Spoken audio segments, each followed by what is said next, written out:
Check 1, 2.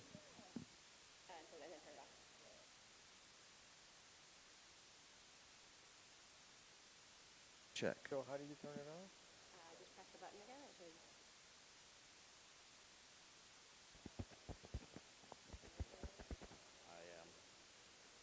Actually, it might be good if you put it on the side. Sure. Yep.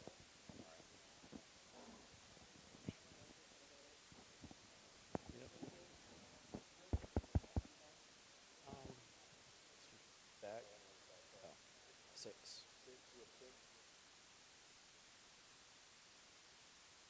Oh, just turn it.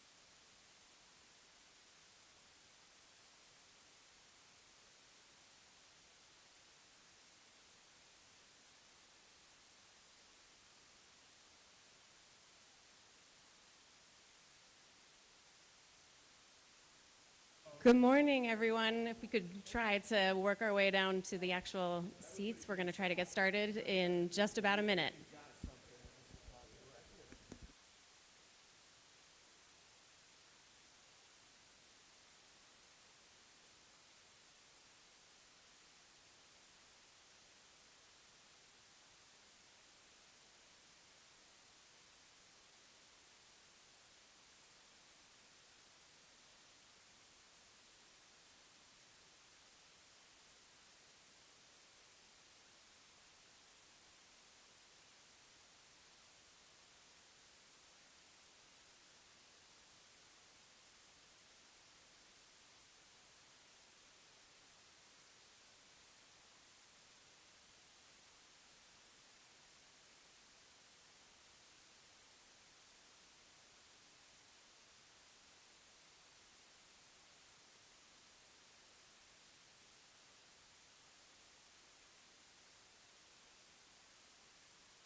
Okay, if you can just give me a thumbs up when we're ready to go, then I'll get started. Dan?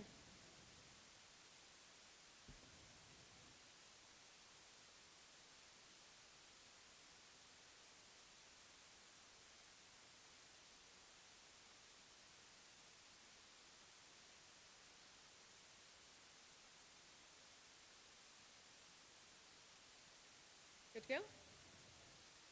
Good to go. Okay. Okay, well, welcome everybody to our Virginia Crossroads Flood Resilience across the Commonwealth. We're delighted to have you all here with us today at the Code Building in Charlottesville, and for everyone who's joining us online. I appreciate all of you tuning in as well. My name is Amanda Purcell. I'm the Associate Director for the Climate Crossroads Initiative at the National Academies of Sciences, Engineering, and Medicine. For anyone who may be unfamiliar with us, our private nonprofit institution provides independent advice to the nation on pressing issues of science and technology, sort of broadly. And we leverage a variety of formats to share knowledge and to facilitate solutions, ranging from our in-depth consensus studies to more collaborative workshops and convenings like the one that we have scheduled here today. I will say that Climate Crossroads is a newer initiative of the Academies, just launched in 2023, that seeks to leverage the disciplinary breadth of the institution to be responsive to new challenges and expand the impact of our work, and in particular to expand the impact of the Academy's work and the broader scientific community for a broader set of stakeholders and decision makers. So we're delighted to have had the opportunity over the last number of months to work with our partner at the Virginia Academy of Science, Engineering, and Medicine, as well as a fantastic group of volunteers who's been really helpful in helping us organize and pull together this agenda. You can see their names listed on the printed agenda, and you'll also be able to see a number of them on stage today. So thank you again so much to that group for helping to organize today. And I'd also like to thank the Waverly Street Foundation for providing the support to Climate Crossroads so that we are able to support the event today. And just a couple of things before I turn the floor over to President Grasso of the Virginia Academy. Housekeeping items. So as I mentioned, we are live streaming today's event, and for everyone joining us online, please check for a box below the webcast where you can sign into Slido, which is the application that we'll be using to be able to interact with you and get questions, and we'll have some polls there throughout the day so that we can engage your questions into the room here.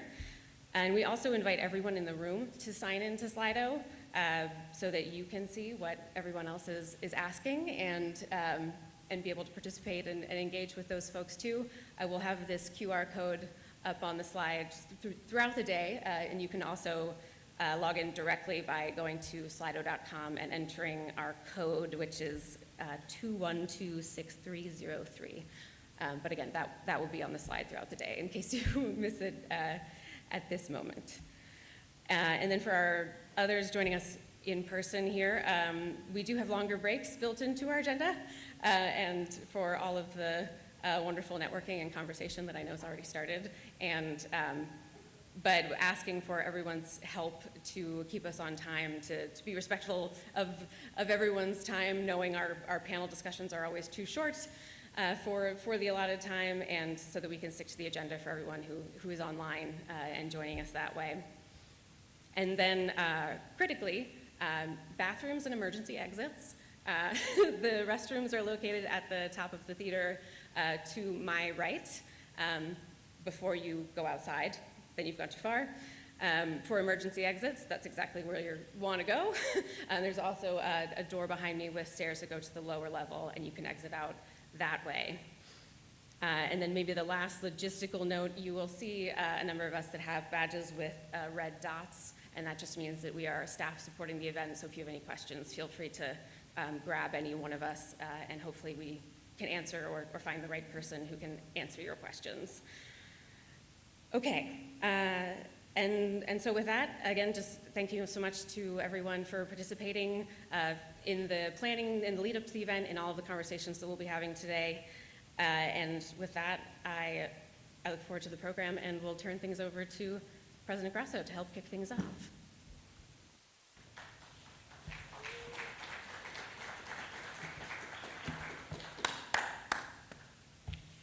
Thank you, Amanda.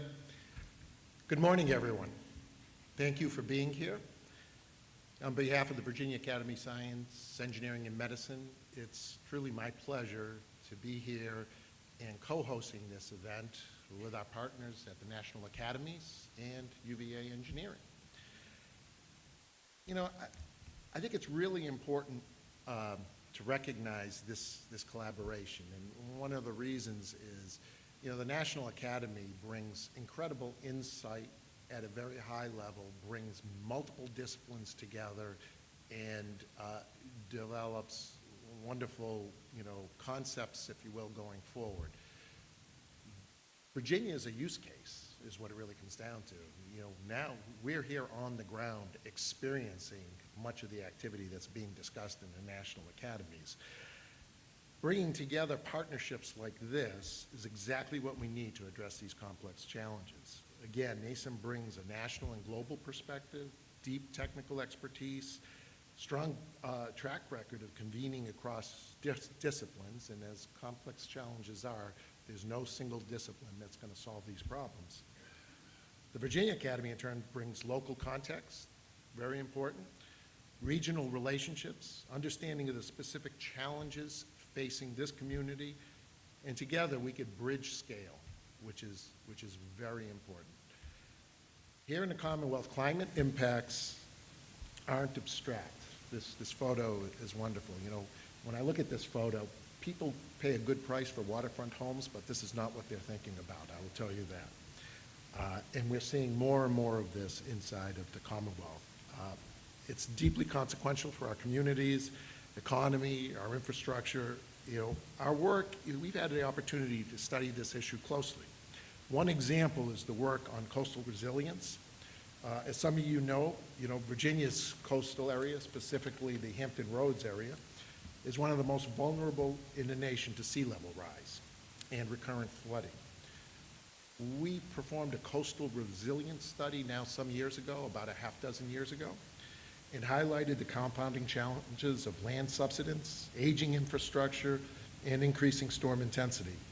We emphasized the need for coordinated regional planning, long-term investment strategies, and the integration of natural and nature-based solutions alongside engineered systems. Just last year, we had a conference on AI, and one of our keynote speakers was talking about the use of AI in prediction systems so that we could get ahead of the flooding before it actually occurs. Coastal resilience is just one part of the broader climate landscape. There are so many other issues that need to be addressed, but it's workshops like these that are critical for sharing best practices, identifying the research gaps, strengthening the connections between science, policy, and practice. You know, that's why this partnership is terrific, right? National Academy brings deep science, national context. We bring local context, and we bring practice to the table here. So in closing, I want to thank all our colleagues from the National Academies, UVA Engineering, for their partnership, leadership, and co-hosting this workshop, and look forward to continued collaboration going forward.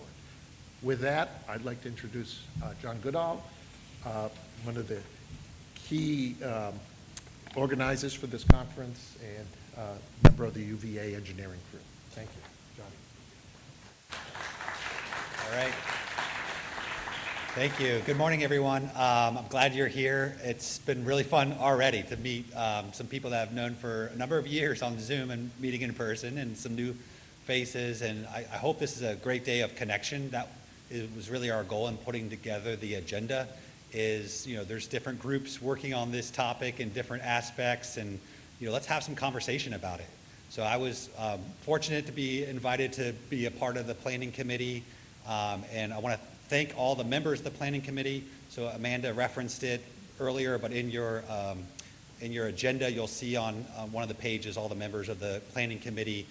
If you're a planning committee member and you're here, do you mind just standing up and we can acknowledge you quickly? Right, so in the back row there, thank you guys. All volunteering your time. And I do want to thank Amanda and her team at the National Academy and also the Virginia Academies for all the hard work they put into this event. I'm really excited that this is going to have impact not only here in Virginia, but will being recorded and live streamed across the globe, and so hopefully there's impact outside of Virginia as well. And lastly, I want to just say thank you to all the panelists and moderators that you'll hear today on the different sessions we'll have. Deep expertise is going to be shared across these different topics that we identified, thinking about first the urban impacts of flooding, the rural impacts for flooding, and then the innovation, AI, other techniques coming in to make flood resilience more possible, and we're excited to learn about that and have conversation around it. Last thing I'll say as I end is please meet somebody new. We've scheduled in long breaks to facilitate conversation. Use that time, meet someone new and introduce yourself, and hopefully this produces some new partnerships that emerge from today. So thank you again, and I'll turn it over now to the first panel.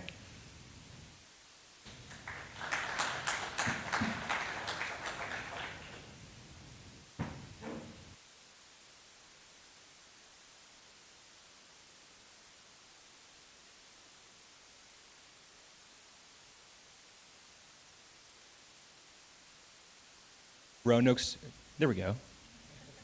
Thank you. The City of Roanoke's Department of Public Works. I'm originally from Houston, Texas.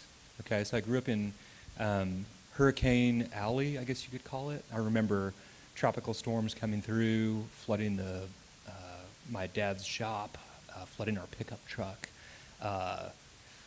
Not fun memories. In 2011, I moved to Virginia to go to Virginia Tech. Fell in love with the Commonwealth. I really love being here. I love the opportunity to engage in making the Commonwealth a better place for us to live. Flooding is, it's a big threat. And so it's a great chance for us to come together today to talk about that. A couple of key things before we get started with the urban panel. About 3/4 of Virginia's population lives in about 10 to 15% of its land area. All right, so 3/4 of the population, 10 to 15% of land area. So we're expecting a lot from that small amount of land. And flood resilience is one of the things that is a challenge when you have that many people in a dense agglomeration of land. Some of our cities are really old, right? We have cities that are 150 years old, 200, 300 years old, which means the infrastructure is really old, right? Some of the drainage, the buildings, the water supply, the sewage, and it's a challenge to keep up with that. There's financing challenges, there's political challenges, so it's a big lift is my point. I think I have one more thing here.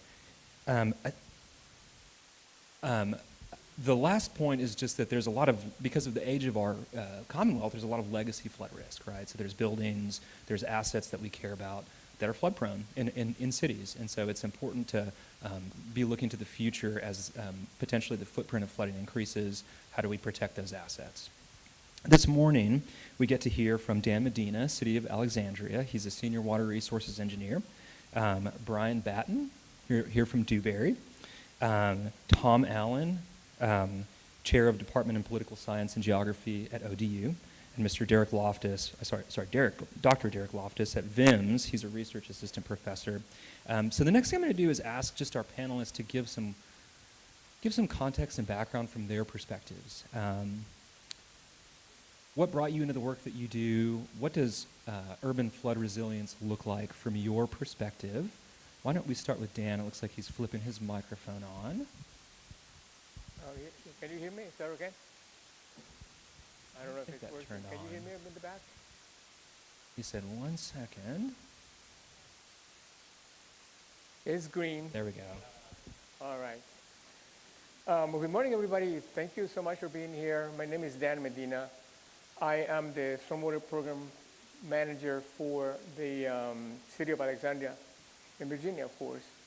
And what brought me here, well, I thought about this question for a while, and I said, well, I think I should start with the usual. When I was a young lad, And that kind of was true. I remember when I was like 6 years old or so, I would look outside the building where I was living and often see flooding of the street. And it was always interesting to me that that kept happening. It was part of life there. Fast forward really into my college years, and it came time for me to choose what I was going to specialize in civil engineering. And my advisor said, I said to my advisor, I like to do structures. And he looked at me and says, don't do that. It's too many of us already. Do water. And that's how I ended up getting into water. And I loved it all the time. I loved it. I was lucky enough to accumulate all knowledge about water, quantity, quality, flooding, groundwater, hazardous waste. And I was able to put together a base of knowledge personally to grow into those areas. How did I get into flooding? Well, I got a phone call from a headhunter and, hey, have you seen this job opening in Alexandria? And the rest is history. So here I am with you. Thanks very much. Appreciate you coming over and hope that we can share knowledge across spaces. Thanks very much, Dan. Brian, why don't you give us some context from your perspective? How did you get into flooding, and what is your experience in urban flood resilience? Is this working? We good? Or oh, there we go. All right. No, thanks. And I would also say it's a pleasure being here this morning and excited to share some of my experiences. I actually started my career as a coastal geomorphologist working at the Army Corps' National Laboratory. And at the time I decided to leave the Corps. Hurricane Katrina hit Mississippi where I was living. And just seeing the impact of that event, how it affected those residents and everything else really, sat deeply with me. And as I came into the private sector, I ended up spending my next, I think, almost year of my career working on recovery maps for both Mississippi, Louisiana, and part of Texas for Hurricanes Katrina and Rita. And that was really my indoctrination into kind of the flood resilience space. And since then, just had the pleasure to work in a lot of different programs. Early on, mostly in the mapping space, supporting those post-disaster activities, also with Hurricane Sandy in New York, but a lot of regulatory mapping. And then towards the mid-2000s is when we started to pivot into looking into the climate change space and looking at sea level rise mapping. And we spent a lot of time doing that mapping information. You could see the threats that were posed by those future conditions, although it was, tenuous then. But as that market matured, as the information's matured, it's been great to be able to transition from making that mapping information to working with those communities to help them understand, grasp, plan for, and take action against those challenges. Great, thank you, Brian. Tom, you're up next. Yeah, I feel like I've just heard from my brother. We worked together for about 20 years, off and on different projects. I started out in my background in coastal geography, environmental geography, and technology, geographic information systems, back in the mid-90s. And one of the things that struck me was Hurricane Floyd in North Carolina and parts of Southeast Virginia left a big impact. And that coincided with a major revolution in GIS. It's called LIDAR, light detection and ranging technology for high accuracy elevation mapping. And so ever since then, I've been looking for problems there I could advance the science, apply new technology, and solve problems. So coastal flooding, initially in natural environments, wetlands and Virginia's Faroe Islands and the Chesapeake Bay and Outer Banks, and now looking at a more holistic approach in urban environments and communities. And we have a deep history in science and policy in applying green principles, design with nature, and so forth. So I'm interested in advancing that, and maybe some things we'll talk about in the next section. Great, thank you. All right, Derek. Yeah, so personally, I grew up in Virginia, around central Virginia and Chesterfield County, and through my experience, I've lived through a lot of Virginia's most significant flood events during my lifetime. I was at Christopher Newport University as a freshman when we had to evacuate during Hurricane Isabel in 2003. A significant portion of the campus flooded, including parts of my residence hall there. And then my wife and I bought a house in 2009 during the housing market collapse when the government was literally handing out money for first-time home buyers, only to see it get damaged again during Ida in 2009 due to flooding, and then a year and a half later during Hurricane Irene in 2011 with wind damage and tree loss. So our experiences with that are personal, but my background deals mostly with hydrodynamic modeling and forecasting and the intersection of trying to incorporate tidal flooding into not just storm surge driven, but rainfall induced flooding through compound inundation events. And our experiences with that are complex in the urban environment, of course, because you've got stormwater drainage, and in some cases combined sewage outflow with that stormwater drainage in some of our historic cities in Virginia. And a lot of those challenges are things that are not just quickly resolved issues. Those are things that take careful planning and time and transparency in communicating with the community about those transitions and strategies over time. And so my work kind of lives at that intersection with helping model a lot of those different key strategies, but also monitoring.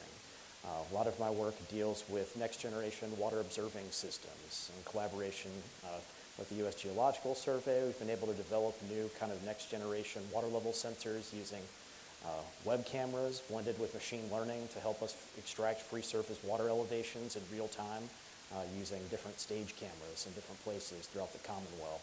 And so collaborations with local communities, the city and county level, all the way up to regional organizations like the Mid-Atlantic Regional Coastal Ocean Observing Group in Maracus, and all the way on up to the state, working with VDEM and collaborating with them, and trying to take into consideration all the real-time water level observing data that are being collected there.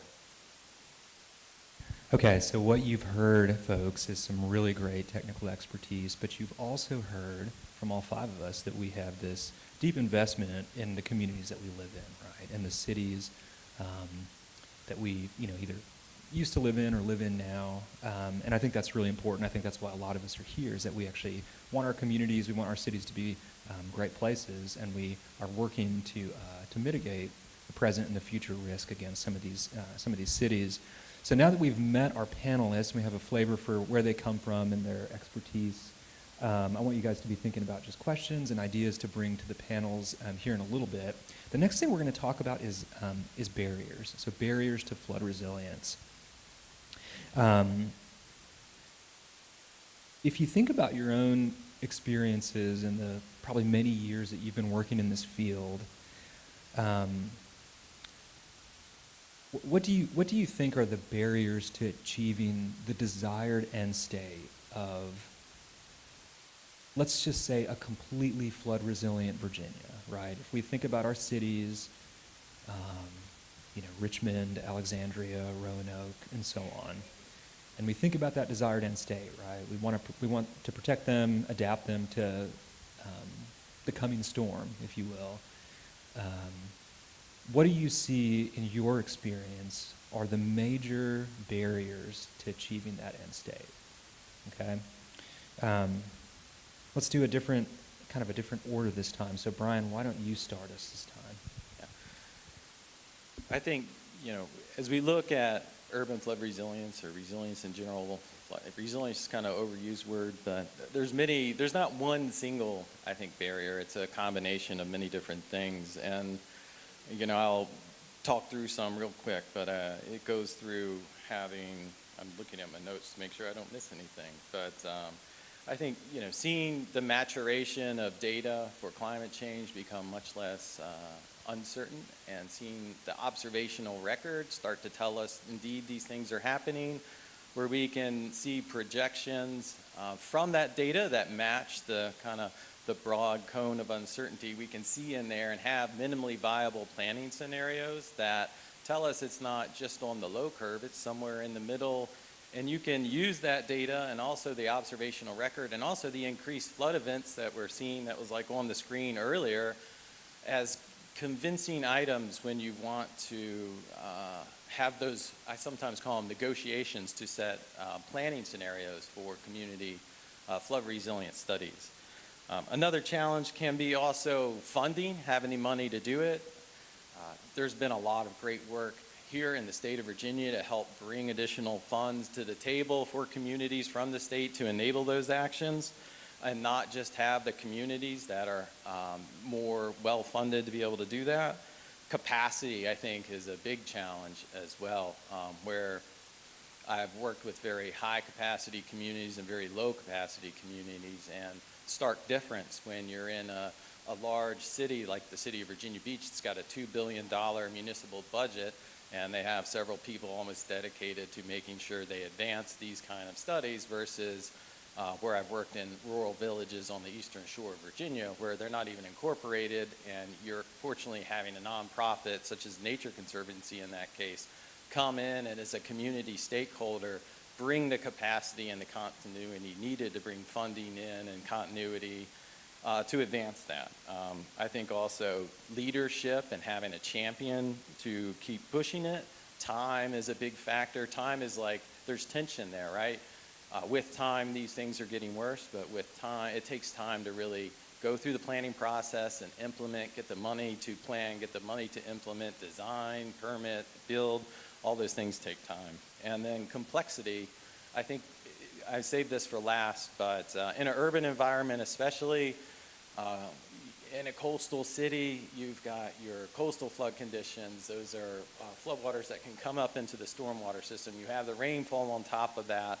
And then you get into a host of other factors sometimes, from environmental degradation, such as in Virginia Beach. We saw that some of the increased flooding in parts of the community were coming from degradation of the marshes and allowing those floodwaters to move a little quickly in some of the water bodies. So it is a complex picture that takes time, funding, money, complexity, all these different things add up to be able to do it. Really well said, Brian. Thank you. The tension of the time is one that it's tough. Are we moving fast enough? Are we able to keep the pipeline of projects and funding and so forth open to deliver at a rate that's needed? And I think your other point about capacity is really important. And that's just not a now question, but it's also are we cultivating the capacity in the workforce for 5 years from now and 10 years from now and 50 years? Are they equipped to address some of the issues that we're challenged with? So it's also really great to see some of the posters from some of the students set up this afternoon. Tom, why don't you go next? Tell us about the barriers that you see from the space that you operate in. Yeah, I definitely would underscore some of those comments, the variability of capacity. But I would also call out some developments in that may be bearing fruit and ripe for further investment. One is a role for both universities and others or nonprofits to be active in the extension kind of space and supporting communities. One of those examples is something called the Resilience Adaptation Feasibility Tool, or the RAFT program. I think all the universities have participated, a lot of the planning districts and local governments, sort of bridging the technology and the modeling developments into a usable state and actionable and planning. And then I think education is also a means of building capacity as generational changes occur in these various departments. It's really all of the departments in a municipality get involved in resilience. Embedding that resilience and approach in our educational systems so people are aware and work together on a kind of holistic level. GIS is one means of doing some of that. And the last is kind of the bigger problem, an ultimate problem, but thinking long term and acting in that way. So that's something that maybe could bear some fruit in the future as we see new technology becoming mainstream. Like a lot of the modeling work, a lot of the scientific advancements and simulations, they're now a cornerstone of a lot of our flood hazard and emergency management. Well, they could be the cornerstone of long-term planning. Maybe in the near future we'll have trustworthiness in AI that was alluded to earlier, that we can have confidence when we make a major investment long-term, even things like strategic relocation, that we're doing the right thing in an equitable way for everyone in the long term.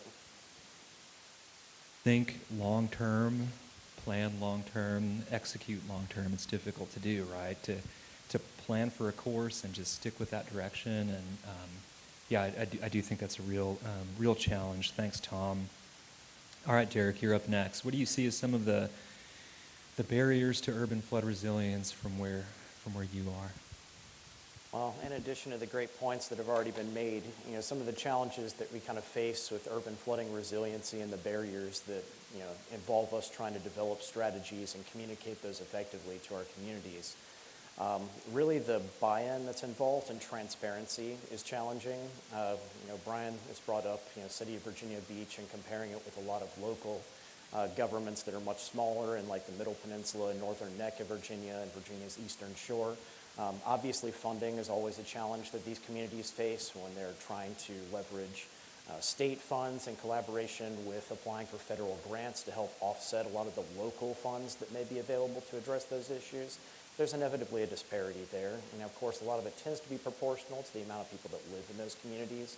But a great example that I can recall in recent history, Hurricane Matthew back in 2016 kind of functionally behaved like a rain bomb that dropped over 16 inches of rainfall in less than 72 hours over large parts of Virginia Beach, Norfolk, Portsmouth, and Chesapeake in southeastern Virginia.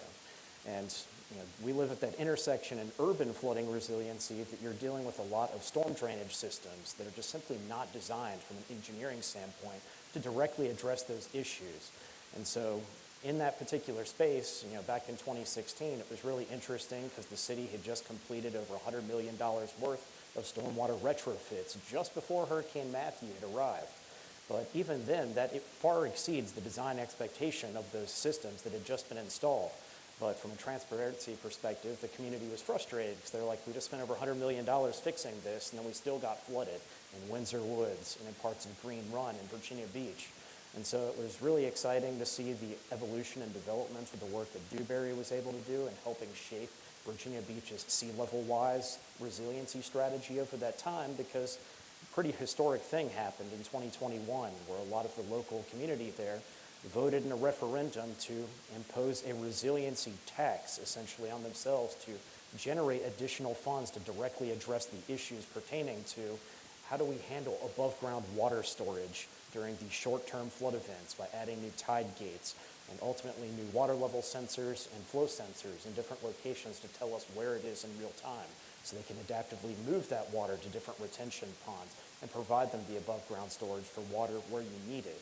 That's a challenging issue to deal with in the Tidewater region of Virginia because the water table is already very high, and if you've got storms that are quite literally the perfect storm with Hurricane Matthew, well, there wasn't a significant storm surge. Unfortunately, North Carolina and South Carolina bared the brunt of that, in addition to the heavy rainfall that broke several dams in those states and caused riverine flooding coming back down to the tidal freshwater areas and then saltwater areas.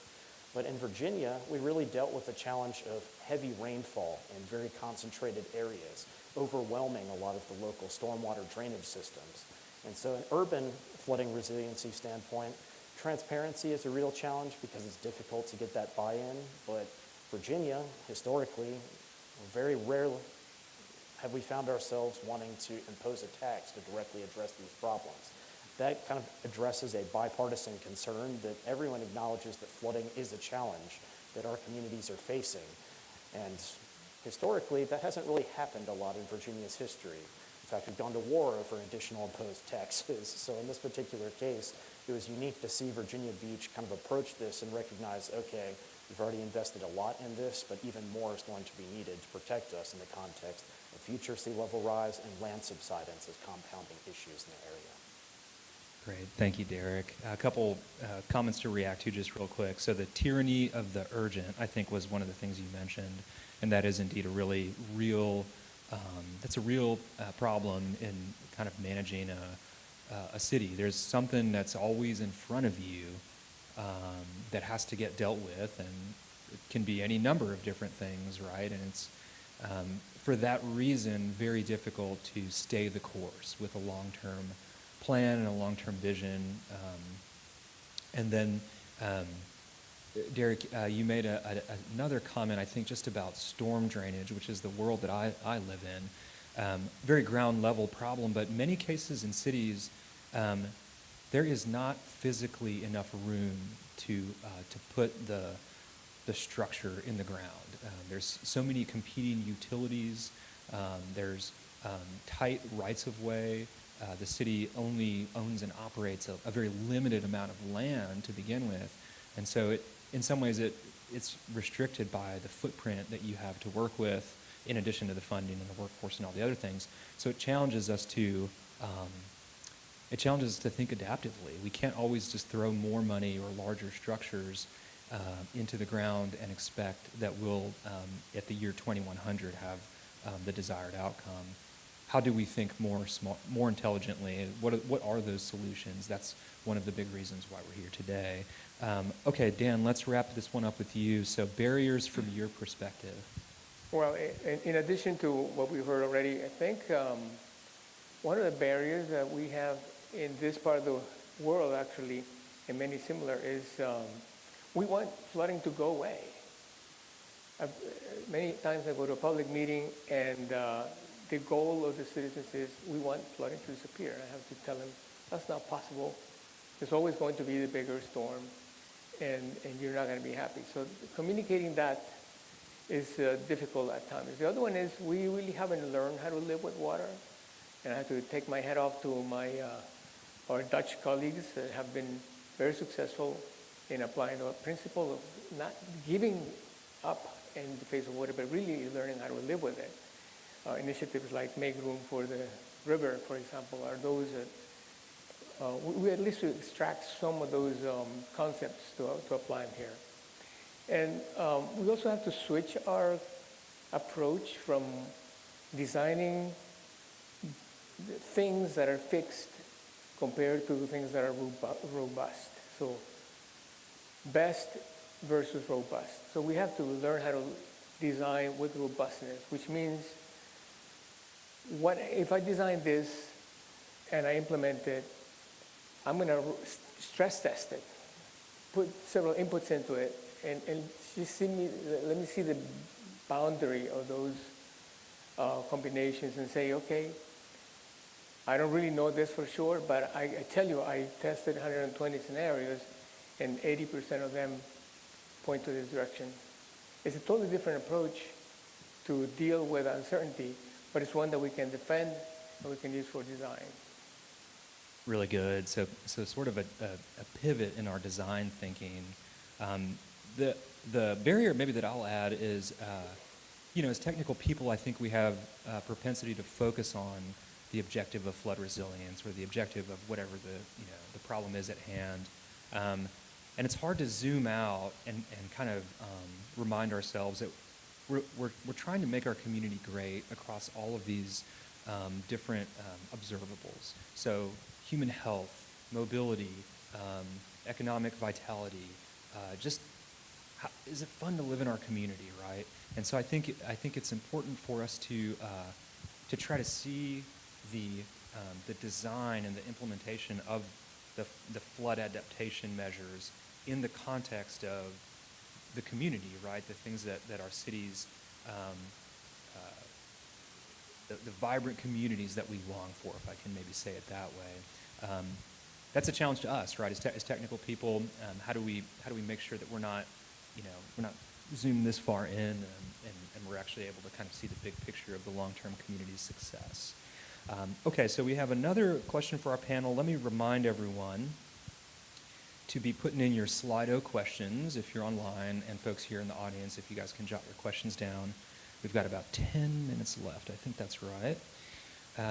This is kind of the last fun part. What do we do? So how do we build collaborations, opportunities, solutions that overcome some of those barriers? And it's a gazillion-dollar question, right? If you answered it right now, it's like, carry them out on your shoulders, right? But that's the big one, right? That's the one that we are all thinking about. Let me go to my cue card here. From the perspectives that you all have, how do you see some of those collaborations taking shape? How do you see some of those solutions taking shape? I think you all have started to mention some of them. Tom, I know you had some ideas about the extension. I really like the way that sounds. Maybe expand on that.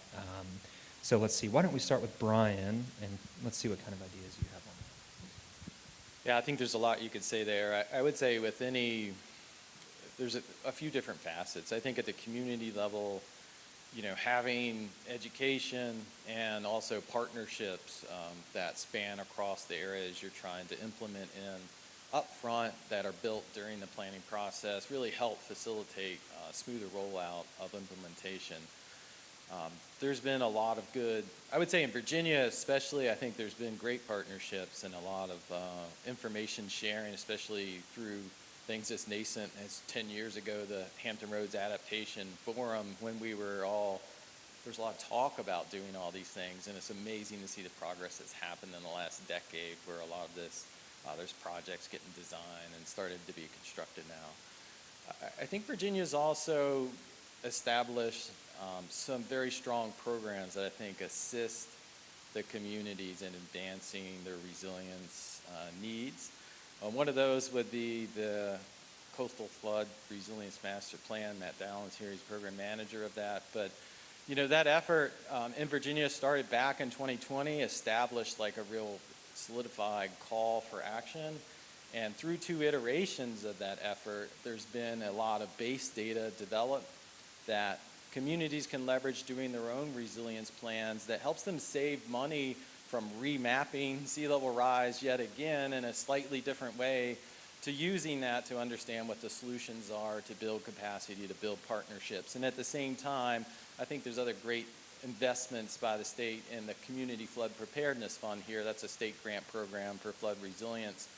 But that fund brings money into the regions, into underserved communities who have preferential scoring in it, to have capacity, build capacity, do plans, and then advance on those projects. And some of us were at Environment Virginia earlier this week, and I saw one talk by someone from Crater Planning District Commission. It was amazing to see how that entity has used those funds to bring in an individual that can bring that leadership continuity and then build a program to advance resiliency in that region where it was highly needed.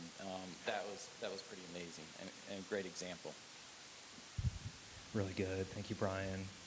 Let's go to Derek next. Derek, what do you give us the gazillion-dollar solution here? What do you see as some of the innovations, collaborations, funding streams, whatever the case may be? Well, the challenge with the gazillion-dollar solution is that, well, inevitably it costs a lot of money, but the challenge with, waiting to implement these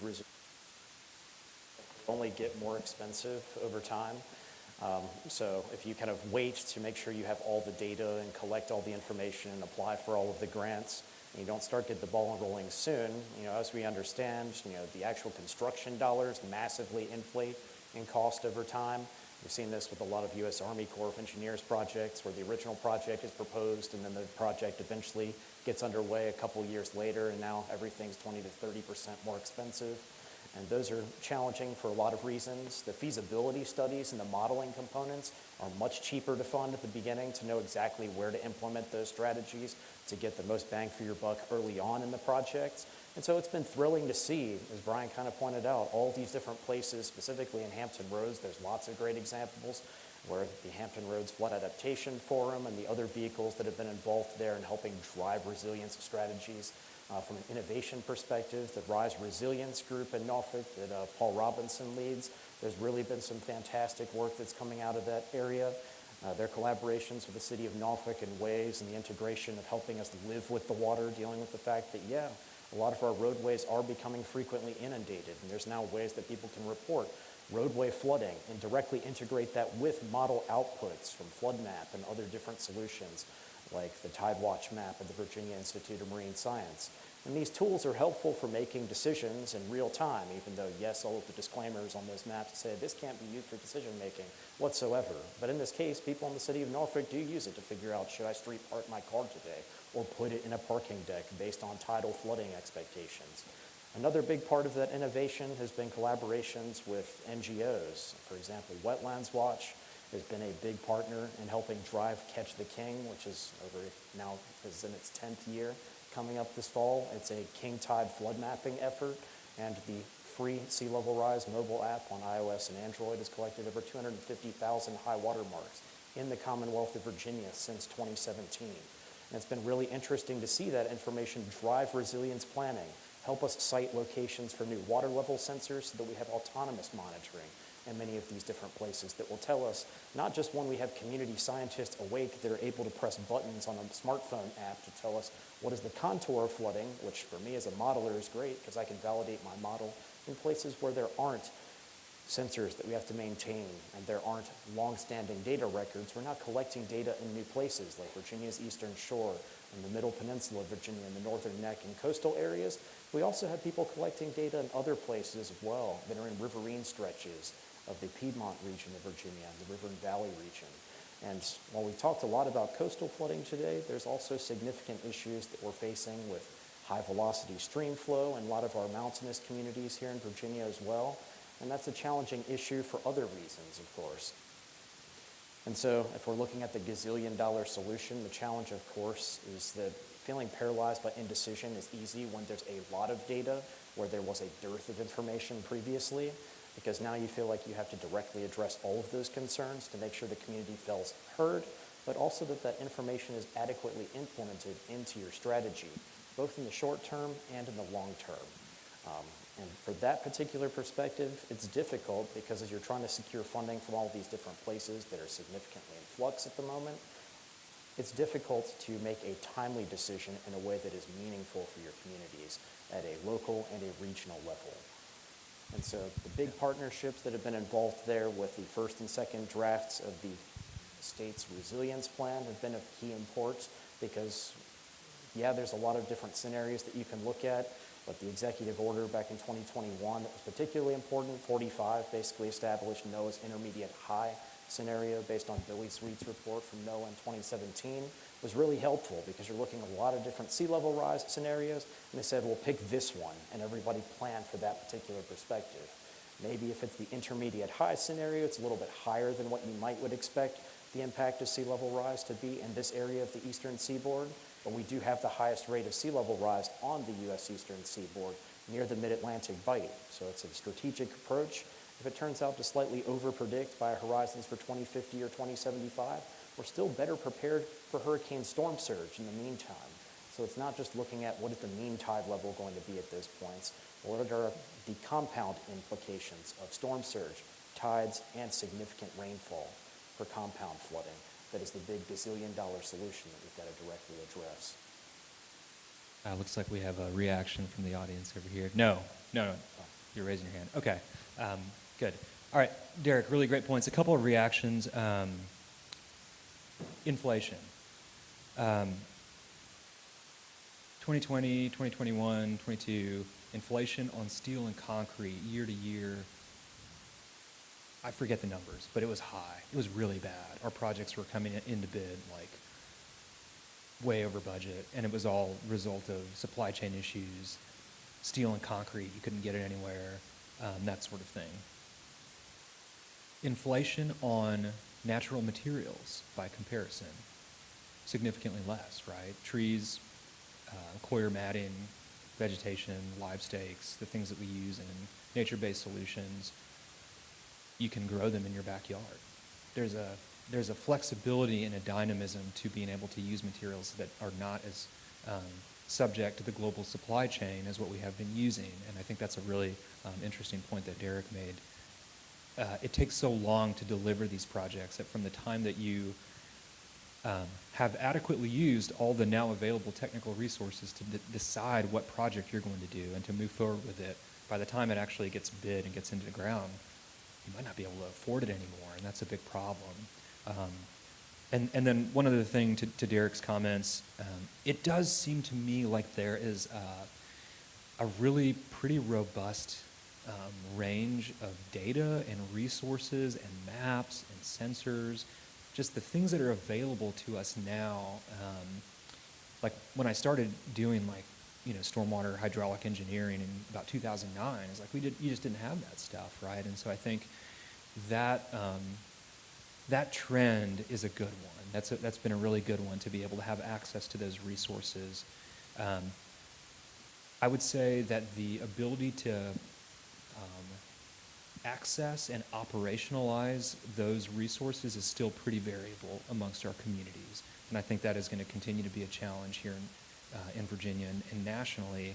you still have to make a decision, right? You still have to figure out how to make sense of the 3 different RCP models, the variety, the FEMA maps, the First Street Foundation, everybody's got their own models, and so now you have this sort of different problem of how do we make a good choice out of all this data, right? Which is a problem in its own right. All right, Dan, let's go to you next. What do you see as some of the solutions, collaborations, technologies that can bring Well, fundamental change? I have one word for what we're trying to discuss here. This last point is integration. Really, that describes what we have to do, is put all these different components in one framework that helps with resilience overall. Easier said than done, though, but there are simple things and complicated things that can be integrated. One simple thing for me, which is not at the end, is, for example, utility. When I'm going to build something, I need the utilities out of the way so I can put my pipes. Well, what if we thought ahead and said, well, maybe this area is going to require a pipe, and this utility provider wants to install lines over there. We could say, well, let's just think about the future and have you put your lines out of the way so that if I have to put a pipe in there, I don't have to ask you to move it. The idea is to build resilience in every decision and every item in the CIP. If a roadway needs to be built, what can we do to make it a part of this resilient solution for this community? Data. We in Alexandria sit at the bottom of a bunch of communities, universities. We're all consumers of all that. We consume information. When somebody tells me, we expect, given these and those models, that rainfall is going to increase by 20% in such and such year, 2050 or something like that, I have to know what to do with that number. 20% of what? The peak intensity, the volume? How do I use that to design? I still have to, I need a number to design something. So I need to, that integration between academia and practice needs to continue strong. It is already strong. Thanks to you guys, if you take the initiative to make things practical for me to apply. So integration is really the key word. People, communities, less fortunate communities that are usually disadvantaged in terms of flooding, all those components have to be put together in a program that works as a system. And that's really, I don't see any other way for us to do this. We cannot engineer our way out of flooding. It has to be an integration of all components. Great, thank you, Dan. Tom, why don't you give us some closing remarks, and then we're going to go to questions. You guys be getting ready to do the Q&A. Yeah, I would say bringing it all together is kind of the key thing. And there are emerging frameworks for how to go about integrated planning and tools to use, but they're not all perfectly operationalized. We're looking at an ongoing revolution in AI as well that might work toward this. In Virginia, we've got a huge volume of assets in the universities, national security, the Chesapeake Bay watershed, NASA, NOAA, et cetera. There is something emerging called digital twins. Applying that to resilience issues would be great. So if you could solve a flooding problem, but also solve other problems simultaneously and improve the quality of life. So maybe it's air quality, maybe it's urban heat islands, and do that in an integrated framework. I'm not quite imagining an AI extension agent yet, but it's probably not far off if someone isn't already dabbling in that direction. But when we started with this, I mentioned Hurricane Floyd in '99. There was a lot of work going into getting data. Now you're flooded with data, and it's a matter of sifting through the data supernova. AI is great at that, and so I'm really optimistic about digital twins, models talking to each other and working interoperably, and you actually being able to discuss that with in an environment. Maybe it's a digital twin or move beyond something out like that would actually assist this process. Microsoft Copilot. How do I keep my basement from flooding? How do I keep the drain? Yeah, how do I want to grow plants in a rain garden in my front yard? It'll give you an answer. Yeah. Oh, it'll definitely give you an answer. Yeah. Yeah, very good. Okay, it's time for some Q&A. Why don't we start with audience? Do we have audience here? There's one over here. Let's see if Matt can get to her. Are we lining up for questions? Running. Okay, we're running. Good. Hear me? Yeah. Okay, great. This was a great panel, so thank you about that. I will jump into the data part and the AI part. So I'm glad we finished there. Apart from the issues of systematically collecting data, making sense of the data, I will jump to the end part. What would it take for decision makers or for you in your models to trust AI, right? Like, I think the barrier with implementing a lot of these solutions in engineering is what are those transparency points that you as an engineer will need to make sense either of the model outputs or for you to trust that agent on the end, right? Like if I build an agent, right, and I tell you, okay, this is the output, what are the questions that will come to your mind? Yeah, good question. So, repeating back, we are trying to make decisions using some sort of an AI model, but we're skeptical because we can't see inside of it. We don't know how it works. What are the transparency points that are needed, right, to trust it, the AI model, to help us make a decision about project solution, that sort of, okay. Tom, do you want to react to that first? I think you want to hear from engineers on that Let's- too. yeah, But, yeah. I will say one issue is the provenance of the data that is being provided to the models.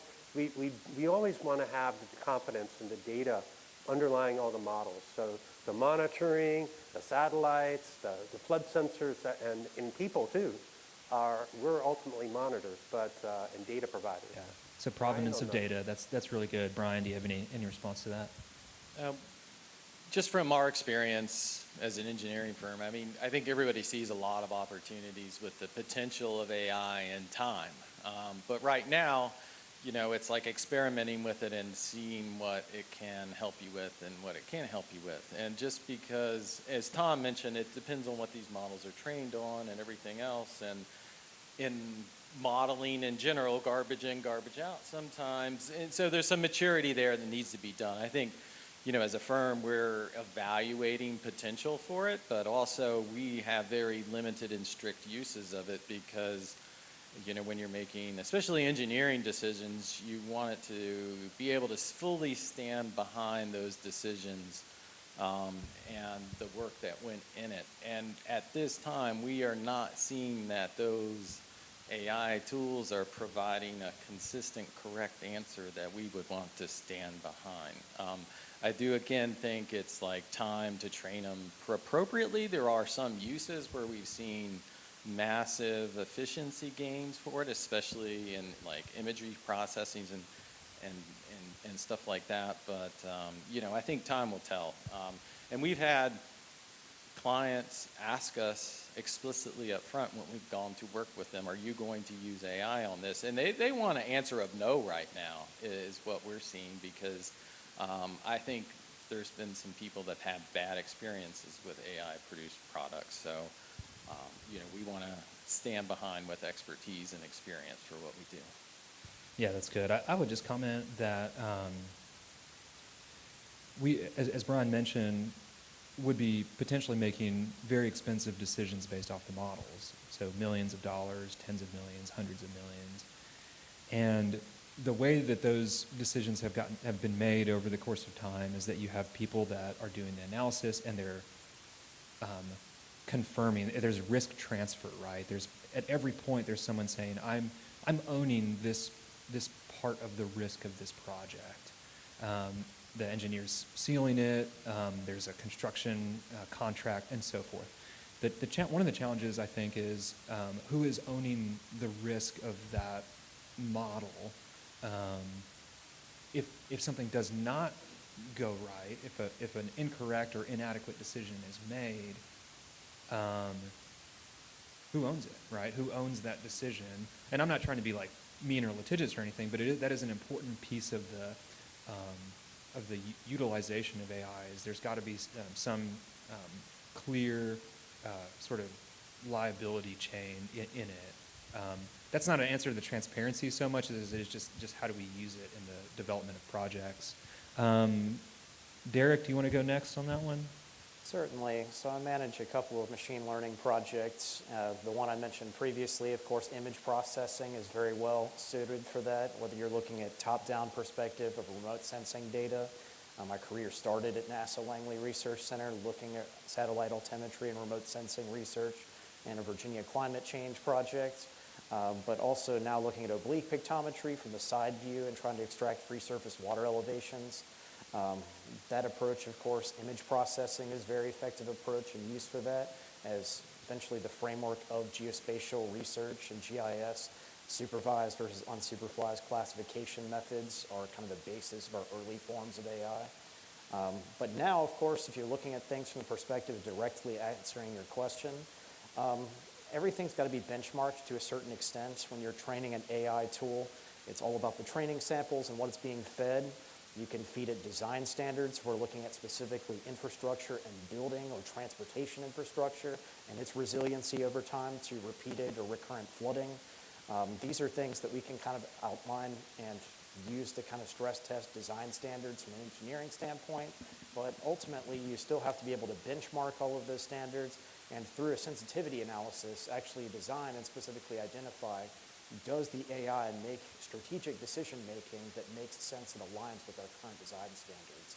But also, a lot of the data that we're looking at from an AI perspective, since it's all about the training samples, it's usually looking at historical data. So if you're trying to feed it model information looking forward in the context of climate change, that also needs to be in the training samples. And right now, that's not quite where we're at the moment with a lot of the AI tools. But we don't want to be dismissive about acknowledging that this could be a very useful tool in the very near future. Lots of different companies are out there developing different AI.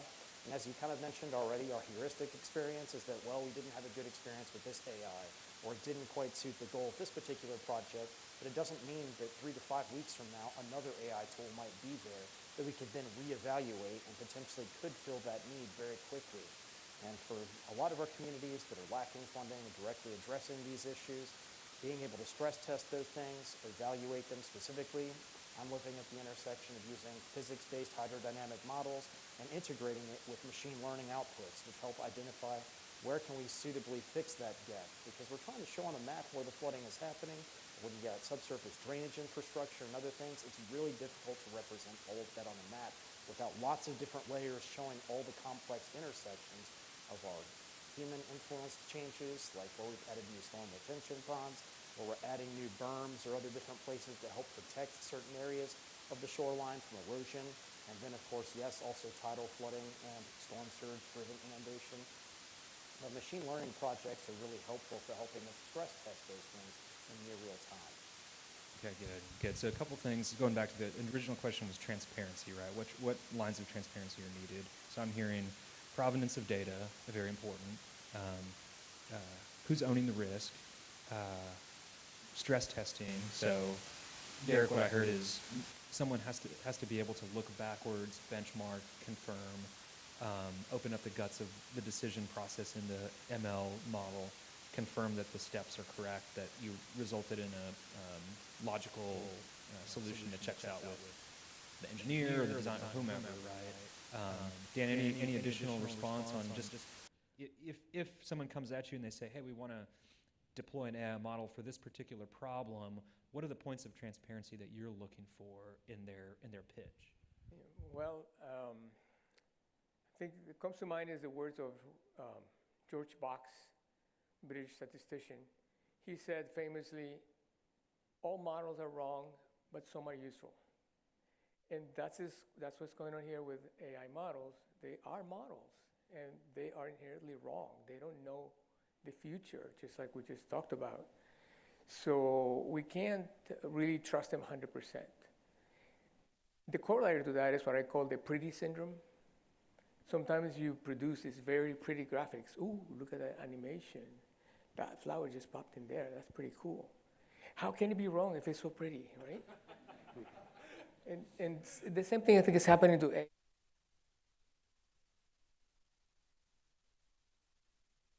We're throwing everything at AI, so we have to be careful.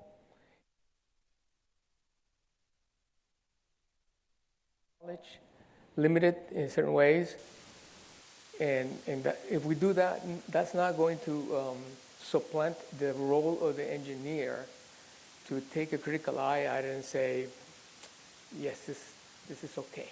And I have these other tools to check it, like stress testing, for example. Good. Do we have any from Slido? We sure do. Okay, let's do one of those, yeah. So thank you all so much. And I will just put in another plug for everyone to join Slido. You can ask questions there. You can also upvote, and that will help us prioritize which one we're getting into the mix here.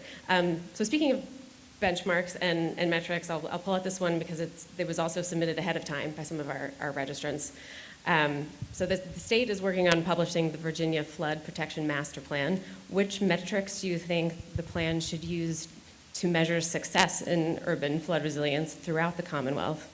And then I'll add, there was also questions around structural versus non-structural measures for resilience, about grading and scoring flood risk, and how to set targets. Maybe repeat the first one. It was metrics, right? Which metrics do you think that the Virginia Flood Protection Master Plan should use to measure success in urban flood resilience? That's a very good question. Why don't we start with Dan on that one? Dan, what do you think? Sorry to put you on the spot there. Yeah, I think we need several sets of metrics to measure success. For example, we're used to saying, I designed this facility for the 100-year event. But that's not really what we can say anymore. I think we can say things like, if I implement this solution, instead of saying how much it's going to cost, I should say, how much damage is it going to avoid? Right? And that reframes the question. It's not, I don't have money. It's, how am I going to do this? Because this is what makes sense to do. So I would like to see different metrics, houses that were spared, or damage in dollars that was avoided. Yeah, that's really a lot of how Roanoke is thinking about those metrics of success. So for a long time, the objective was, in your storm drain system, achieve the 10-year level of service, make sure your hydraulic grade lines don't flood the road, right? It's like, okay, $50 million or something to achieve that, right? It's like, well, what is the human impact of that, right? What is the, if I'm driving to work, what does that mean for me? Or if I live in the neighborhood, what does that mean for me? And so a lot of what we're thinking about is, does an adaptation solution, does a storm drainage solution reduce the frequency of flooding? Does it move houses into a safe flood-free zone where they previously weren't, or a building, or does it reduce the frequency of flooding of a roadway? And what does that mean in terms of economic activity, that sort of thing? Human impacts is the metric that jumps into my mind. They're harder to quantify as part of the problem. It's more of a story that you're telling. It's easy to say, I'm meeting the 10-year level of service, right? But it's like, well, what does that really mean? What else, gentlemen? Do you all have other reactions? Who wants to go next? Derek? Yeah. Sure. So ultimately, when you're dealing with what types of metrics can be directly employed here, from a modeling standpoint, Dan mentioned, part of the challenge that we deal with is that while we're looking at this from a perspective of what individual structures could potentially be directly addressed in different scenarios that we're looking at for long-term planning, and in the Coastal Resilience Master Plan, from this question, it seems like Matt Dallin himself may have submitted it. In this case, we're looking at these different standards and saying, if we had to look at a specific metric, one that's important, of course, is our freeboard standard. You're looking at a lot of different locations that are trying to figure out, well, what are the new design specs for these individual buildings? What is the height of that first floor elevation, or what does it need to be built to for all new construction in certain areas? In a lot of cases, we see this being reactive in communities. In Florida, for example, we've seen Hurricane Michael, Hurricane Ian just completely devastate communities in those areas of the Panhandle, and that's completely revolutionized parts of the building codes for all the new construction that has come back and built in those areas.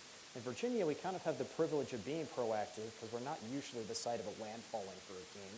Usually it's been softened up, unfortunately, by North and South Carolina before it really does a lot of damage in Virginia, so the wind speeds are slightly lower and the flooding is slightly dampened from what those communities experience in those coastal states. But in this particular case, we're still trying to be proactive in helping develop these new building standards that specifically make those buildings more resilient to wave breaking next to the edge of those buildings or the foundations of those buildings, but then also directly addressing intermittent issues between storm surge driven events like tidal flooding that may flood right up next to flood vents in buildings like in Norfolk and Virginia Beach.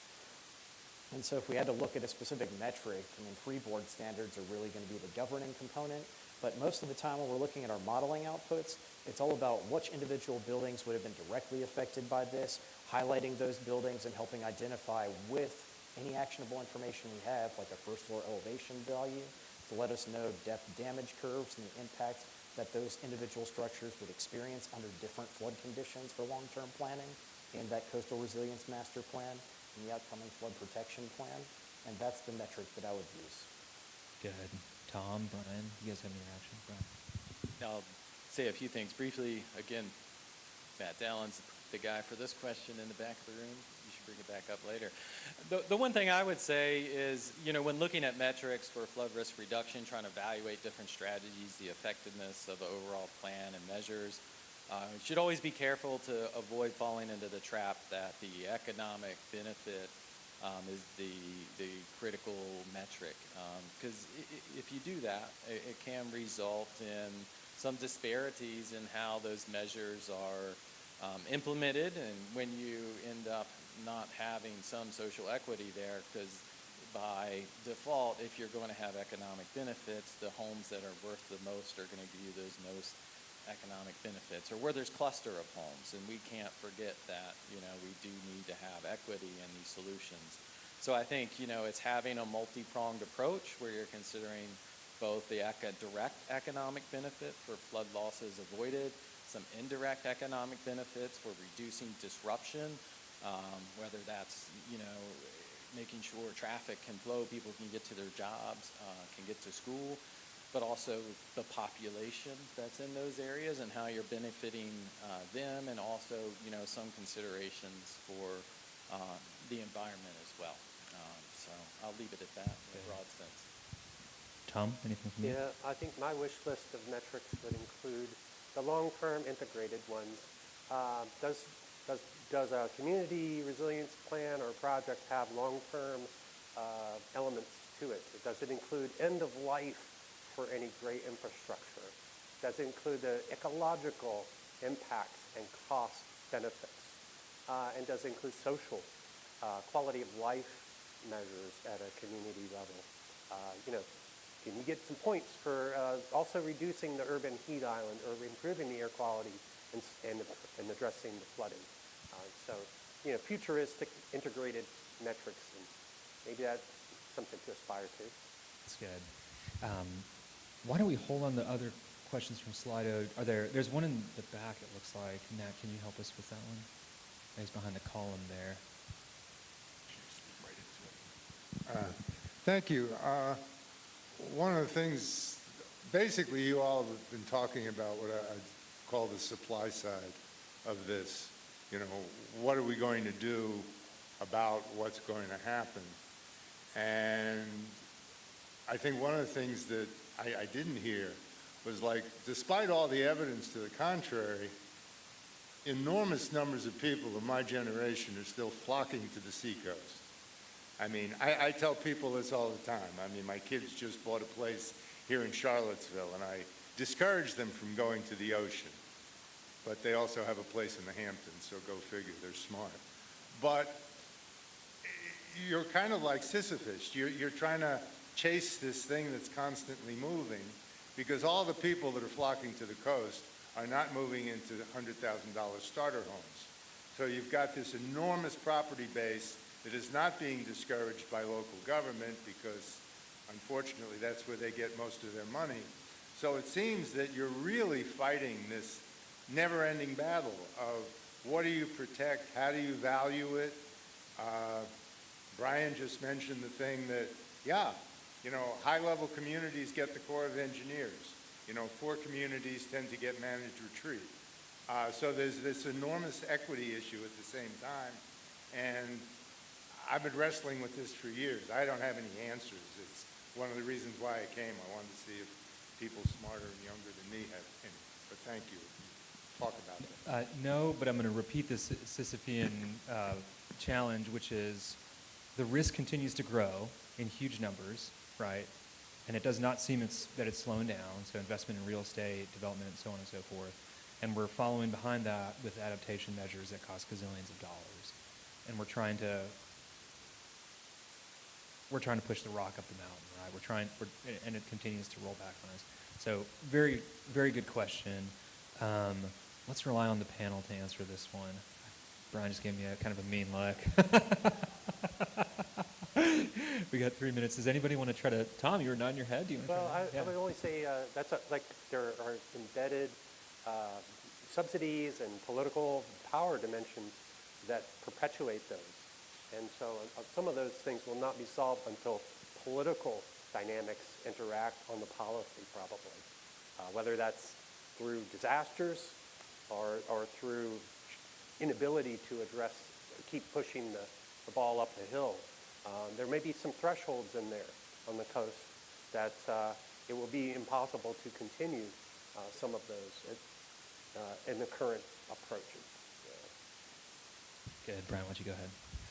Just to add on, I think indeed there's a lot of tension with the economic value of having development at the coast and the need to move it away from the coast, especially in some of these low-lying areas. It's tax-based. The development cycle interests are short-term when we have a long-term problem.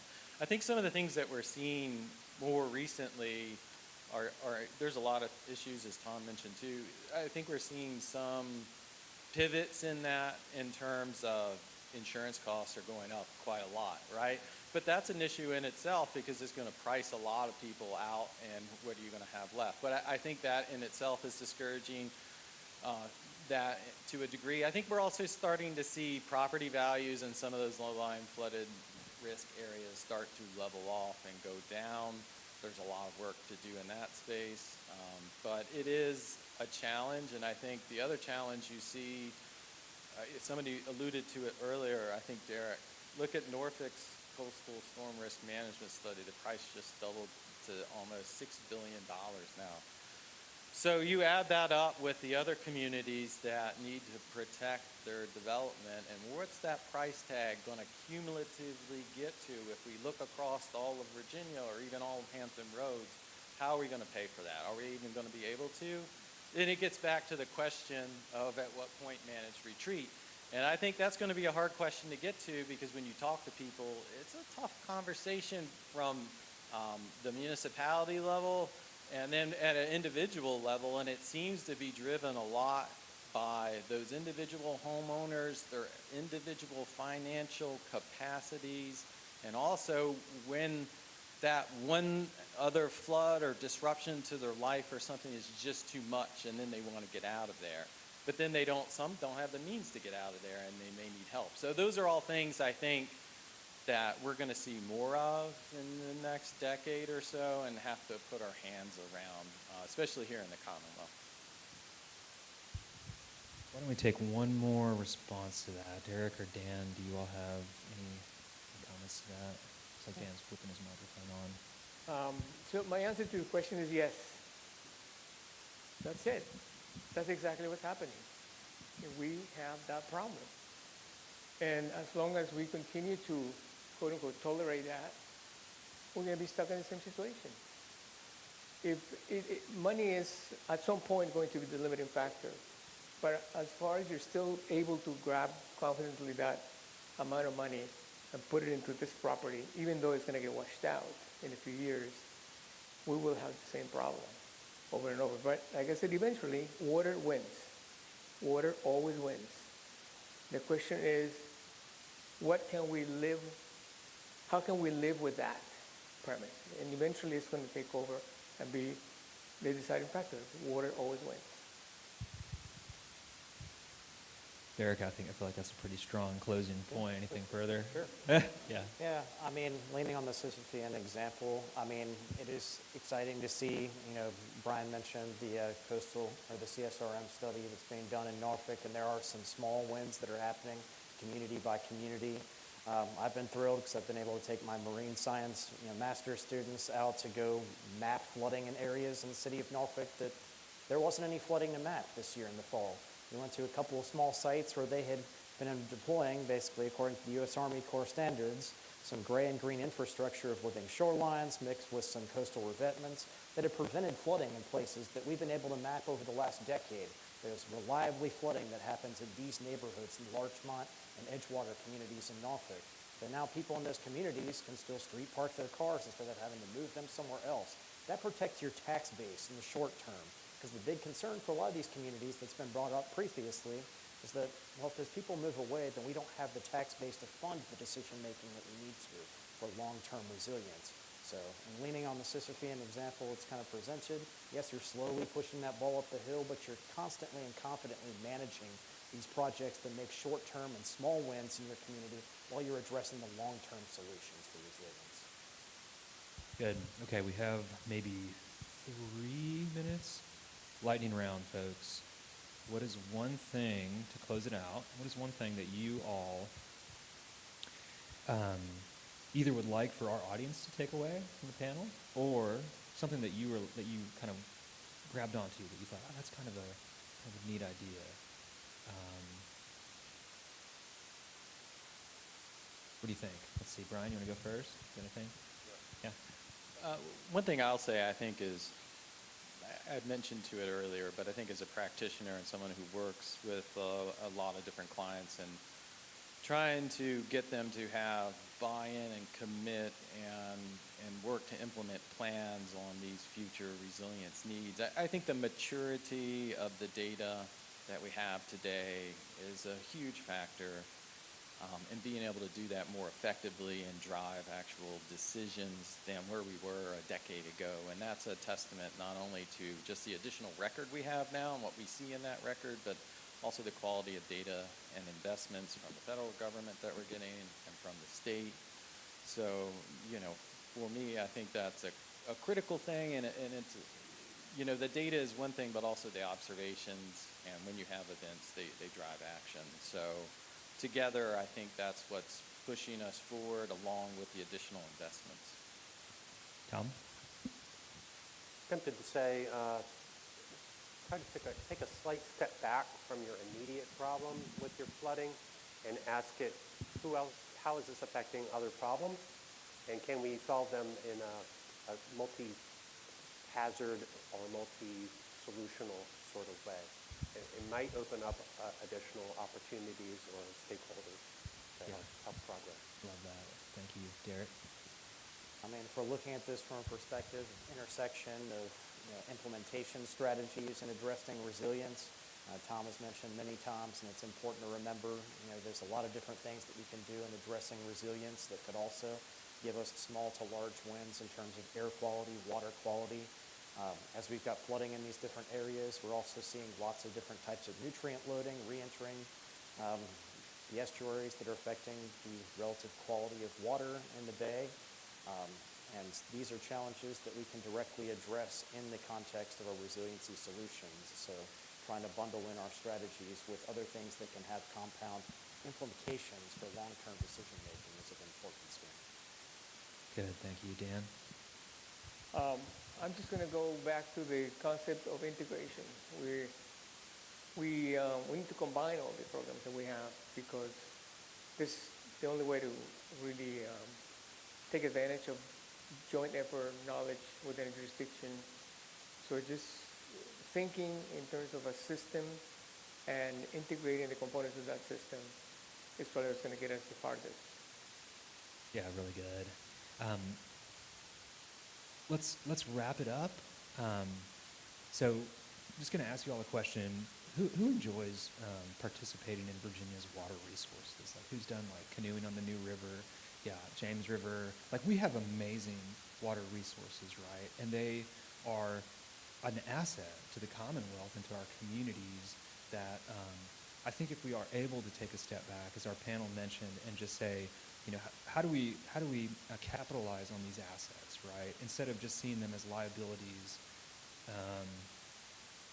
how could we use that mindset to kind of bring flood resilience with us, if you will, as we're making the communities great, as we're leveraging the beautiful water resources that we have.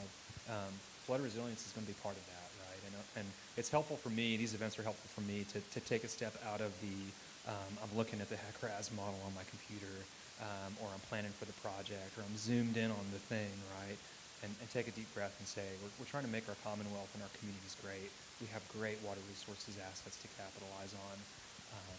They flow through our cities in many cases. It's problematic, but it's also a wonderful thing. I really appreciate y'all's participation and attention. There's a break now. I would encourage you all to meet someone that you have not met, have a conversation, ask hard questions. Thanks for your participation and engagement this morning.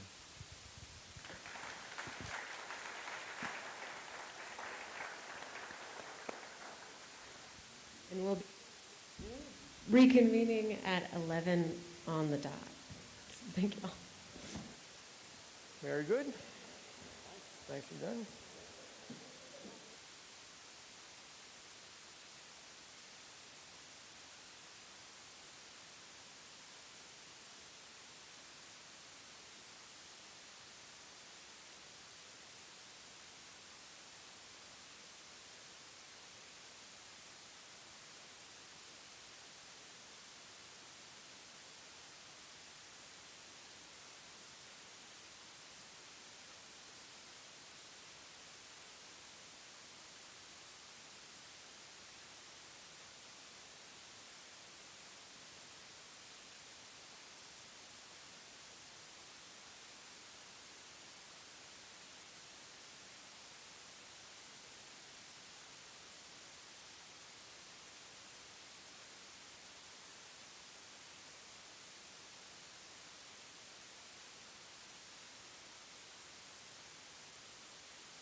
Check.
Check.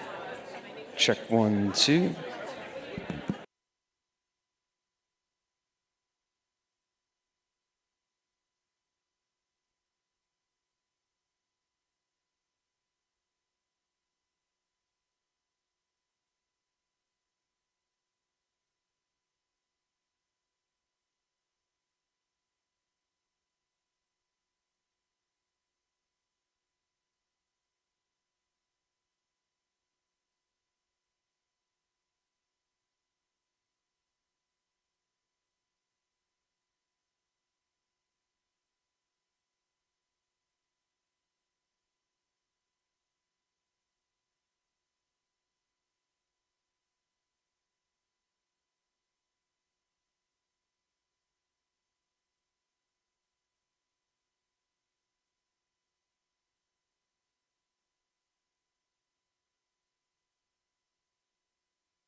because I had it on green.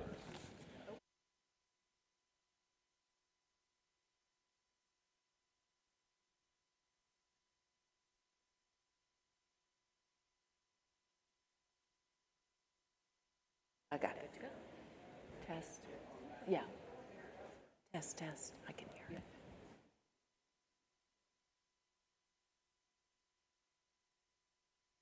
it. Come on in, folks.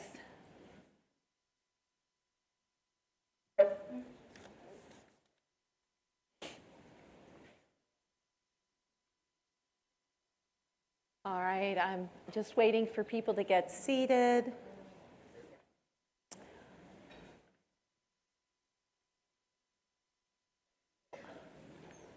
Welcome to the panel on rural flooding.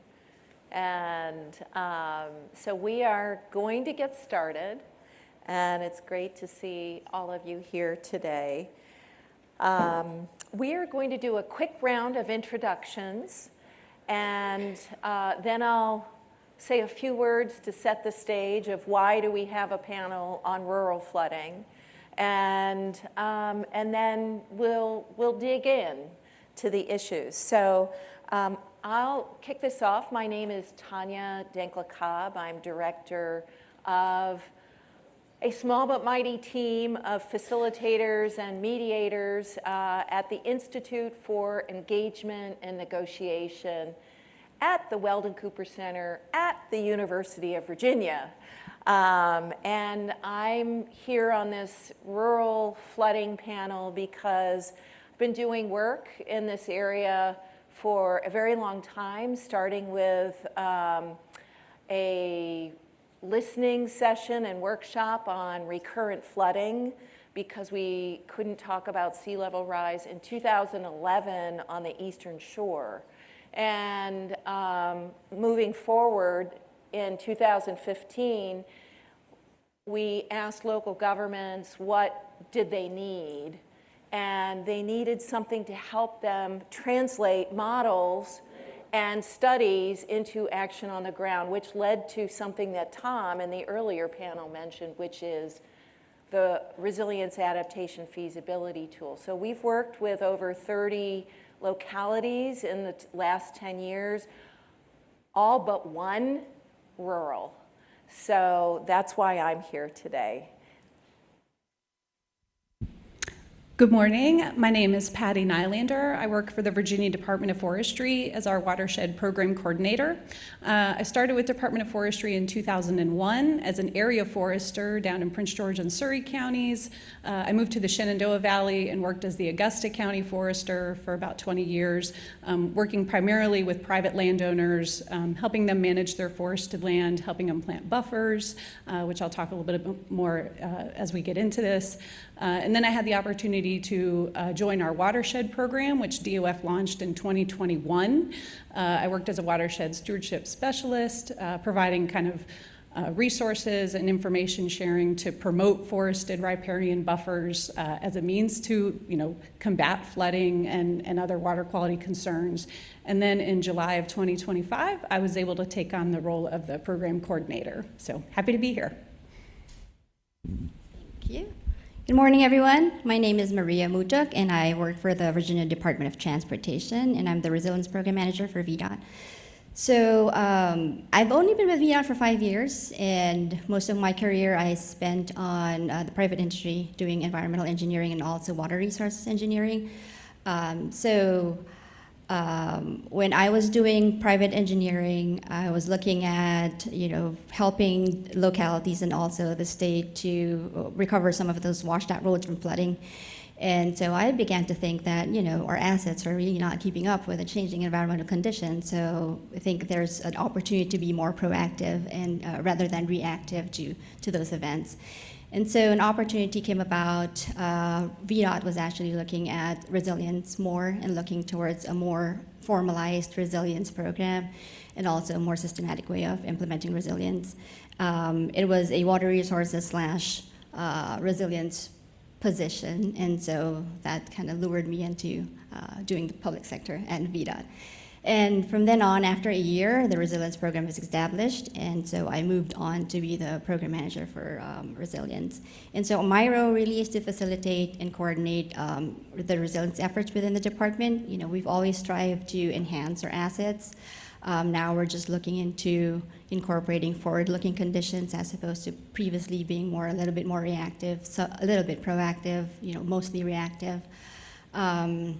So that's the background, and that's what lured me into resilience. Good morning, everybody. My name's Chris Bell, town manager of Damascus. I don't know if anybody's been to Damascus, Virginia. Yay! Home of the famous Virginia Creeper Trail. We're in Southwest Virginia, only about 5 minutes from the Tennessee border and 15 minutes from North Carolina. A town of a whopping 700 people on a good day. 385 households. In full transparency, I have not been in town management or public sector long. I came from Atlanta. I was in Atlanta for 30 years. I have an acoustic engineering degree, so not hydrology or fluid dynamics, but acoustics, so I won't comment on the speech intelligibility of this room. But, so I came from audiovisual technology in the private sector, owned my own company for 25 years. And my wife and I got tired of Atlanta and the rat race and all the things associated with that. Our youngest son ended up at Virginia Tech in the Corps of Cadets, go Hokies. And we decided, chapter 2 of our lives, let's move to rural Southwest Virginia. And an opportunity came about to become the town manager of this tiny little town. And I thought, what a great way to kind of, you know, settle off my 50s and 60s into a small, quiet mountain town. What could go wrong? Well, 7 weeks after I became town manager, Hurricane Helene hit, and we've had quite a lot of devastation from the flash flood, and we'll get into that later, but thank you. Thank you. Hello, I'm Majid Shafi-Jude, and I'm a faculty member in Civil and Environmental Engineering at UVA. So I started my position here at 2020, right at the beginning of pandemic, and I always thought I had a rough start. But when I met Chris a few weeks ago to discuss our panel, I was like, okay, he had a very rough start. My research really focuses on understanding the community perspective, the stakeholders' perspective in natural disasters and in water resources and environmental management, and how we can integrate those understandings and insights into our decision-making models. And why am I on this panel? When I started here, one of the very first projects that I had was a project focusing on understanding how decision makers, how emergency managers respond to emergencies such as hurricane. And the very first hurricane that I was tracking was Hurricane Ida in 2021. And it had a very, very big national attention and coverage, especially because many, in one specific county in Florida, the emergency managers did not issue evacuation orders. And everyone was obsessed with that. But I started tracking the hurricane, and then it actually had a huge impact in Southwest Virginia, in Hurley, in Buchanan County. And I started looking at all these hurricanes that were getting all these attentions in the coast, especially in the southeast, but many of them, they had, the rampants of the hurricane had significant impacts in Southwest Virginia. And so I became very interested in understanding, the vulnerabilities and the resilience aspects of flooding in rural communities in Southwest Virginia. And at the same time, we also started a project on the eastern shore of Virginia with Tanya and a couple of other faculty members at UVA that focused on adaptive capacity or building adaptive capacity in coastal rural communities. So across both working with communities in rural Virginia and Southwest Virginia over the past few years, I've been really trying to understand how we can improve flood resilience in rural communities. Great, thank you all. So I'm just going to take a moment to set the context for this panel. I was thinking about, well, do people even understand what rural is and how much rural is there in Virginia? And so I looked up some numbers, and I'm not sure I double or triple verified these, but what I understand is that according to the Federal Office of Rural Health Policy, we have about 87% of our land in Virginia is considered rural. So how many people live in the 87% of our land? And that was very interesting because, again, according to American Health Rankings, the number was around, it was 24.9%. And then according to the organization where our institute now resides, the Weldon Cooper Center, which is well known for trusted numbers, is they say 9%. So that begs the question of how do you define rural, right? Because obviously they're using different definitions to have that discrepancy between those numbers. And my answer, for better or worse, is you know it when you see it. You know rural when you see it and when you feel it. And so that's an issue of how do we define rural. And a couple of things I just want to flag before we get into this conversation is use of language is, I think oftentimes, I think I may have heard this in the former panel, is the term lower capacity. And I think working with rural communities, that could be very offensive to be using language of lower capacity. No, they don't have lower capacity, they have less money.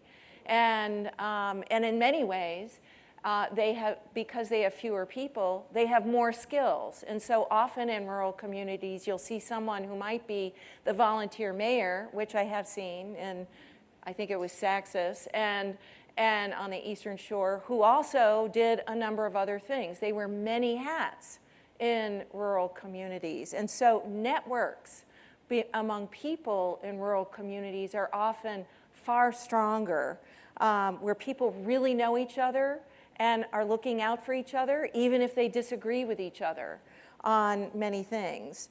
The other thing I want to flag is somebody did talk about this in the prior panel, is thinking about, you know, instead of talking about all of the liabilities, is let's go in there. The sociologists, I believe, are the ones that started this approach called a strength-based approach.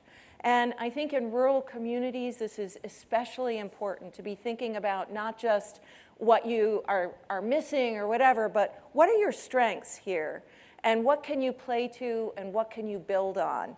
And that is very valued by people who live in rural areas because they know that they have lots of strengths.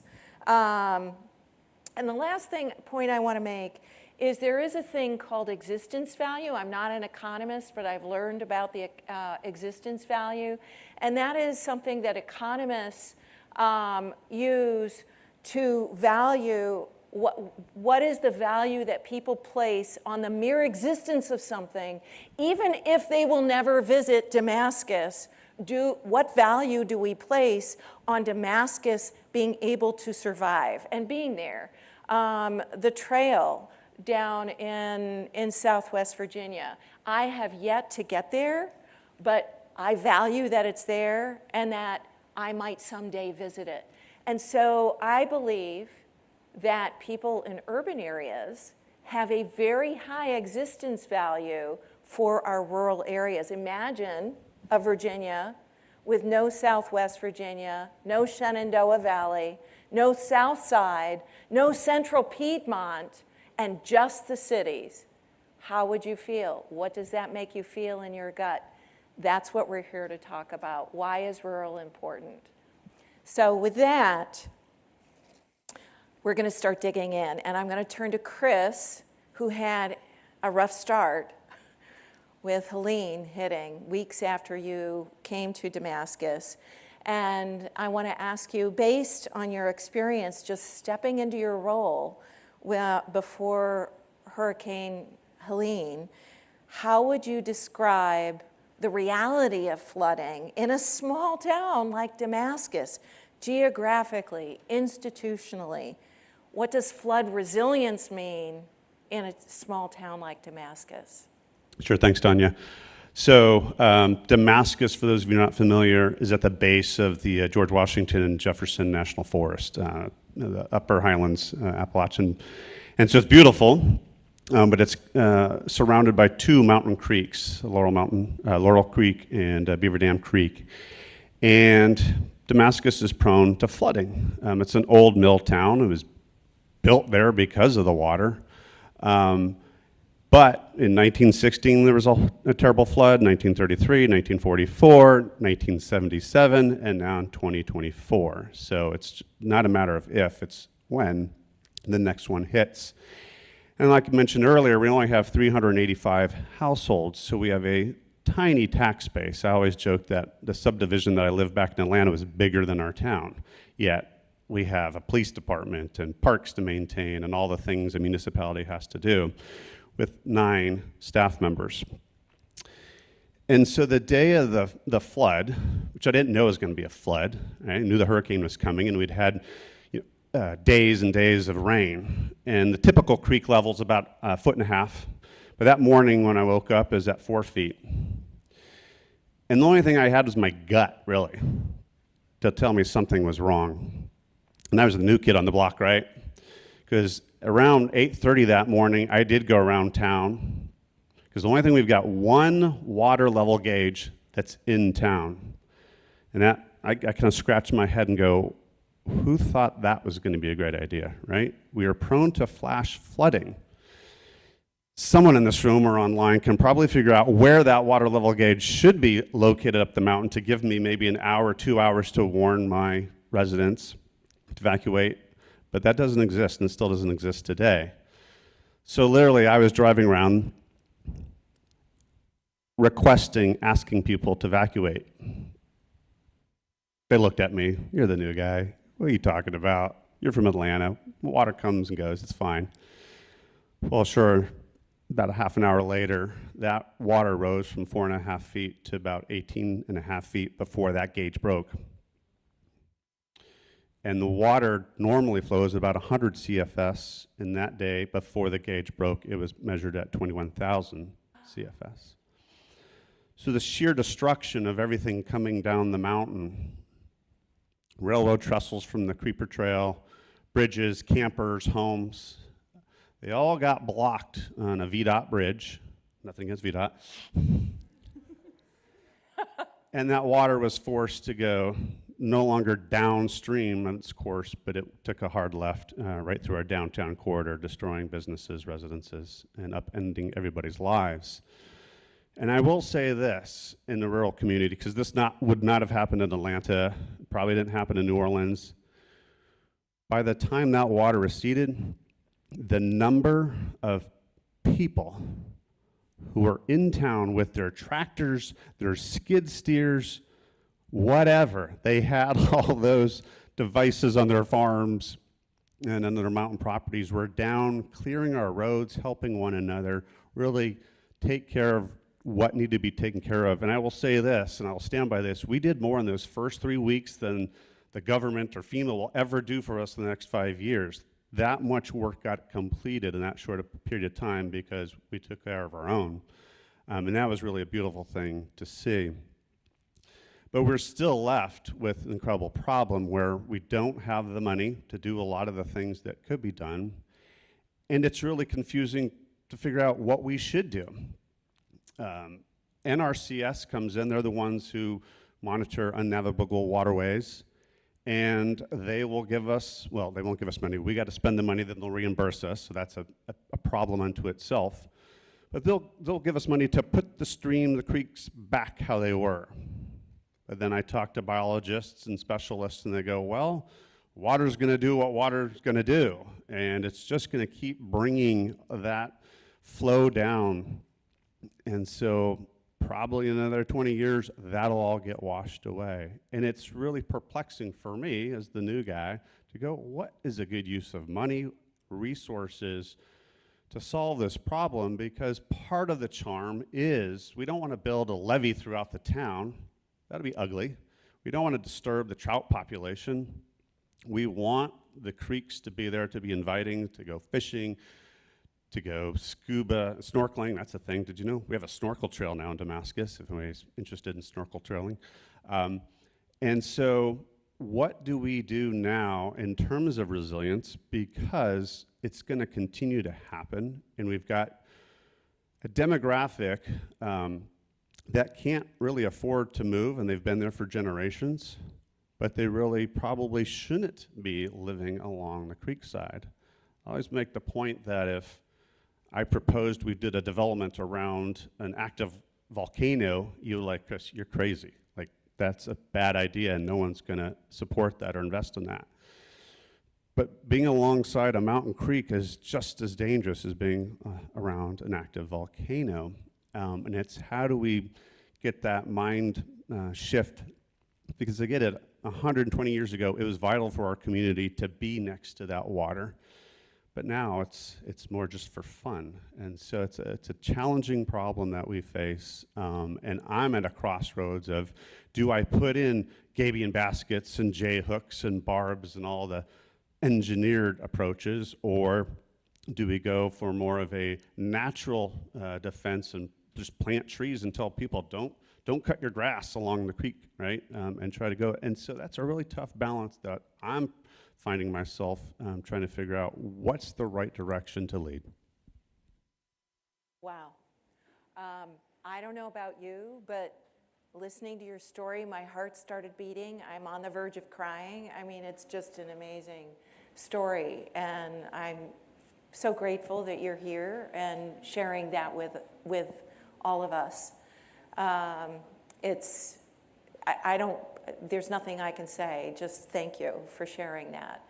Sets the stage for why flooding in rural areas is different and so important for us to be thinking about. Lives are at stake, businesses are at stake, entire communities are at stake. Okay, Patty. Wow, sort of hard to follow that, right?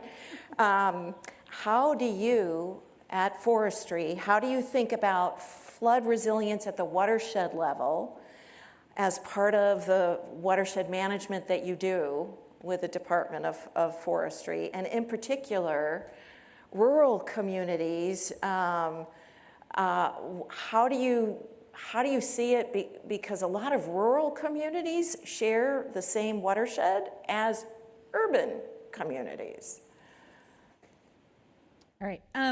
Yeah, and I'm so glad you touched at the very end on nature-based solutions, because I really feel like that's where Department of Forestry's role is. And just to give a couple quick numbers, 80% of the forest land in Virginia is privately owned. About 60% of that is like individuals, so maybe one of your own family members, maybe you yourself own forest land. Then another 20% is kind of corporate, and then the remaining, roughly 12 is public land. So the reason I mention that is, of that 80% that is privately owned, it's about 500,000 landowners, 500,000 or so. And most of the work that Department of Forestry does is working with those individual landowners and helping them manage the resources that they have. And the reason people own forest land are as diverse as the people in this room. Some people own it for income, some people own it for, they are avid birders, some people own it for hunting opportunities, some people just don't like living in the city anymore and have moved to the rural landscape and have their little slice of heaven that they enjoy. That's the great thing about forests, is they are the ultimate multitasker. They can accomplish all of those goals at the same time, in addition to addressing some of the flooding issues that we may face. The more forest land we can keep on the landscape, like at a watershed scale, the better prepared even our rural and more urban communities can combat some of these issues of flooding. If we can keep that forested landscape, encourage people to keep their forest, that's really going to go a long way to help reduce some of the damaging impacts we can see from flooding. And we have to do that in a couple of different ways. When you think about if you're driving around maybe in a rural part of a county or somewhere you've grown up and you see that like 50 acres of woods, and you've driven past it half a dozen times, right? And then all of a sudden you see that 50 acres of woods is gone. And now you're seeing the subdivision go in or something like that. And you kind of think, gosh, well, who did that? Well, it was decisions based on those individual landowners. Maybe they didn't feel that they could handle the financial burden of owning that forest land anymore. They had to pay the taxes on it. Maybe they just couldn't afford to own it. So that was their only option at that point, was to maybe even keep themselves afloat.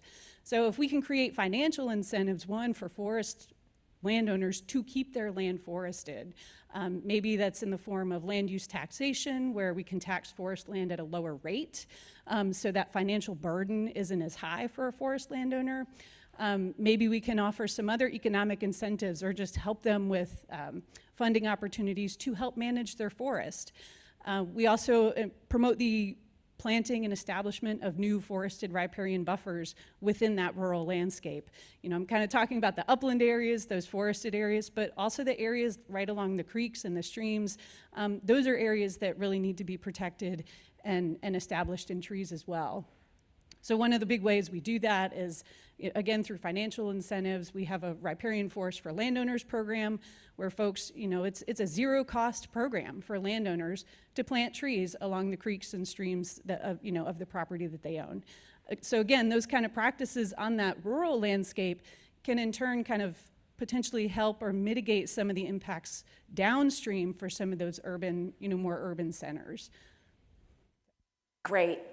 I was waiting for you to say trees are the answer, yes. But yes, trees are the answer. Yeah, thanks. Thanks so much, Patty. Okay, Maria, from a statewide transportation perspective, how is rural flooding different from and distinct from urban flooding on your roads, especially when you're dealing with roads that are low volume, not a lot of traffic, there's not a lot of what would be called redundancy, meaning like there could be only one road in and out of a small community, and the infrastructure of the road may be the only thing that connects different parts of the community. So from your perspective?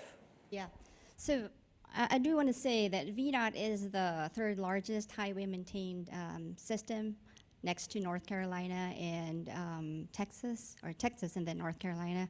So we have about 130,000 miles of lane miles of road. We have 20,000 structures and bridges. We have 3 ferry services. We have 2 mountain tunnels. So there is a lot of competition when it comes to projects.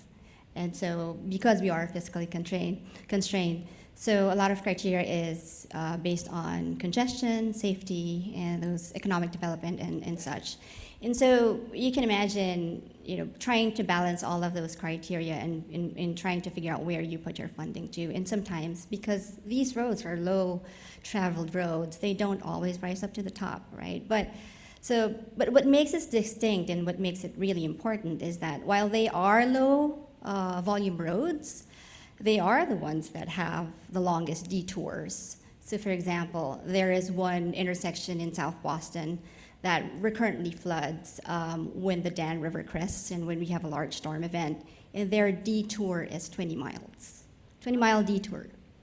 20-mile detour for that intersection. And we have to deploy 30 VDOT staff to mobilize that detour. So again, it is important. And then just what he said, right, is sometimes it also causes the greatest disruption and impact, because if it is the only one way in and out of that community, then that causes a lot of impacts and disruption to the community. And that is counter to our mission, right? It's VDOT's mission. So that is what makes us distinct and makes it very, very important for us. But I also have to say that it also gives us opportunity to be more creative with our solutions. So I think Chris and Patty touched on nature-based solutions. So I think when we were trying to look at our pilot study for a nature-based solution, the ones that rose up to the top were the ones in the rural areas because of easier implementation. Because they have more land. So there are creative solutions and unique opportunities for rural roads as well. Cool, wow.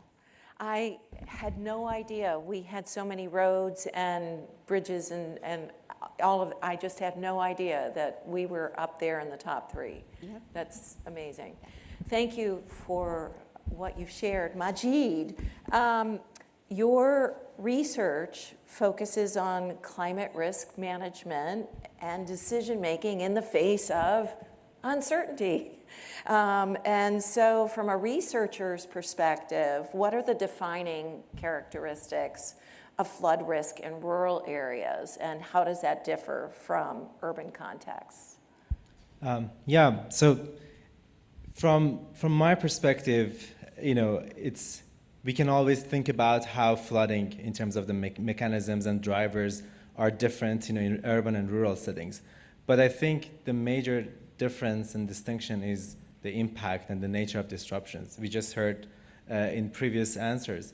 I think in the morning panel, I think it was Derek who was talking about the importance of real-time information about road closures and how that information can be integrated into navigation apps and how people can choose different routes.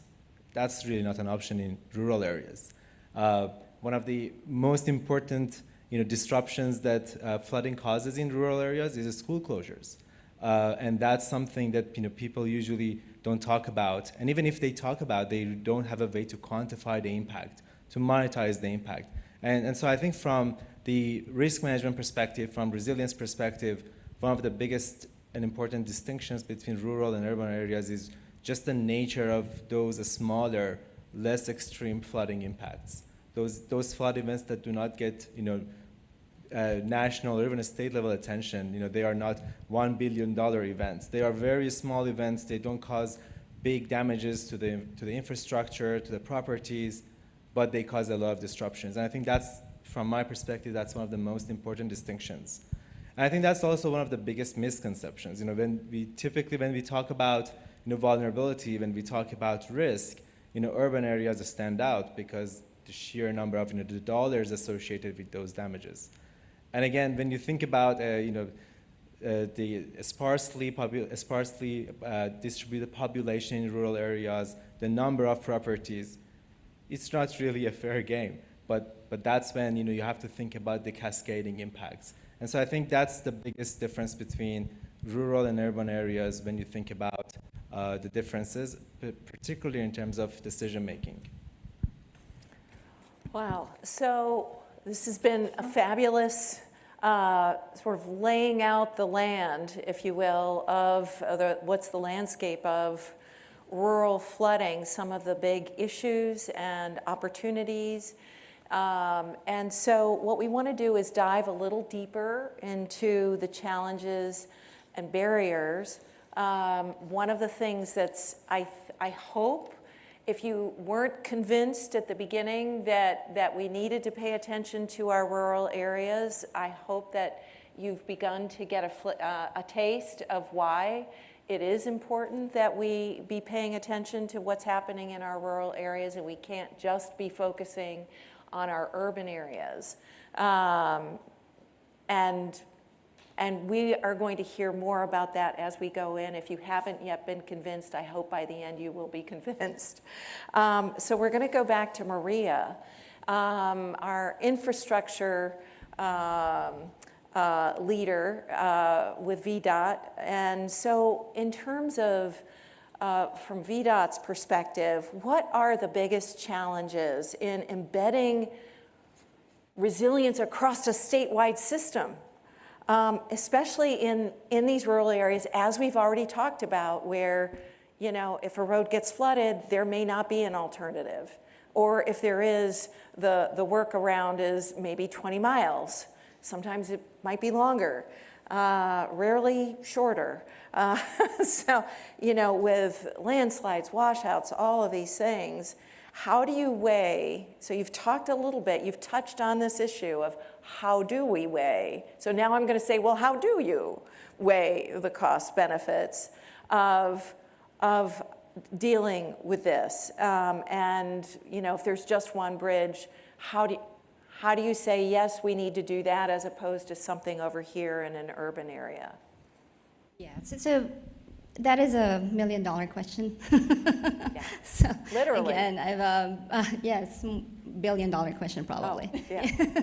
So, I mean, I did say that we have a lot of assets that we maintain and operate, so it is challenging. The challenge really is we are fiscally constrained, and how do you choose which one to invest in? So as part of our resilience plan, we have laid out a framework for embedding resilience into our transportation business practices. So we're trying to embed it in the way we plan, the way we do project development and delivery, the way we do our operations and maintenance, also in the way that we do our emergency management. And we have developed, and that resilience plan was published back in 2022. That really is our guiding principle of how we want to embed that resilience into our normal course of business. But since then, we have been developing tools, and these tools are geared towards identifying which of our infrastructure are really vulnerable to certain hazards. So we're looking at sea level rise, inland river flooding, and also landslides. And so the methodology of assessing the vulnerability takes into account those things, right? Which of those roads are one-way roads? Which ones of those roads have longer detours? And so, which ones of those are critical to a community? So having done that as part of the methodology of the tool, then you're sort of leveling the playing field, right? And making sure that you are assigning the criticality to those roads which are critical to our communities. And apart from that, we also developed cost-benefit analysis, benefit-cost analysis tool, which gives us a way to figure out which solution would be the most cost-beneficial for a particular problem. Say if it's a sea level rise, which resilience practices would be most cost-beneficial to implement. And so if you look at it, if you've got two roads, right, same AADT, same traffic volume, same asset characteristics, and the only difference is that the other road is a one-way road, and it's the only way that's connecting the community to other roads. Then if you look at the benefit cost analysis, if you apply the same practice for this road versus the other road that's just one way, you would have a higher benefit cost to assign to that road that is only a one-way road because of the zero detours. And so that's how we're trying to tackle the issue of assigning and sort of choosing where we invest our money in. Those tools are still being finalized and waiting on governance behind them, but those tools are already developed internally. And that's how we're trying to tackle this $1 million question of where do we invest. That's it's really interesting, and I feel like I want to have a much longer conversation about how that's really playing out and the conflicts that might be emerging, even within VDOT, about those choices. Really interesting. But we will move on. Thank you for laying that groundwork. Forgive the pun. Majid, so as our researcher here, what would you say are the hardest to visualize, hardest to quantify barriers to achieving flood resilience, and how do the various models, we've heard about in the former panel, some of the issues, I think it was, Danny may have been saying that it's just a model, right? It may not actually be the reality, and so how do we know when they're falling short or not? How do they fall short? What can we do about that? Yeah, so I think from a researcher's perspective, I think the most difficult thing to quantify or visualize is these secondary impacts that I was talking about. We have, yes, the models are still improving. There are issues with the model, but we have reasonably good models that can simulate the flooding itself and the immediate impact of flooding in terms of inundation, in terms of the damages to the properties, or even in terms of road inundation and road closures. But I think what's lacking is after that, like if there is a road closure, how does that going to impact access to critical facility? Or if residents have to take a 20-mile detour because of a road closure, how does it going to impact? And so always it's good to think about some of these impacts, but a more important question is how you can actually quantify it. Because eventually, when you think about how, let's say the county has to put on a proposal or a grant funding for making some of these capital projects, the question becomes, convince me in benefit-cost ratio analysis. So if it's difficult for you to quantify those secondary impacts, to monetize those secondary impacts, it's really hard to convince a funding agency or the state that, hey, we need this specific risk mitigation strategy. And one example that I can bring up is, so I've worked closely with Wise County in Southwest Virginia. And we have, the Virginia Department of Emergency Management has this amazing program called Flood Intel Unit. So it's a program that started almost 2 years ago. There are 160 plus flood sensors across the Commonwealth. And so the Wise County has only 4 flood sensors. And these sensors are not cheap at all to install, deploy, maintain. And so one question that the emergency management coordinator in Wise County had for me was, okay, if we want to get one more, not 10 more, not just one more flood sensor, where should we put it?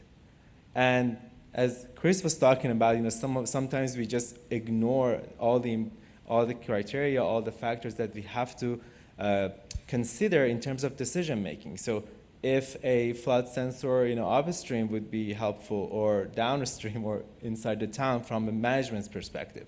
So in terms of those issues that are still need to work on, I think finding out how we can better, from the management's perspective, how we can better understand those priorities, how we can understand the actions or the decisions that they have to make, and then trying to find a way to quantify them, and eventually connect everything to the physical model that I think we are reasonably good at. So trying to find a way to say, for this specific flooding, with this return period, or this spatial impact, what are the secondary impacts that we have to think about? So I think that's very important.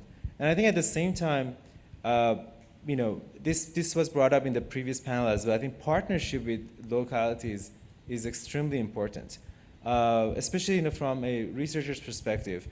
I know that, I've worked with many localities in Virginia, and I know many of them are just tired of another decision support tool. They are really tired of more and more extractive type research, the workshops. So I think it's very important to think about how we can effectively build on the partnerships that we have, or develop some of these partnerships so that we can better understand the perspective of the decision makers in those communities, and then being able to go back to Tanya's question, being able to visualize the impacts based on what they need. And I think that's the way that we can make sure that whatever improvements, whatever advancements in science, in physical models we have, can actually translate into something that communities appreciate, decision makers appreciate in rural communities. That's so helpful to me to understand, because I've been learning so much as this panel is going forward, and understanding that even though our models are so advanced and we have really evolved into very sophisticated models, that we still have a ways to go with these secondary impacts, and understanding how to visualize things in ways that people like Chris can actually use in decision making. Super helpful, thank you. Patty, trees are the answer, we know that. And you've mentioned how they can play a role. Can you tell us a little bit more about how they play a role in mitigating the impacts of floods? And are there any examples that you can share about these high impact floods where has a forest been actually lost, and or a riparian property owner where something the buffers have helped them or saved them? Yeah. Yeah, so I think a really good example is if you look at our VAX program, our Virginia Agricultural Cost Share Program, which is providing financial assistance to landowners to establish conservation practices on the farmland that they own. So I did mention forest landowners.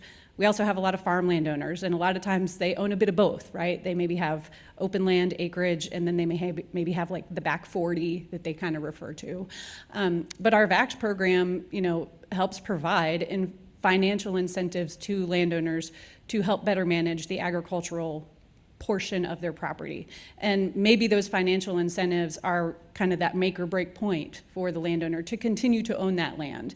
And some ways that it's really beneficial, so when I worked in Augusta County as a forester, I worked in the woods a lot, but I found myself in open fields quite often working one-on-one with landowners who had participated in these types of programs, and they were planting trees along buffers as part of a bigger project on their farm where they were, putting a fence up, maybe they had cattle.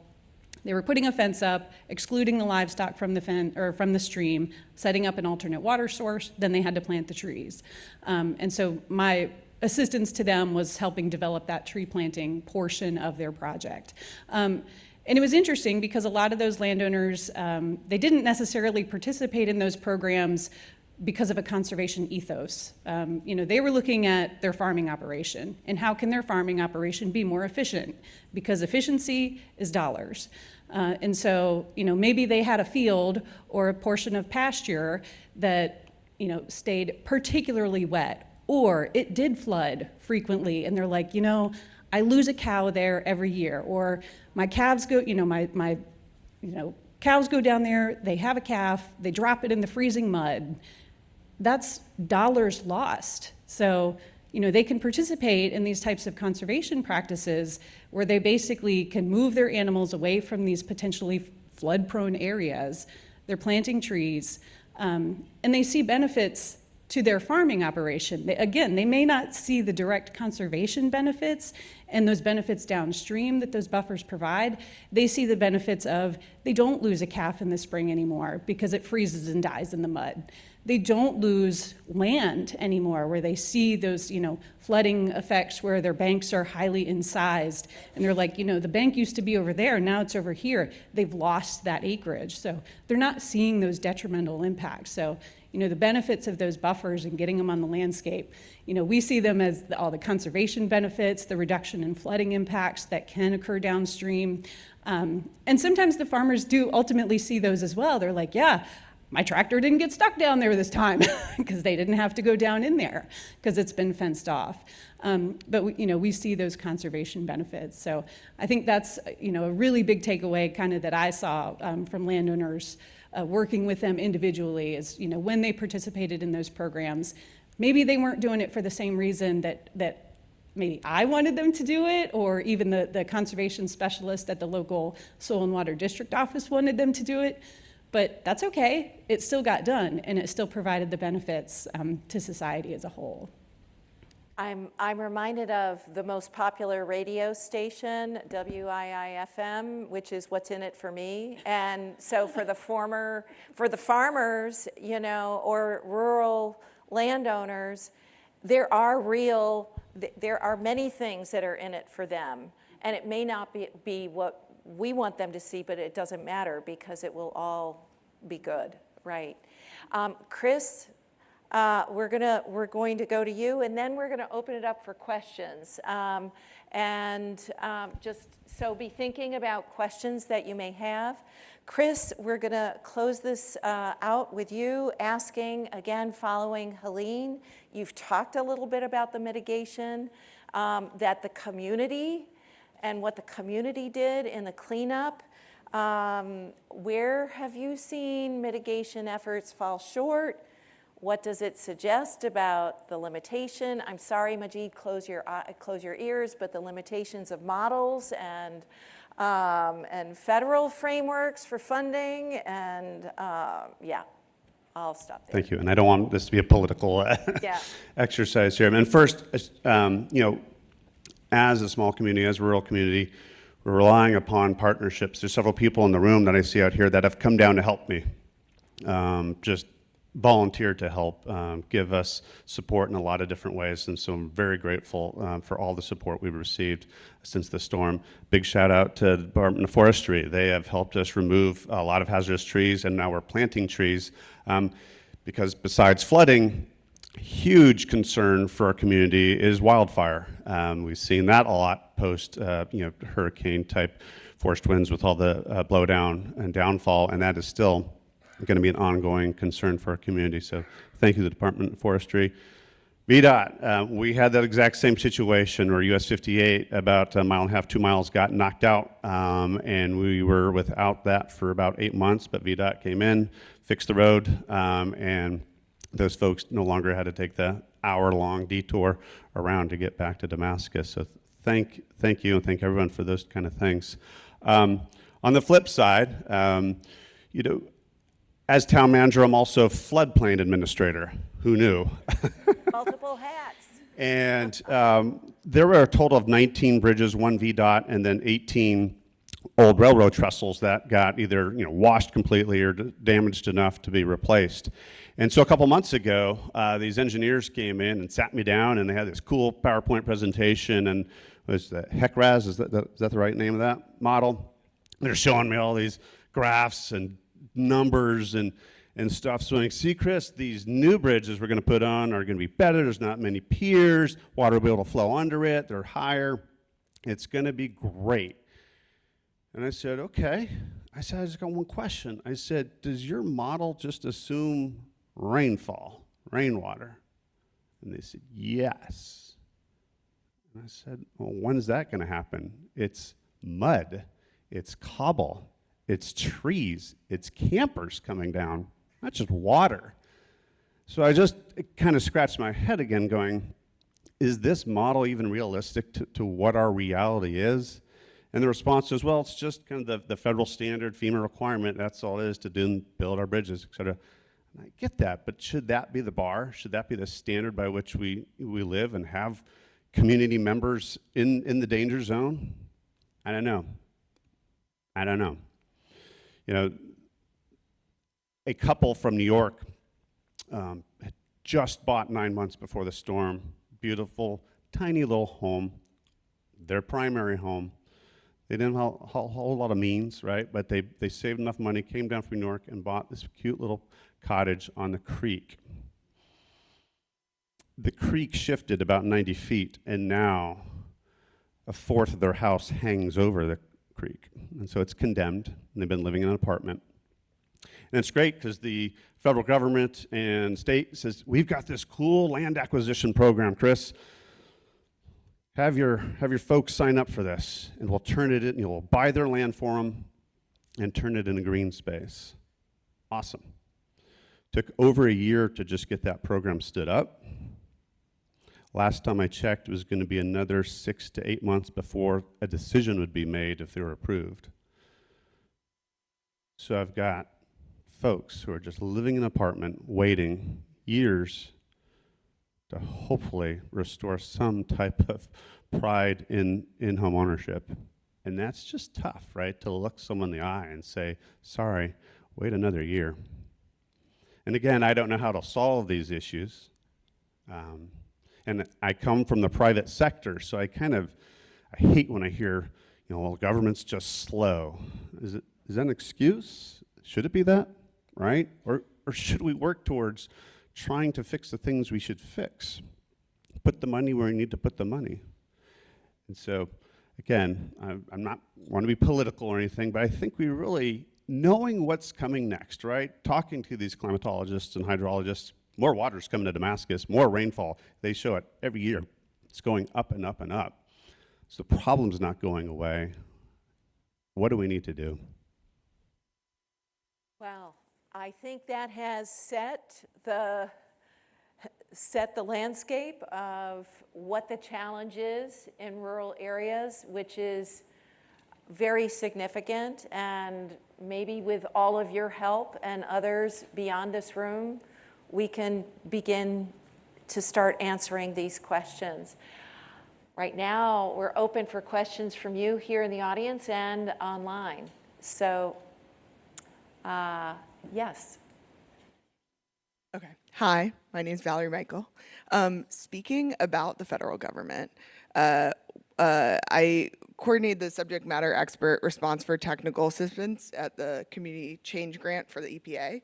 And one of the things that we consistently saw was that rural communities, there was a one-person show wearing multiple hats.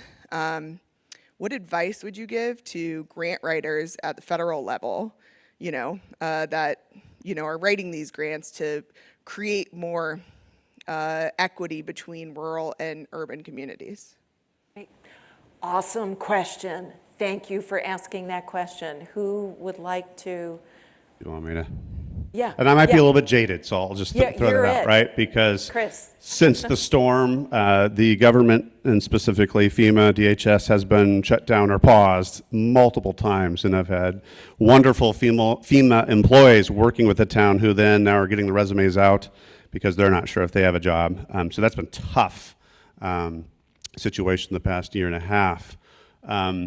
You're absolutely right. I don't have a flood recovery coordinator. I've been trying for a year and a half to get one. And it's, again, there's all these programs, but as such a small town, we don't have that bandwidth, those resources to quickly get in that type of support and resources. And there are folks who are willing to write those grants for us or help that, but raise your hand if you've ever worked with FEMA through the grant process.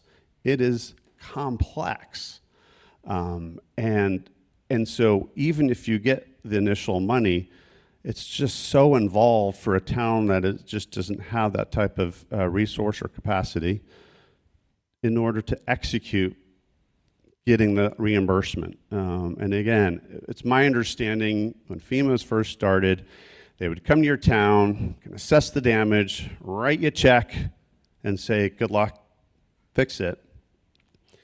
And unfortunately, I think there was probably a lot of bad actors over the years where then they had to implement more rules and then more review boards and more rules and more review boards because people kept gaming the system. And so now we're at this point in history where it is so bureaucratic and so overregulated that we just don't see the money. Governor Youngkin appropriated $16 million to our county that the state still hasn't figured out how to get that money to us yet. And again, this isn't one person's fault. It's this system that needs to be really evaluated and worked on to get the money, the resources, and the solutions in place quickly. And our patience is so thin these days, right? We're in an Uber society or Amazon Prime society. We expect, and our residents expect solutions and answers immediately. And this takes time, but how much time is really realistic, or should we be patient for? And what's just getting a little bit too bureaucratic? So I don't know if that's I don't know how to fix that problem, but I know the big towns, big cities have probably more of those resources that they can dedicate personnel, staff to that. And I don't know if there was just a team that could be mobilized, right? Like Team Rubicon's great at coming out and cutting down trees and clearing debris, but is there a Team Rubicon that could assist in kind of flood build back, debris removal, and flood resilience type tasks? That would be great if something like that could be formed. Yeah. I will, it's very interesting. This is something we've heard again and again, is the lack of capacity to write grants, to even apply, would be one way of addressing the equity. So, I mean, I served on a committee with a number of other people here where at the state making a recommendation that we need circuit writers who can support that kind of work. And so maybe there's grant funding that could be developed for grant writers who serve rural areas to address the inequities right now that are very prevalent. Great question, so glad you asked. I'm letting this gentleman manage the questions. Okay, yes, and then there's one here as well. Okay, so 1, 2, and 3. Thank you. I just wanted to piggyback a little. Help me understand. If there's $60 million sitting somewhere that was allocated for Damascus, why can't you get it? Help me understand that, please. So the state has to, they're the fiscal agent, right? So they have to assure that whatever community does the right thing with that money. So they are standing up a disaster relief program. They have to define what are eligible expenses and the process of how to, get reimbursed for those expenses. So that's a process at the state level because essentially the town would be liable to the state to go, okay, we're going to use that for a backup generator. Well, I got to prove that I used it for a backup generator and not a new Porsche or something, right? So again, I get it. The state has to have some kind of mechanism and process to assure that your taxpayer dollars are being spent for appropriate solutions to help our community build back from the disaster. But what are those? And then what is the process? And so there isn't something like that in place ready to go.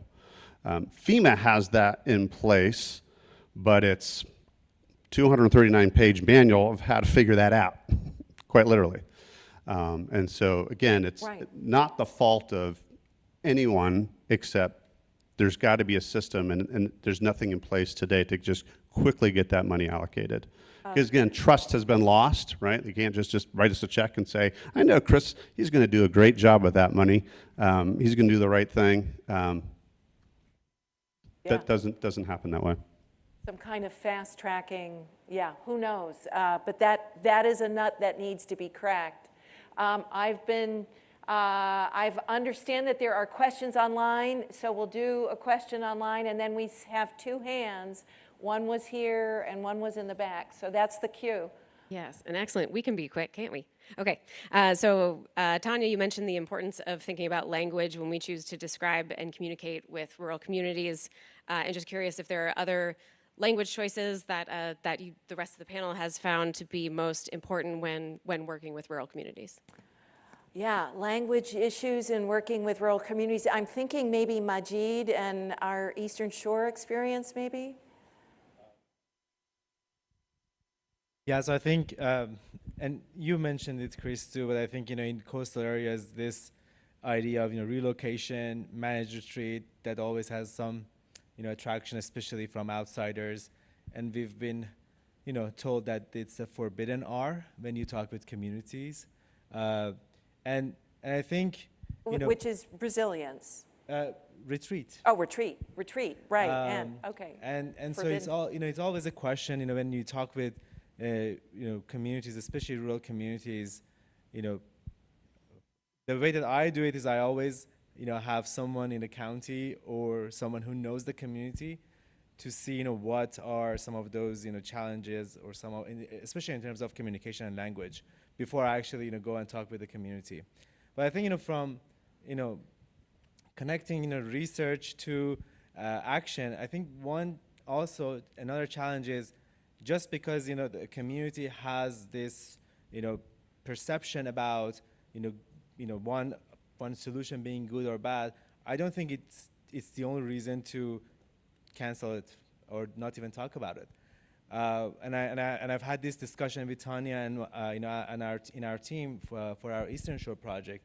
I think as a researcher, we really are obligated to inform the community, not make decision on their behalf. So it's really important to let them know that, for instance, FEMA has this voluntary buyout program, or you can work with DCR through Community Flood Preparedness Fund and come up with your own local relocation program. But at the end of the day, you have to inform the community that these options are available and let them make the decision. Yeah. Okay, Patty. And if I could just add, I think along with language, it's put your money where your mouth is. I didn't grow up in a rural part of Virginia. I grew up inside the Beltway. But I worked in a county for 20 years with landowners who had lived there for generations. And so it was quite obvious that I did not grow up in the county where they grew up. But, following through on my commitments, and kind of gaining the trust from maybe that one prominent landowner that, that I would work with who maybe had a positive experience could share that, yes, Patty's okay, you can work with her. So I think, in addition to language, and I think, David makes a great example, like he wasn't from Damascus, but he has gained people's trust through his work. I think that's a really important component as well. Oh, yes, okay. This is a big question. Yeah, quickly add, sometimes, for us, the danger is that being engineers, we always communicate in technical terms, right? So we say, okay, we're going to raise the road 1 foot, and that would mean that we are meeting the 100-year storm event. But that doesn't really mean anything to rural folks, right? So instead of phrasing it that way, what we want to communicate is, okay, if we raise this road 1 foot, then the floods that you encountered back in 2000 or 2011, those are not gonna, your roads are not gonna be flooded if we do this solution. So I think just putting it in layman's terms and moving away from, we all are well versed with using the storm events, annual exceedance probabilities, but not everyone is, and so that is sometimes dangerous to be too technical when we communicate with them. That's awesome. I will add that in Southwest Virginia, I know some of folks we work with in Southwest Virginia are here, that we have heard the forbidden R is actually resilience, and it doesn't resonate. We also on the Eastern Shore understood that climate equity was didn't resonate. And the project moved from the Climate Equity Project. It is now known as the Livability Hub. And so it's important to really listen and understand language changes in different regions. Time for one more question. I think this gentleman here, Paul. Where was it? Oh, right here, sorry. Sneak through, sorry. Thanks. Chris, question for you. I remember reading about Damascus. There were 2 businesses that were washed away during the flood in Helene. One of them, I think, made it back, and the other one didn't. And they were sort of tourist-related type of businesses. Was there any specific help to get these businesses back on track after the flood? Yeah, it's a great question. COVID and pandemic, I think, did a number on business owners, because I was a business owner at the time, and I got the benefit of the PPP, and so for the first time, I think businesses got a handout after a disaster, and so there was certainly that expectation in town from business owners to go, okay, well, FEMA's here giving out money to residents, where's ours? And all they got was, well, you can apply for this SBA loan. And so that was tough to kind of navigate and help people understand, no, you're still a business, so you don't get that same level of support. But what we did very quickly is pivot and redirect people's focus. We're basically a bike shuttle town, right? We have 7 bike shuttle operators renting bikes and shuttling people up the mountain so they can enjoy the Creeper Trail. And so it was conversations with business owners to go, well, what else could you do with those vans and those shuttles? Could you go to the Christmas tree farm and have families cut down Christmas trees, throw them in the back of the trailer type thing? Or can we really highlighted, and someone over here was enjoyed the ride from Abington to Damascus, the flat section of the trail, which was still open. So they started shuttling people to Abington. And so the other things, we got creative. Okay, our trail's closed, the fun section, the popular section that 250,000 people usually come to. What do? Well, we had a couple trout tournaments because our trout fish population was still great and some great fishing there. And so we brought anglers in, we brought adventure bikers in, so we started diversifying our economy, which I think ultimately there's a silver lining out of this flood is that, hey, don't put all your eggs in this single trail basket. Look at the wide spectrum and what else can we offer from an outdoor recreation perspective. One cool story is a Airbnb couple, they lost, that house pretty much got washed downstream.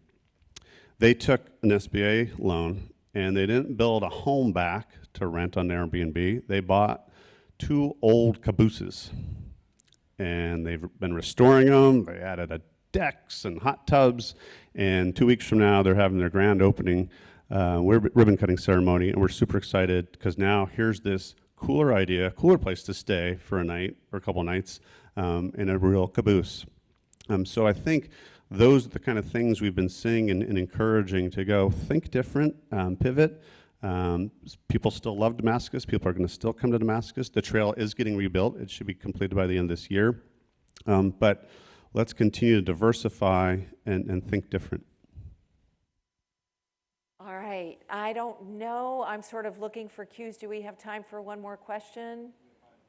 We need to wrap up? Okay, what I'm going to do is sort of lightning round. If there were one thing that you want people to remember about working with rural communities and flood resilience, what would it be?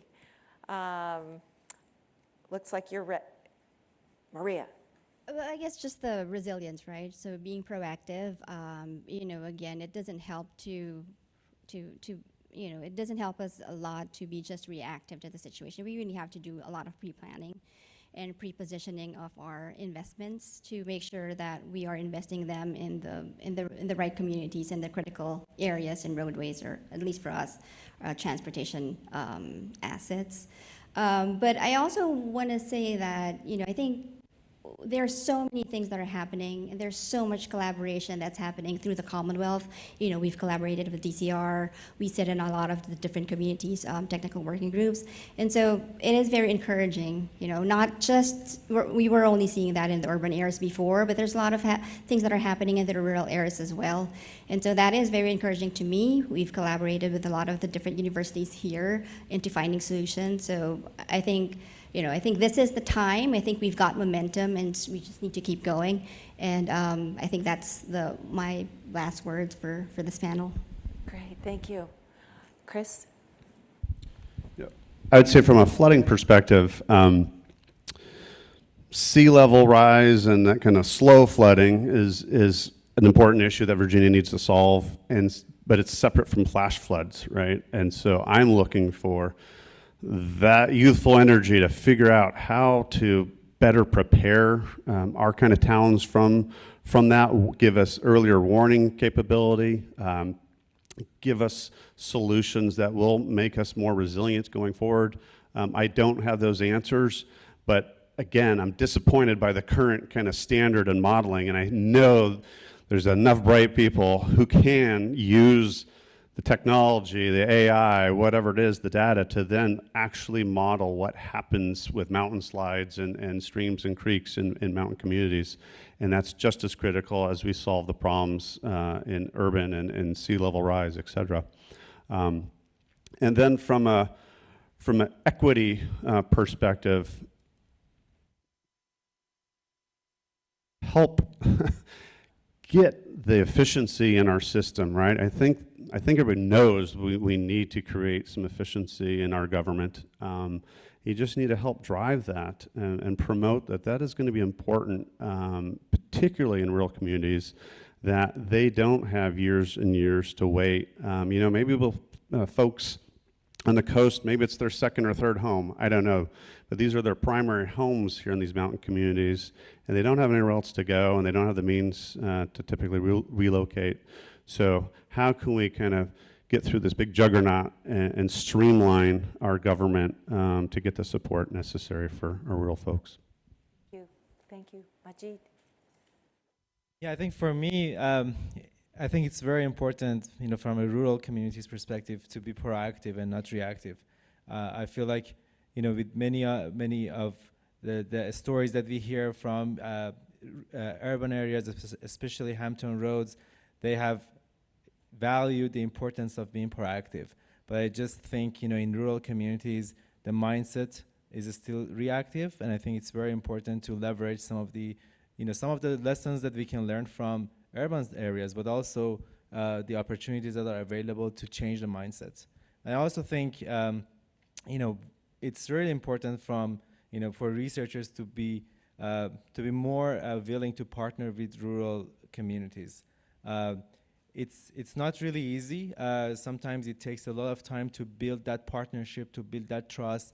But from my own personal experience, working both in Eastern Shore and Southwest Virginia, it's really meaningful. And I think that's one way that we can address the problem that Chris raises. So you really need to build that partnership. You really need to learn what they need, what they're looking for, to be able to develop models, solutions that actually work for them. Thank you, Majid. Patty? Yeah, just you stole my thunder, but trees are indeed the answer. And just to reiterate, the more we can conserve that forest land base in the rural landscape, the more it's going to help reduce some of the impacts of flooding. And trees they don't cost local governments anything. A tree doesn't call for an ambulance to take it to the hospital. A tree doesn't need to be picked up in a school bus to go to school. So, but they do provide clean water, they provide clean air, they provide those ecosystem services. So they are saving local governments. Forested landscapes can help reduce costs to local governments. So just recognizing that and supporting the landowners that own that forested land base to ensure that it stays that way. I love all of these messages, and I've been sitting here thinking about, what is a word that starts with R that I can think about for how to help you think about rural. And at first, before I say what I've come up with, is how many people here actually live in rural areas? I do, and so more than I thought might have been. And so I just want to say rural is real. Rural is so real, it's awesome. So with that, thank you all for being so great and so engaged. And please help us thank these amazing panelists.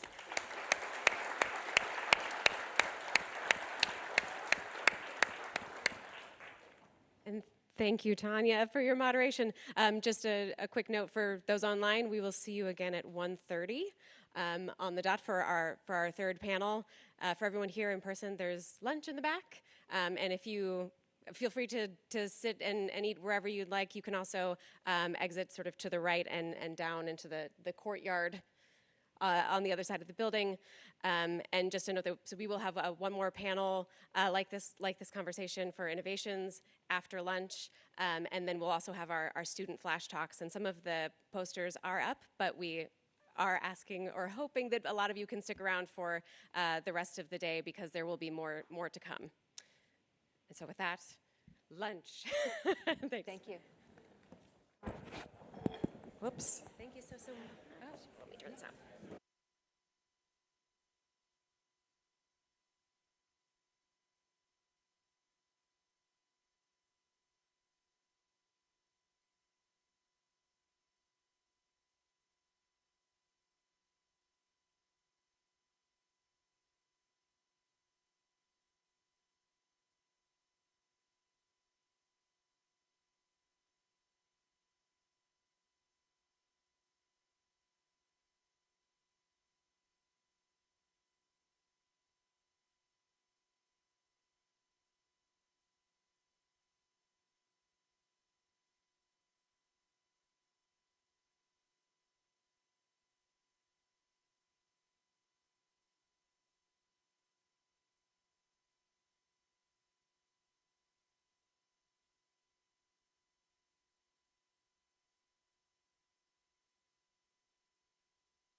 Check.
Hi, everyone. Can I get your attention? We're going to get started in just a few minutes. If you can make your way back to the seats, we're going to get started in just a few minutes.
I was wondering why.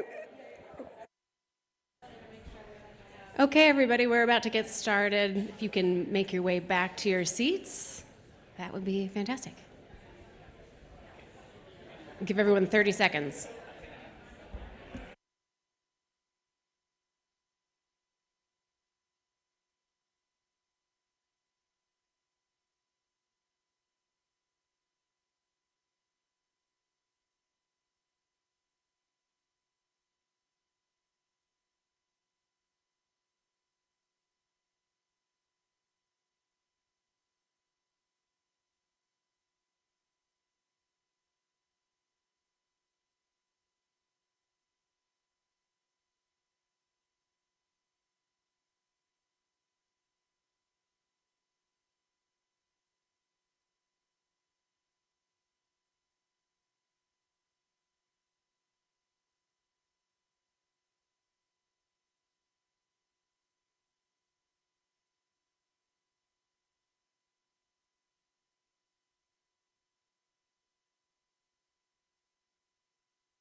Hear me?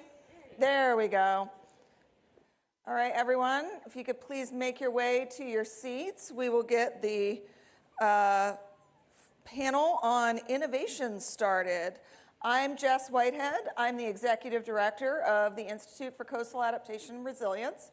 We're going to have our panel introduce themselves in a minute, but I was inspired during our last panel, I think, to add a little bit of context for this. Because when you hear innovation, especially if you are someone like me, that word can very quickly start to have negative connotations, like, oh, they think tech is going to come in and solve everything. And in fact, I was probably there 2 or 3 years ago myself. And this is somewhere where I've come around. And I wanted to provide a little bit of context for this. How many in the room were at Environment Virginia? All right, pretty good show of hands. How many were in the last resilience panel? I think 3/4 of the last resilience panel are here. And I know our Virginia Chief Resilience Officer, Greg Steele, and his staff are online. And at the end of the closing panel on resilience in Virginia, I had the opportunity to ask a question. And unsurprisingly, I think I owe something to everybody on the panel for having done this, because it's not exactly a fair question. It's kind of a trick question. But I asked, 2050 is only 24 years away. What does success look like? I've got very different answers from different people. Those are those stories to tell. But it's an opportunity, the question was really meant to be an opportunity to think about what is our vision and how do we drive forward together as Virginia on a vision. And there are challenges that we faced. We've heard on both of our prior panels that action is extremely expensive. The impact in these communities looks very different, from urban to rural, from low income to high income. And from coastal to Piedmont to mountain. But there are opportunities like the social capital that Mr. Bell described in Damascus that gives us hope and adds value and are not accounted for in our science and modeling of risks that don't include actions like all of the farmers showing up with their equipment. That's not just a Damascus thing. We saw it often in North Carolina as well. Retreat is also expensive. I'll use the word because that's what came up this morning. Strategic relocation, reinvestment, whatever you want to call it. The 10th anniversary of the Dutch Dialogues was held in Hampton Roads in November. Shout out to Scott from the City of Hampton's Resilient Hampton Initiative, who's here. But that included a work group exercise that looked at how is retreat going in other areas. We didn't talk about it in Virginia. We just took a look at what's happening in some places that are actively relocating. And specifically, we were all asked to take a look at the case studies of Newtok, Alaska, and Ile-de-Jean-Charles, Louisiana. And it turns out that retreat is incredibly expensive and challenging to manage. We were talking about not just building new receiving homes, because we don't have a whole lot of excess housing stock in this country, but we were also talking about them having to figure out how to layer, in many cases from multiple sources of funding, how to build new water, build new sewer, build new schools, build new electric, build new town facilities, all of these things. The costs were adding up, in most cases, well over $1 million per household. The Virginia Coastal Resilience Master Plan's Web Explorer lets us take a look at some really important spatial data through 2080 in the Commonwealth of Virginia. And one of the very cool things that this tool does is it projects where our floodplains are going to be under what the state considers as the benchmark NOAA intermediate high scenario. If you pull how many households in Virginia will be exposed in 2050, so really, doing the math in my head, 2080, sorry. So 54 years from now. We're talking about 33,700 of today's Virginia's households in the 2080 100-year floodplain. We are talking about 82,700 households that will be in that future 500-year floodplain. I haven't done the modeling on the math. I don't want to inappropriately draw conclusions here, but you can start thinking about some of these numbers yourself and realize that managed relocation is also going to be extremely expensive and talking about in the billions of dollars. And we have a lot of things here in Virginia that need to be close to the water. We have the world's largest naval base. We have the Port of Virginia, which now has the deepest water on the East Coast. We have our colleagues at Old Dominion University who work in the maritime space will tell us in any average room, 96% of what is in the room around you came on a boat at some point. So we are very, very tied to having shipping globally. Seafood industries, anybody enjoy oysters? Those oysters grow in cages that float and need to be near the water. So we're not just talking about tourism, although tourism is also important. We heard how important those tourist dollars are to rural mountain communities. And in a lot of cases, that requires making sure that they have access to the water as an amenity that draws people there so they can pay their bills. So fear is an option, but it leads to paralysis. What does innovation bring us? It's hope.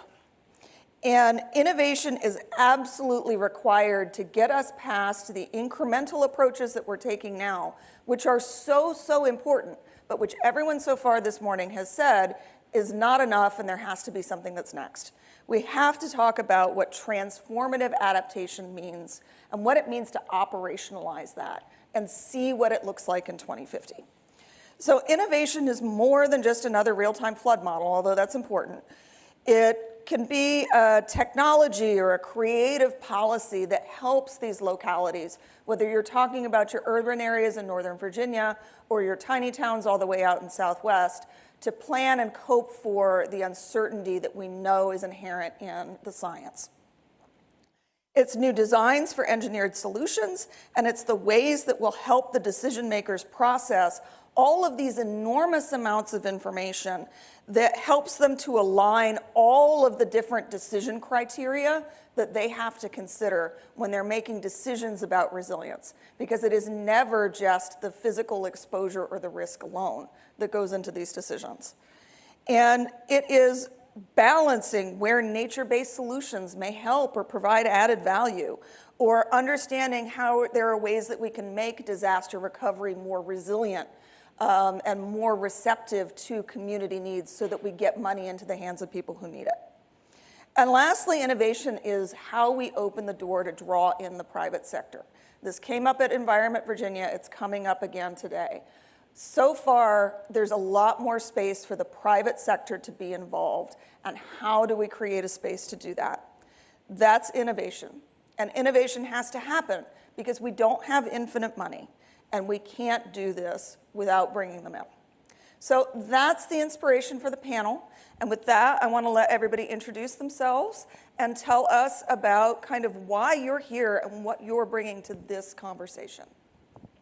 Great. Good afternoon, everyone. My name is Jay Burness. I'm the GM CEO for the Hampton Roads Sanitation District, or we say HRSD. And so if you haven't heard of us before, we're the Regional Wastewater Authority in Eastern Virginia. We serve 20 cities and counties, almost 2 million people, over 20% of all Virginians. So these are cities like Virginia Beach, Suffolk, all the way north to King and Queen County and the Eastern Shore.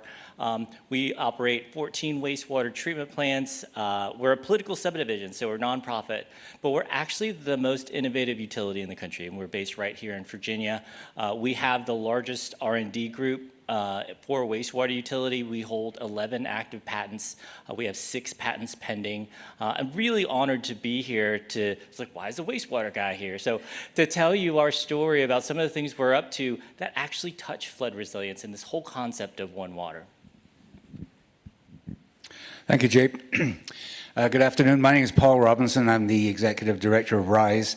And before I explain what RISE does, a couple of things that I learned over the years that brought me to this point. I had my own company for many years working in the field of aviation safety, and there's 2 things I learned from there. One is you talk to the people who face the problems day in, day out. They know what they're talking about. They can describe the problem. They may not know what a good solution is, but they can describe the problem and the morphology of what actually happens in a certain situation, and that is gold. The second thing I learned is, because I had to get out and sell the products, is there's a lot of different types of customers. Everything from the customer who doesn't think he has a problem and doesn't care, and then there's a few other flavors, but then there's the one on the end, a customer that knows they have a problem and they want to find a solution. So when I started RISE, I put those 2 things together, and we developed a model around a challenge.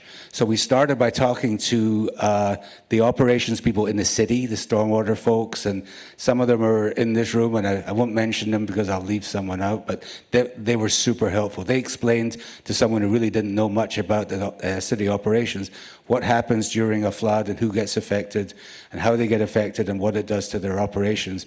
And so we built a challenge, a competition around that. So we would source the problem, and we would ask companies, small businesses, to give us a proposal. Tell us how you're going to solve those problems, and we'll fund a pilot program.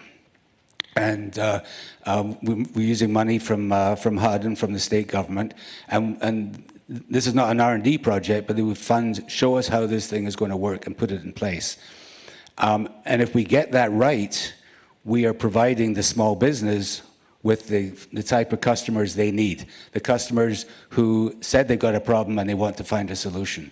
And so it really shortcuts that whole thing. For a small business, that is a really big consumer of time and resources to start knocking on doors of customers that don't really care.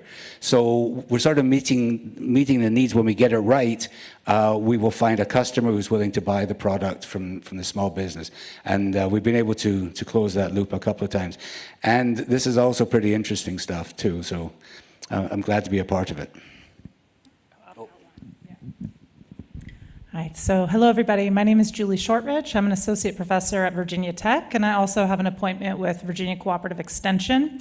So my background is in water resource and environmental engineering. And before joining the academic world, I spent several years working as a practicing engineer and consulting, and then also with international NGOs on disaster risk preparedness. And I think those experiences were pretty formative for me and for getting me where I am for a couple of reasons.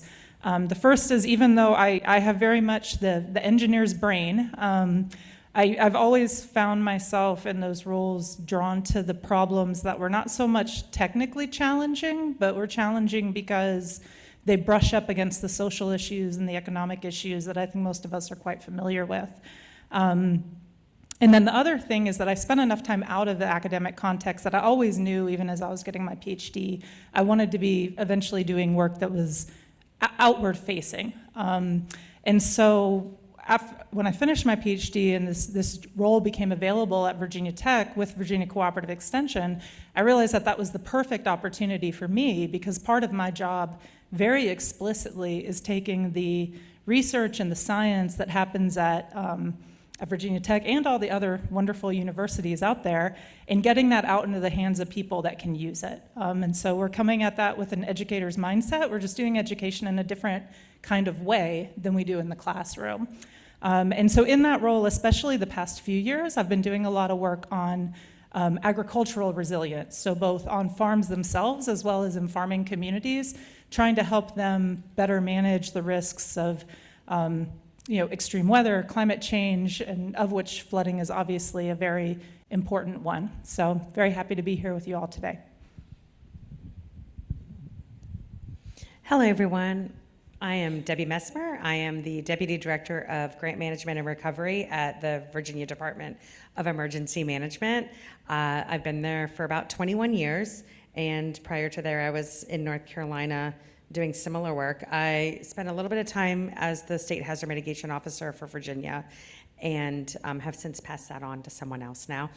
But I basically help with recovery and mitigation across the Commonwealth, typically post-disaster, some pre-disaster, usually centered around funding sources, but also looking at flooding mitigation opportunities that are out there and planning with resilience. I guess I'll hold on to it. Sure. All right. Yeah. So I think I'm really glad I kind of made a game time decision based on making sure that we all had the context of why we're here. We probably have 3 hours worth of questions, so I'm not sure we're going to get to all of them. But I do kind of want to start, Debbie, since you have the floor, how have you seen from the state and recovery perspective differences in how communities are approaching flood resilience now compared to 10 or 15 years ago? There we go. Okay. So I have been doing this. I'm on, like I said, 26 years now. And I started from knowing nothing. I literally started applying for this random job in North Carolina and then got to know mitigation a little bit, and then have since gone into mitigation and recovery. But over the last 10 years, I think the key or a lot of the things that I've seen changing are really related to just advanced modeling, like we've talked about, I'm sure in the last panels, and how things have changed from more, instead of statistical base flood mapping and historical data, now we're looking at modeling. A lot of nature-based solutions we're seeing a lot more, especially when I'm looking at grant project applications that are coming in. A lot of people are having these mitigation opportunities with wastewater treatment plants, say, but they're also putting in there, what's the nature-based solution to go ahead and make this not only effective, cost effectiveness wise, but also nature wise as well. And then let's see, I put a few notes down here too. In terms of recovery, we really need to start thinking about expanding mitigation within recovery. So a lot of recovery through, say, Hurricane Helene or previous disasters has been centered around just rebuild and replace I know Chris talked a little bit about that. You've got your bridge. Well, let's just put our bridge back in. We really need to look at expanding that. And I think over the last 10 years, in terms of funding wise, FEMA and the Commonwealth, we've really started looking at expanding those opportunities to be more mitigation and forward thinking, and not just put things back the way they were. Let's build them back better type of thing. Yeah. I wanted to pick up a little bit on the wastewater thread, because I know you immediately said, well, why is the wastewater guy here? And I'm thinking from a climate adaptation perspective, in many communities, the wastewater is going to be the tipping point for when they continue to be viable or have to start relocating. So in terms of wastewater, HRSD serves nearly 2 million residents. Where is some of the most meaningful innovation happening in HRSD and with your shop? Yeah, so great question. Probably our big mega project. And just to give you a little bit of a macro perspective in the industry, a lot more entities around the country and around the globe are really thinking about one water, right? So instead of just thinking about floods or just thinking about water or wastewater, right? Like think about the entire water cycle. And you see a trend in circular water economy concepts. And guess what? Virginia has the best example of that going right now. It's called SWIFT. It's HRSD's Sustainable Water Initiative for Tomorrow. And basically what this project is we are taking our highly treated effluent, purifying that water, adding advanced water treatment plants at our existing plants, purifying that water, taking it to drinking water quality, and pumping that into the Potomac Aquifer, which lies basically in the eastern part of Virginia, east of 95 is the Potomac Aquifer.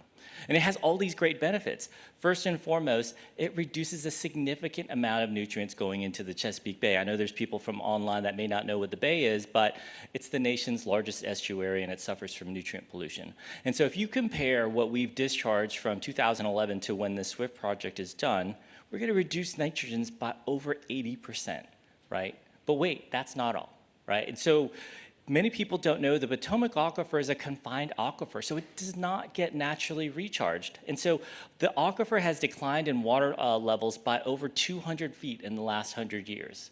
And 20% of the people in Eastern Virginia rely on groundwater as their primary source of drinking water. And so by pumping water into the aquifer, recharging the aquifer, we're going to create the sustainable water supply. And so, but wait, that's not all, because when water levels decline, it's causing clay layers to compact.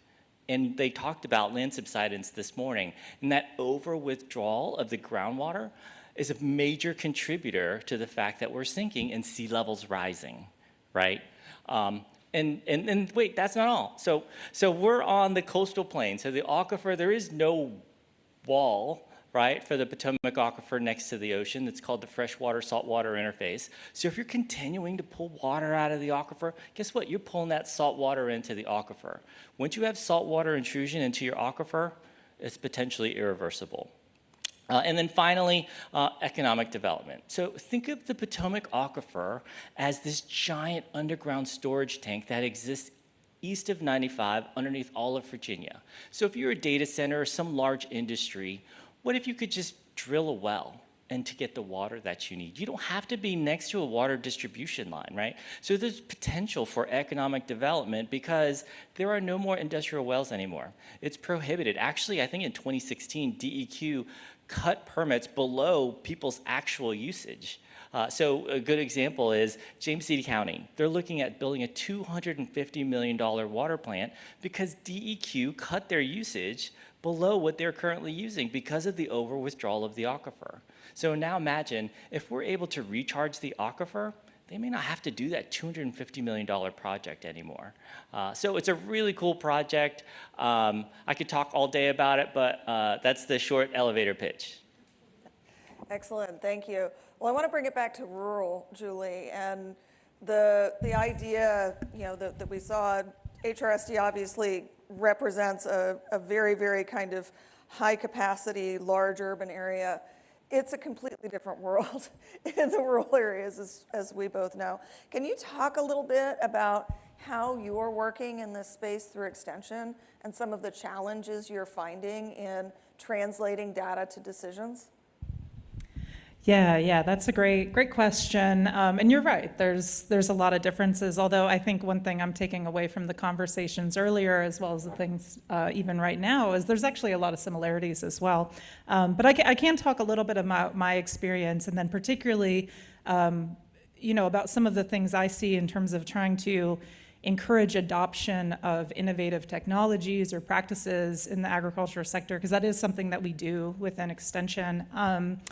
I think one thing that's really important to keep in mind, if that is something that you're trying to do, is that I think the first step always has to be making sure you really understand the context in which you're trying to work and what their lives and their world looks like.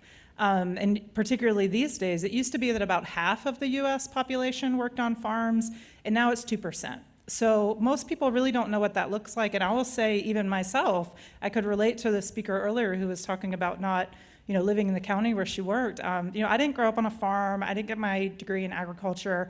So I had to spend a lot of time early on getting to know people, listening, and really learning, what were the things at the front of their mind, what are the issues they're dealing with, and how can we really be responsive to those.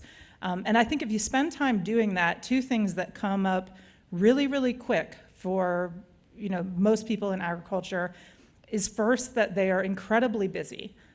There is always a list of 1 million things that need to be done on a farm, and actually in Virginia we have about twice as many part-time farmers as we do full-time, so most of them are working other jobs as well.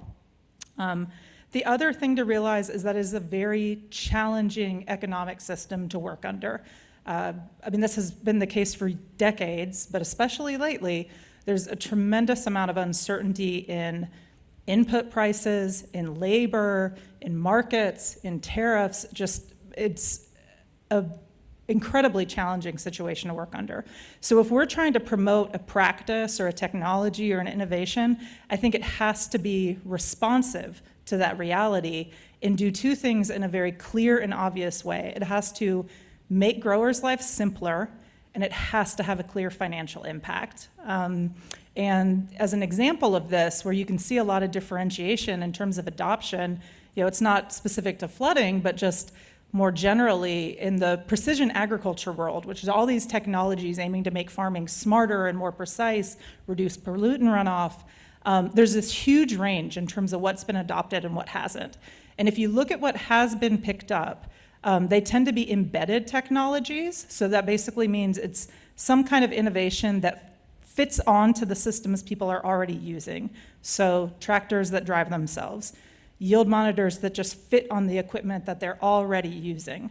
And then it also provides a very obvious benefit in terms of reduced labor, reduced inputs, better revenue. They can see the financial impact clearly. You compare that to some technologies that have been adopted less. Like one thing that you see a lot in research is the development of these kind of weather and climate apps, where it takes all this weather data and then it provides a decision in terms of some kind of management on the farm. And there are some of these that are really impressive from a technological standpoint, but a lot of them end up just sitting on the shelf. And I think a big reason for that is, you try to convince someone that has 1 million other things to do that they should download this app and learn how to use it and learn how it'll benefit them, and that's a tough sell. So I think making things easy and having that very clear financial benefit, that's what I think has the biggest impact from what I can see. Yeah, so Paul, can we pick up with this a little bit with you and talk about RISE? RISE has done great work both in the urban areas of Virginia as well as the rural areas, and rural, coastal in the Middle Peninsula, and now the challenges that you have active up in the Blue Ridge region with disaster recovery. What are some of the biggest problems that's attracting the interest of the innovators you're seeing come to RISE? There you go. So we've been focused on three different topic areas largely for the Blue Ridge region, and based on what we've heard from talking to the cities and the counties and the PDCs out there. One is early warning systems. The communities need to know well ahead of time what's going to happen, and that needs to be translated into some meaningful direction about what they should do and where they should go. And that doesn't exist right now in a form that is useful. With some of these more remote rural areas, if you go the wrong way down a road, you could be going for a long time and be driving into something that's worse than what you came from. So we got to give them good information. So that's one that came up pretty quick. The other one is insurance. In the past, communities were basically left right after an event, after a flash flood event, say at Hurley or Whitewood, they were left to fend for themselves. And the United Way of Southwest Virginia came in, and they raised $1 million for each one of these communities, and they helped with a program and guidance about what these folks can do in the next the hours and days and weeks after an event. That's not sustainable. And then we're trying to integrate a number of products together, because some of these communities out there have an emergency management group of one, and they get saturated very quickly. So they can't have these 3 or 4 really good ideas and be juggling them. They need something that's integrated, and they need some support. So we've been looking in those types of areas. And one thing to keep in mind also is we pick the topic areas where there is no currently good solution. If you can go to Home Depot and buy 10 of these things, it doesn't fit the challenge model, because there's already a solution out there. But many times those, what is out there, if there is anything, doesn't meet the needs. That leads to a bit of a problem, especially after a successful challenge where our funding, and typically we fund about $250,000 to $300,000 for a pilot program, for an 18-month pilot program. So the thing is usually showing that it can work. But then the question is, well, what's next? And what's next is ideally a procurement. And Virginia, it really has some amazing funding available for resilience infrastructure procurement. They've got funds, they've got the CFPF and the Virginia Disaster Assistance Fund and a number of others. Most states don't have those sort of pots of money to put at this. That money's available, but what happens is typically at the end of our challenge, we've come up with something that has not been considered. For example, a parametric insurance program for 17 counties. And that's what we're talking. So we have to go back to Richmond and pull the agencies together, talk about it, explain how it might work, what the problems might be, how can this thing get funded going, on a sustainable basis year after year, and what the costs would be. So it's introducing a new idea into programs that are not set up for that sort of thing. Not that that's a problem, it's a process. And there's people in this room who are helping out with that. And we really appreciate it. It's about talking and how to get these new ideas and these solutions made sustainable for the communities that need it.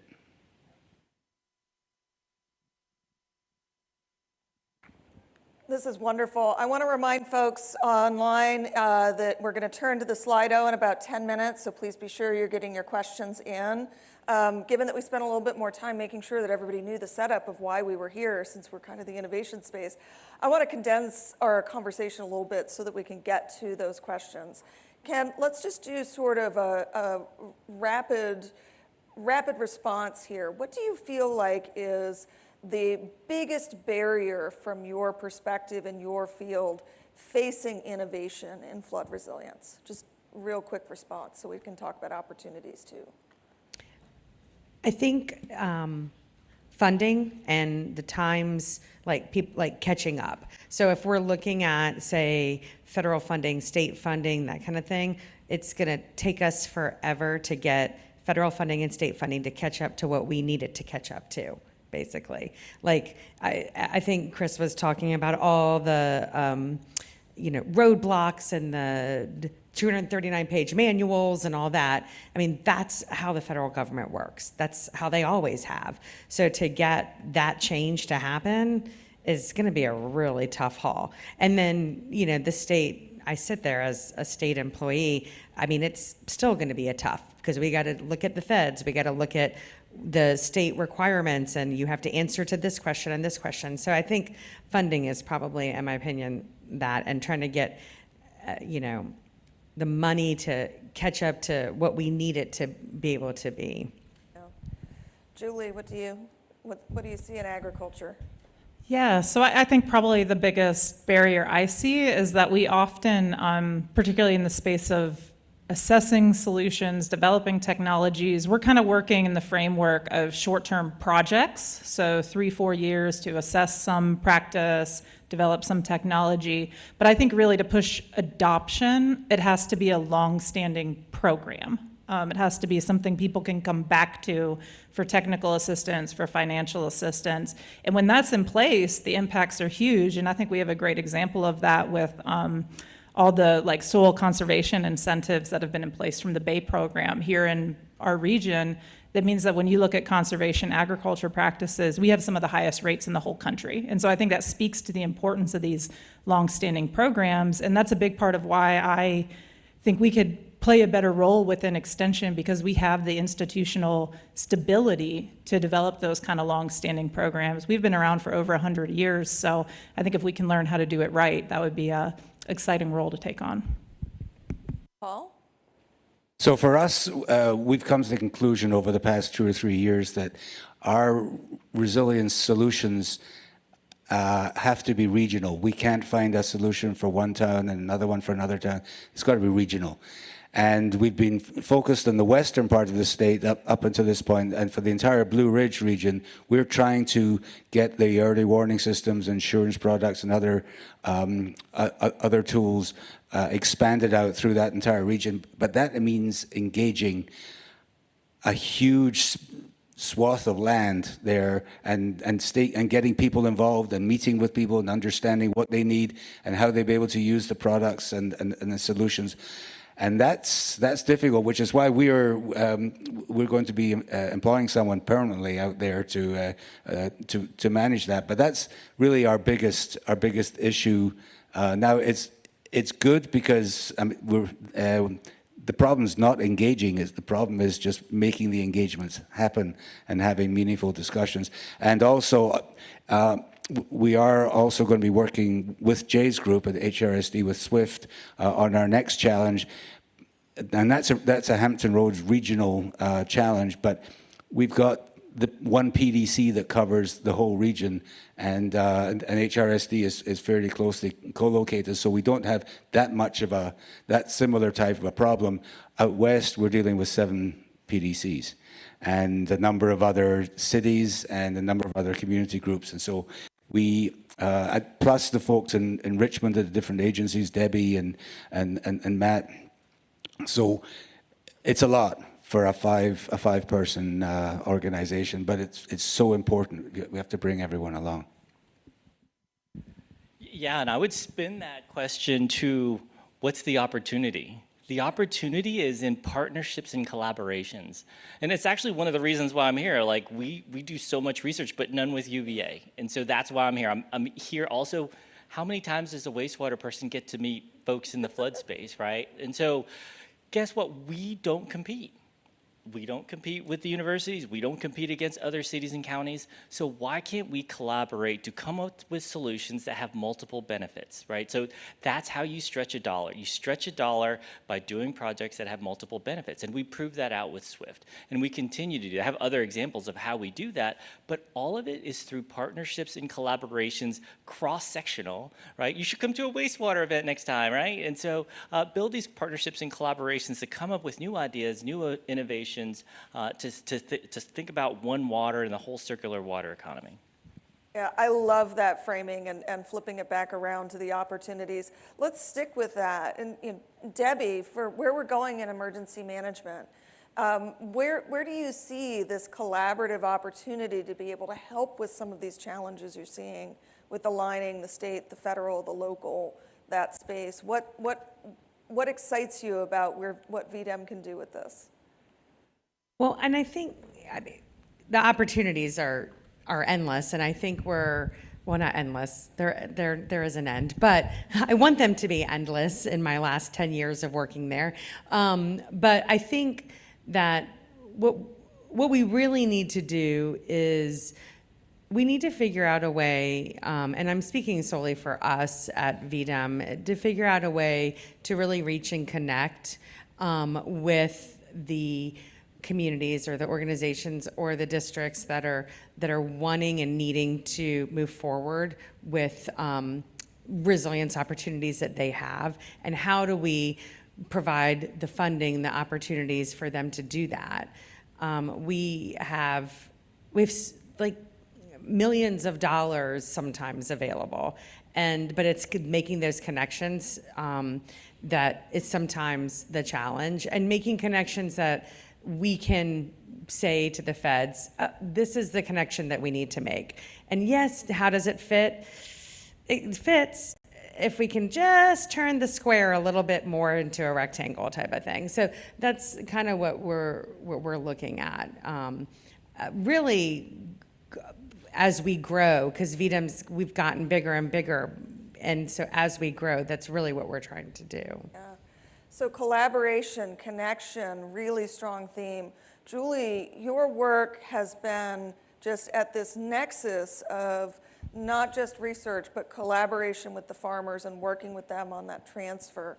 Where do you see the big opportunities for research in this use-inspired space? Yeah, well, so I mean, to me, to be blunt, I think the most exciting opportunities that I see are really coming, kind of to echo what others have said, out of the partnerships more than maybe the research and technology specifically. And the reason that I say that is because I think that there's a tremendous opportunity to build connections between people in the ag world and people, you know, the researchers, the practitioners, the localities doing this resilience work. And I think that's important because, you know, agriculture is the largest private industry in the Commonwealth. It's about 25% of our land cover, and I suspect that most of the folks in this room like to eat. So, you know, things that happen on farms, it matters to all of us. But so far, it tends to be off in its own silo and kind of off in its own world. But I think when you start looking for those connections, you see all kinds of them there. And I think there's places where we can learn from each other and get these kind of win-win solutions when we're not being quite as isolated. And I think a really, really there are powerful examples of that came out of Hurricane Helene. So obviously we heard a lot about the impacts in Damascus of that storm. It caused about $174 million of damage to agricultural communities in Southwest Virginia. And if you look at those kinds of impacts, you really see how those communities rely on the same critical infrastructure that all of us do. So we had, you know, part of those impacts was loss of cattle. Some of those animals died from drowning or being injured, but a lot of them died from disease because after the floodwaters had receded, there was no clean water for them. The rivers and the streams were all choked up and contaminated. There was no power to run the groundwater wells, so those animals got sick, and that's how we lost them. So, you know, you can see those connections there, but it's also on the positive side too. Like in the aftermath of that storm, one of our agents, Amy Byington, who's the county agent for Lee County in Southwest, she, in just the days after Helene, basically organized this entire Southwest Virginia Ag Relief Program, which ultimately received about $500,000 and donated, or the equivalent $500,000 worth of donated feed, fencing, other types of equipment that farmers needed in those days right after. And the reason she was able to do that, I think, had to do a lot of the local, you know, connections and people wanting to help that were brought up earlier. But, you know, also I think that, you know, you think about if she had known ahead of time how to set up that kind of program, and you think about what anyone in this room could probably learn from that experience, I think there's probably a lot that we could take away from it. So that's where I see a lot of potential for opportunity that's unexplored, is just building those connections so some folks like Amy are part of these conversations as we move ahead. Yeah. Jay, I know you have a little to add. Yeah. So let me just jump in because I feel like it's important to provide a concrete example of what we're up to. So at HRSD, we are working on building the Silicon Valley of water tech in Hampton Roads. And so we've built this innovation ecosystem where we've got 9 venture capital, water-focused VCs from around the world, like one's called Pure Terra, they're out of Amsterdam. We've got 10 industry partners. These are companies like Garni, the largest water wastewater contractor in the US. We've got 3 global utility partners, Aarhus Vans in Denmark, they're the 2nd largest utility in Denmark, Singapore PUB and K Waters out of South Korea. In those countries, their water systems are nationalized. So actually going to Korea in June to see some of their technology. But we're also working with incubators like Rise Resilience. We're working with Imagine H2O. So did you know there's a water-focused incubator called Imagine H2O? I'm one of the judges. They just got their most applications they've ever gotten, 600 applications from around the world. I got to be a judge. About half of those were related to flood resilience. Really interesting stuff. So what you're seeing in this global landscape is a huge trend to investors that want to invest in the water space, right? They were investing in climate, yeah, carbon for sure, that's important, but now they're investing in water. They see the importance in water in all facets of the water. But then you're also seeing universities come into this space because they're seeing where the money is coming in, and they're trying to create spin-outs. And so we just partnered with an organization called the Water Innovation Hub. They're an incubator that focuses on Yale and UConn. And there's other entities just like that. And we're actually working with a startup, and this is the best business case, and it's something I really wanted to share with y'all, is a startup out of Yale called Crew Carbon. Basically, they add calcium carbonate to the wastewater treatment process, and then they sell carbon credit. So in a roundabout way, they do this carbon sequestration. It's related to flood mitigation, right, in a roundabout way. We found that when they piloted their technology at our plant, we combined it with our technology called Indens. It's a gravimetric selector. You can ask me about it later. But the bottom line is we'll know in January that combined technology has the potential to save us $400 million. Just us. So imagine this is going to be our next blockbuster technology that could ramp around the world. And so our ratepayers could save $400 billion. Imagine if other ratepayers around the US, around the country, could also see that same benefit. But again, it's all about partnership and collaboration, working with startups, being innovative, and having an innovative mindset. Yeah. So very quickly, Paul, if you could maybe pick up on this partnership piece, and then we'll get to questions. How do we make these work? How do we bring in these other partners? Because it's really easy to say, let's partner. It's really interesting to try to get there and have the university and the investor and the company at the table and make this function. So, yeah, so one of the things that we ensured with the companies that we fund is that their solution isn't just for one location. It has to scale. Flooding is a national and international problem. And the opportunities are enormous. If you can get some money for a pilot and demonstrate your solution, then there's a pathway forward. The problem is a lot of the customers are municipalities, and that's quite a slow procurement process. That's not to say anything bad about them.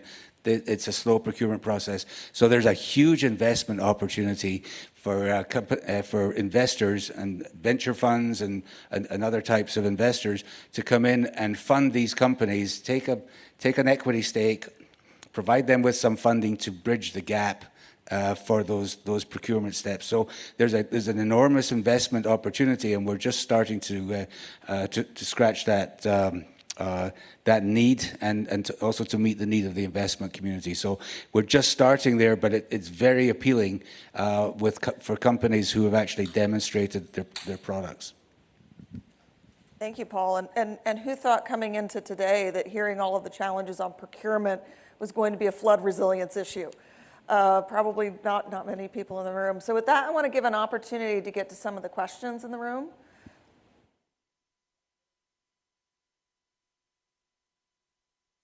Yeah. Back in the back.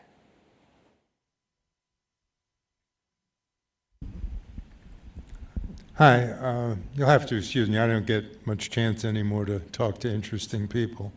But I think one of the fundamental questions here is how do we decide where the socialization of risk starts and stops? And I did a lot of reading into the fires out in California a year ago, and hearing the gentleman from Damascus talk earlier. Sounds like flash floods are very similar, really. He rattled off, I think, 6 or 7 episodes over the last 100 years or so that it's happened. And how do we say that, because everybody's talking about money, and money may be fungible, but you still have to have some of it. How do we help the people who are living in places that are at high risk versus what's their responsibility? And I don't know the answer to this. I've pondered this a long time. I've made several relocation decisions based on where I thought the odds were best that something bad wasn't going to happen. And it tends to avoid communities like that. But obviously it's pretty heartless to say the folks in Damascus are on their own, just like the folks in Altadena are supposed to be on their own. But at the same time, where does the body politic get involved in this? And this is kind of one of those wicked questions or wicked problems. And I certainly don't know the answer, but I'd like you folks who think about this, because everybody talks about how it's going to take money to do this or that. And I don't know where it all comes from. I've been doing infrastructure for 50 years. And at the end of the day, it's all about money. And we talk about it like there's an endless supply, and there is not. So maybe that's where, maybe we need more innovation in policy than we do in technology. I'm not sure. Although the stuff the gentleman from Hampton's doing sounds fascinating, I'll put that back to the panel. How do we square that circle? If anybody knows, I'd love to hear. Anyone immediately want to jump in? Answer all the questions, Paul. All of them. The whole. I'll answer the ones I think I've got an answer to. I don't think it's a one or the other. I think what we've seen is that when an area, it could be like a valley, a small valley in the mountains, or a bigger region, but when they get affected by one event, one type of event, there's a cascade. And let's say there's a flash flood in one of these small towns in Southwest Virginia, that will erode the landscape. It'll make it more prone for landslides. It'll also it knocks down trees, and so you have a forest fire risk. I'm not really answering your question. I think the point is try and prevent as early as you can any of these events. They're going to happen. You can't stop them, but there is also a statistic: if you can clear 5 feet around a house from brush, its chances of surviving a forest fire go up dramatically. So it may just, you can't just relocate everybody to a different spot, but just being cognizant of the hazards and to try and mitigate them as early on as you can is the thing that makes most sense if you can do that, at least to me.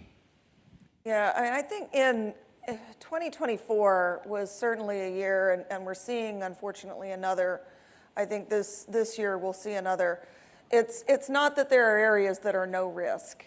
It's you get to choose the risk that you want to deal with. For a long time there was this idea of climate havens out there, and I was based in North Carolina. Western North Carolina was holding itself out as this is a climate haven. Come here, you can move here. And then Helene happened. The fires that we have in the West, the drought that right now is potentially setting us up for water crises in the West this summer.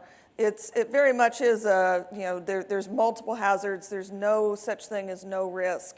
It's how to figure out how you manage one. Debbie, I don't want to put you on the spot for this, but VDAM is one of the agencies that really does have to think about how do you get communities to prepare for all hazards? And I wonder if that context might be, obviously we're not going to have the answer to this question, nobody does, but just that idea of helping with multiple hazards, I think might be helpful in moving the conversation along. Yeah, and I think our collaboration also, like with our mitigation planning, with our strategic planning, with our Commonwealth of Virginia emergency planning, and then working with DCR and the Coastal Resilience Management Plan and the Chief Resilience Office, that collaboration is certainly helping us begin or continue with the preparation and the planning. But you're right, it's a tough question. Yeah. Yeah. Do we have more questions from the audience, from online? We can go to, I'll do one quick online one, Okay, and then I'll pass it to one slide John for another in person. So what does the Virginia Resources Authority, VRA, play in supporting or financing innovation in flood resilience? And how have you engaged with VRA in your past experience, sort of for all of you? They're like our best friends.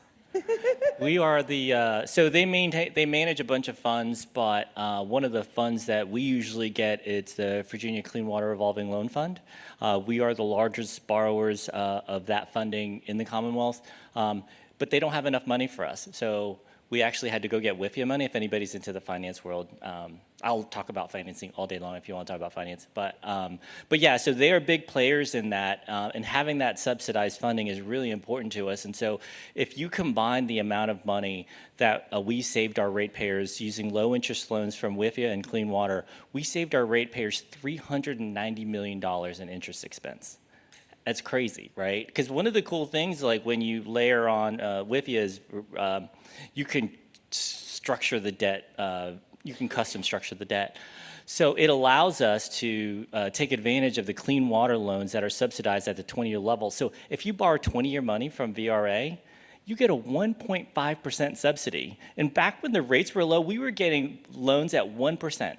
But they just don't have enough money for us. They've guaranteed us $50 million a year. Our capital program's like $700 million a year. So we have to find other sources for financing for things like that. But it is a very important vehicle that a lot of people don't take advantage of because they're worried about all the requirements that are on it, like the Buy American and Davis-Bacon and all those things.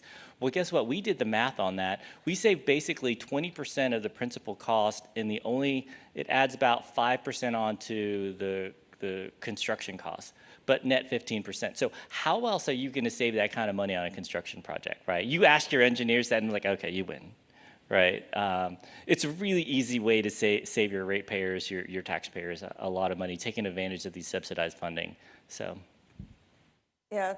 Debbie, you were kind of looking like you wanted to jump in on that one too. Oh, no, we have very limited interaction lately. We've started working with VRA, great group, and we are looking at just mingling or joining some of the grant funding opportunities that we have with utilizing VRA, but I know that they also work really closely with DCR and have just been a really great partner with us too. Not as great as with you, apparently. I don't have those statistics yet.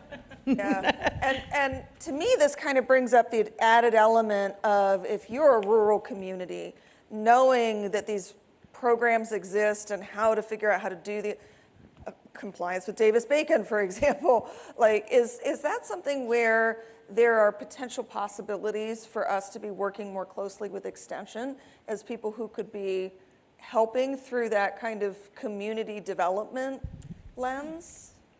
Easy, yes, absolutely, yeah. No, it's actually interesting. You talk about. I'll be blunt. I heard that question. I'm like, I have no idea what that is. I don't know. So I don't think that's something that has kind of made its way into our world to the extent that it could. But yeah, I think that role of navigating different types of programs that can be used to support resilience, practices or construction or projects or whatever the case may be, that's actually something that a lot of our agents are doing already.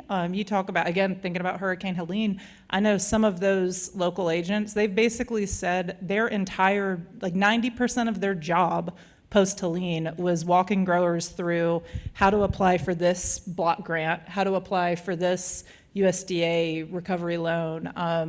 Will I actually be eligible for this? Do you think the money is going to come through on this? So that's a role that they have kind of been in, even though their background might be in crop science or something. They end up doing those kinds of things because it's what their communities and their clientele need. So I think that's one of the places where bridging those connections and kind of learning about other resources that they might not think about, but could be relevant to some of the issues that they're facing, especially when you think more on a community level rather than a farm-specific level. Yeah, I think there's absolutely opportunities there. Yeah, and highlighting the role that the agents play of being that trusted source in the communities. I know I spent that role in a Sea Grant extension role for a large part of my career and a good part of what we did. But capitalizing and coming back to the partnership element, figuring out who is trusted in the community that you want to work with, especially if you're not from there, it's really, really important to being able to be productive. John, do we want to come back to your question? Sure, yes. Thank you guys so much for the discussion. I just have a question, kind of, I don't know, open-ended, but if you imagine 5 years out or 10 years out, whatever you want to pick in the future, and if you could think of like one thing that you would love to see have changed from where we are right now to get us towards this more resilient future, that could be a technical innovation or some other type of innovation, but I would love to hear your perspective on just kind of the magic wand. If you had the ability to change something, what would it be? I'll go first. And I'll be very specific about Swift because I forgot to mention the first plant will be done. It's a 16 million gallon a day facility by the end of this year. The second one will be done by 2029. But what we have is this extensive data network. We're going to have all these groundwater monitoring wells, these chloride wells. We're going to have the largest vertical land motion network in the country. You got USGS there, and they're going to build this model. So what I would love to see in 5 years is, does Swift work, right? Because we are only building 2 of 5 Swift plants. And somebody mentioned City of Norfolk earlier, their price tag for a flood wall, and I think that's all it does, it's just a flood wall, right? Whereas Swift has all of these other benefits. Roughly, it's about $1 billion to do another Swift plant. So we have 3 more Swift plants to do. One of them is actually in Norfolk, right next to ODU. And so could that be part of the solution?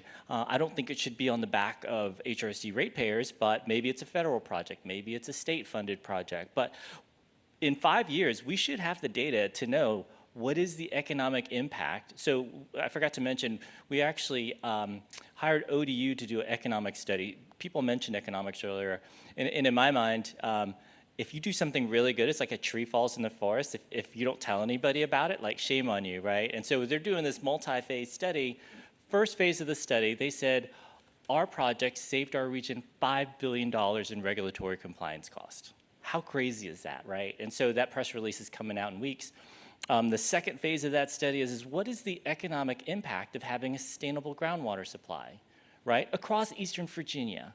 And then the third phase is well, what if you slow or stop land subsidence? I think ODU did a study. It's like I think every parcel is worth $25,000 for every inch or something like that. And so then does that really justify doing the third, fourth, fifth Swift project? Maybe.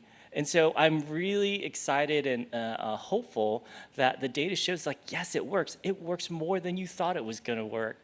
And let's build more with federal government help. So for me,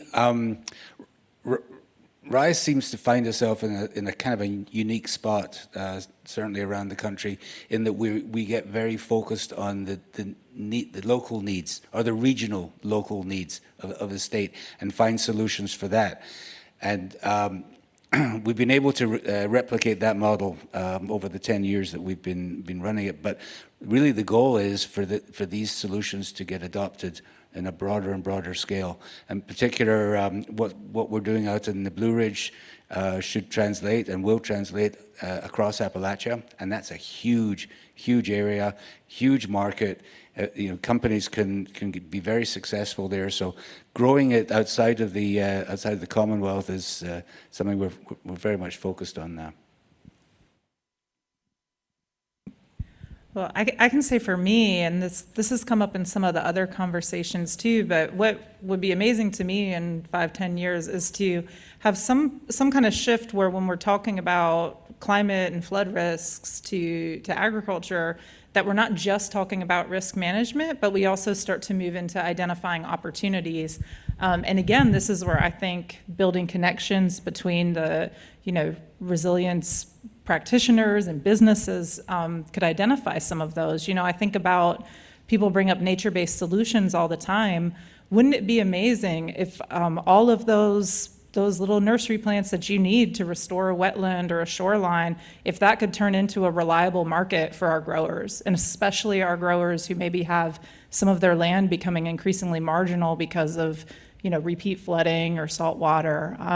But I think when you start to think about those connections, there's opportunities like that. Another one that came up earlier was these land preservation programs that can be really, really beneficial to our producers in terms of helping them manage their operations better, helping them find those co-benefits in terms of, water quality runoff and things like that, but also in many cases can provide flood risk benefits even for, downstream types properties. So I think that there's, all kinds of opportunities there that, could be ripe for taking advantage of. And I think that's the thing that would be most meaningful to me. Okay, turn right back on. I'm going to cheat and probably say two things. I think the first thing I'd like to do to stay on my theme of money is I would love for the state to really figure out, there's so many opportunities out there. Jay's mentioned all the things he takes advantage of, but there's lots of opportunities out there, and how do we coordinate that to make the most opportunities for everyone? So for example, from Helene, we have out west a wastewater treatment facility that was looking to do a pretty large scale project, but they couldn't because there was not a funding opportunity for them to do that. So what are the funding opportunities that we can leverage? So that might not be mine, but with mine and with yours. And I was talking to Marcus with the City of Roanoke earlier about how one of his mitigation projects that he's putting in is leveraging state funding and our mitigation funding and our mitigation state funding. So how do we really have almost like a database of all the funding opportunities that especially these more socially vulnerable localities could really take advantage of to help them? And then the second thing is, post-COVID, we got a lot of money in at VDEM, and we took some of that money and we went to some of our more socially vulnerable flood risk communities, and we said, all right, we've got a bunch of money. This is all going to be 100% state and federal money. What do you need? Tell me what you need. And the biggest fear there was, it was hard to get them to open up, some of them to open up, because it was like, oh, wow, this is a great opportunity. Here's a bunch of money, but I don't have any way to manage this money. So you're going to do me, I have a project. I want to, build a berm around my wastewater treatment facility, but I'm a two-man shop and I don't have any way to do that. So how do we sustain these great project ideas and great application ideas so that they can actually come to fruition? That's one of my bigger, I think, challenges I'd like to tackle before I retire, which is in 10 years. Maybe 6. Clock's ticking. All right, we have a question here, Marcus from City of Richmond, or Roanoke. Excellent. Hey, everyone. Going back to the conversation about funding, which I think Debbie was on a moment ago, and then to the question from the gentleman in the back, how much of the work that you all are doing is co-funded by private capital? So I see the clear public benefit of the SWIFT project, for example, but there's also clearly a private benefit. There's a business development and economic development benefit. So maybe a question to Jay, how much of that have you seen?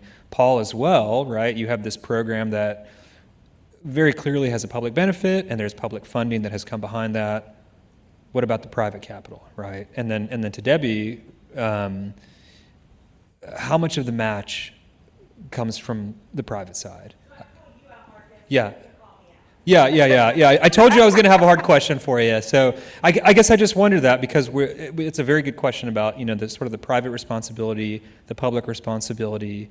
There's a lot of public money out there right now, right? There's a lot of good programs that will fund infrastructure and technology and programmatic approaches. But what about the private side? And if that isn't happening, maybe why not? And maybe how could we do that? So, yeah. Yeah, I'll start. I'll say 0. But the state is contributing a significant amount of money to the SWIFT program through a fund called the Water Quality Improvement Fund.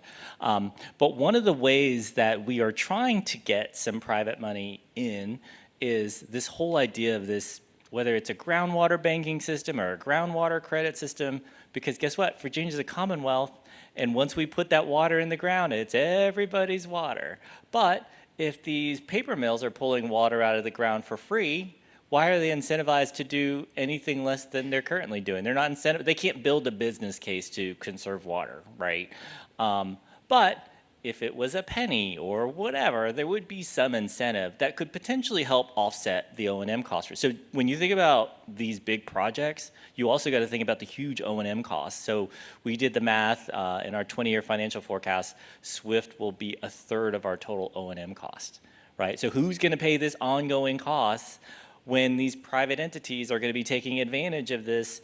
And so we're really pushing, because this has never happened before. Nobody's ever put water in the ground. So we don't have water rights in Virginia. So how do we manage this resource? I mean, it's not rocket science. I'm sure other people have done it. Virginia has had a nutrient credit exchange since 2003, right? We were the first in the country to have this nutrient credit exchange. So we've had frameworks to do this, but we think that's probably the best opportunity to get private money in for groundwater specifically. Yeah, and along those lines, we are teaming with HRSD, and that's one of the things we're going to see if we can find smart people out there with the ideas of how to do what Jay was just looking for. For us, it's flooding and resilience is not quite as sexy as AI and whatever else is the flavor of the day going forwards. So. But we are working on trying to bring in the private money too. But the problem with the private money is they usually take an equity stake, and then it's a whole other deal for the company. So. I forgot one more. So I forgot another thing we're working on with IWA. It's International Water something. Remember we had that conversation with a guy from UK. They want to introduce this concept of resiliency credit. So this is an opportunity that private entities could buy these credits, which would go to infrastructure providers like a utility or a stormwater entity, right? Because maybe they're an insurance company and they insure a lot of Hampton Roads houses, and by buying these resiliency credits, that it can theoretically help offset losses, right? Or something like that. It could be an insurance company, it could be a company that has a significant, could be the Navy, right? World's largest Navy base in Norfolk, could be buying these. It's a mechanism for these entities to use private money to invest indirectly in infrastructure that these entities are providing. So really, it's like super, super early, but it's an interesting concept. All right, so we need to wrap it up, and John stole my wrap-up question. So I'm going to twist this around a little bit and come back to where I got myself into a little bit of trouble yesterday in Environment Virginia, and put a little bit of a briefer flavor on the quick question. I mean, the whole theme coming out of Environment Virginia, and DCR Director Nikki Rovner was opening with, we're looking for a revolution in resilience in Virginia. So if 2050, we're all convened again on a panel looking back, what's one indicator or metric that you will look at to say whether or not we've been successful? So for me, it's when you get the forecast and it looks bad, there's a peace of mind for the community and the residents that we got this. We know what to do. We know what's going to happen. It won't be the end of the world, and the government won't have to cough up tens of millions of dollars. But we understand what we need to be doing. I would say you could quantitatively, calculate this, that the federal government spends as much on water as they do roads, power, and other utilities. Debbie? I guess I would say that that when something does happen, it's just not as devastating as it was. It's recoverable, and financially and emotionally and all everything. It's just not as bad as it was. Yeah, I would echo the points that Paul and Debbie brought up. I mean, I think having just a change in mindset of viewing these things not as this just impossible thing put on people who are, especially farmers, often kind of struggling to begin with, but more viewing it as, okay, this is something we know how to deal with. We know how the programs work, both before and after. We know this is the flip side to this other opportunity that our climate and extreme weather provides for us. So I would just basically echo what they said. Well, with that, please join me in thanking our panel.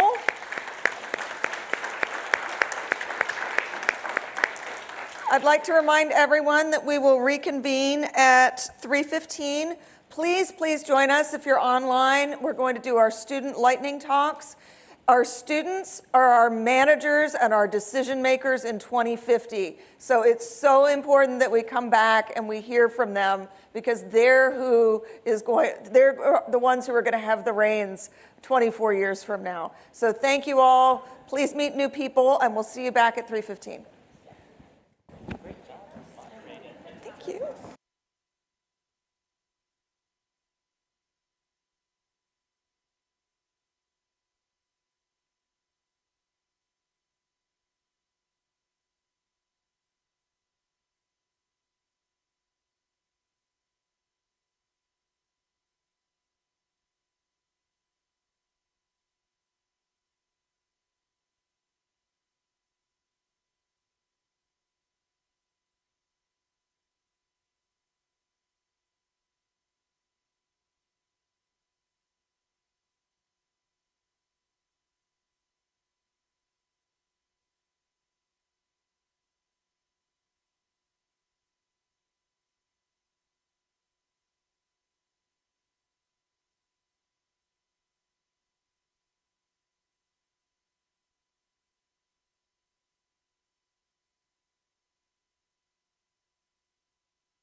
Hi, everyone. We're going to start the student flash talks. So if you could make your way back to the auditorium space, that would be wonderful. Thank you.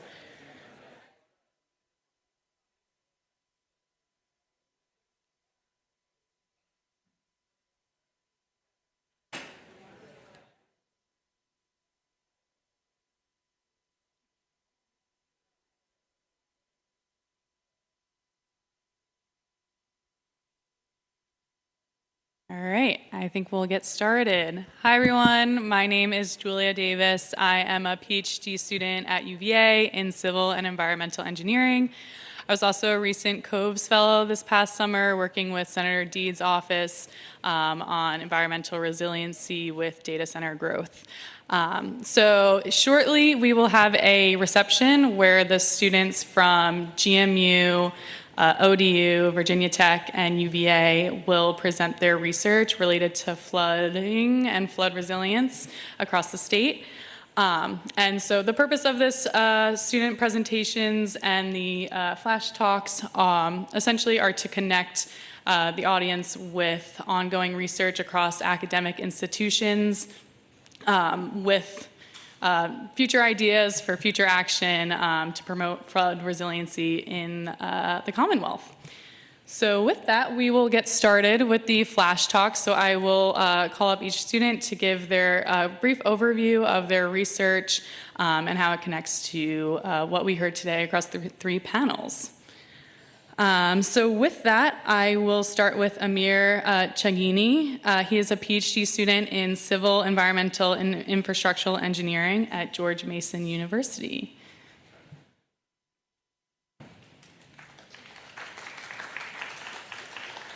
Thank you, Judy.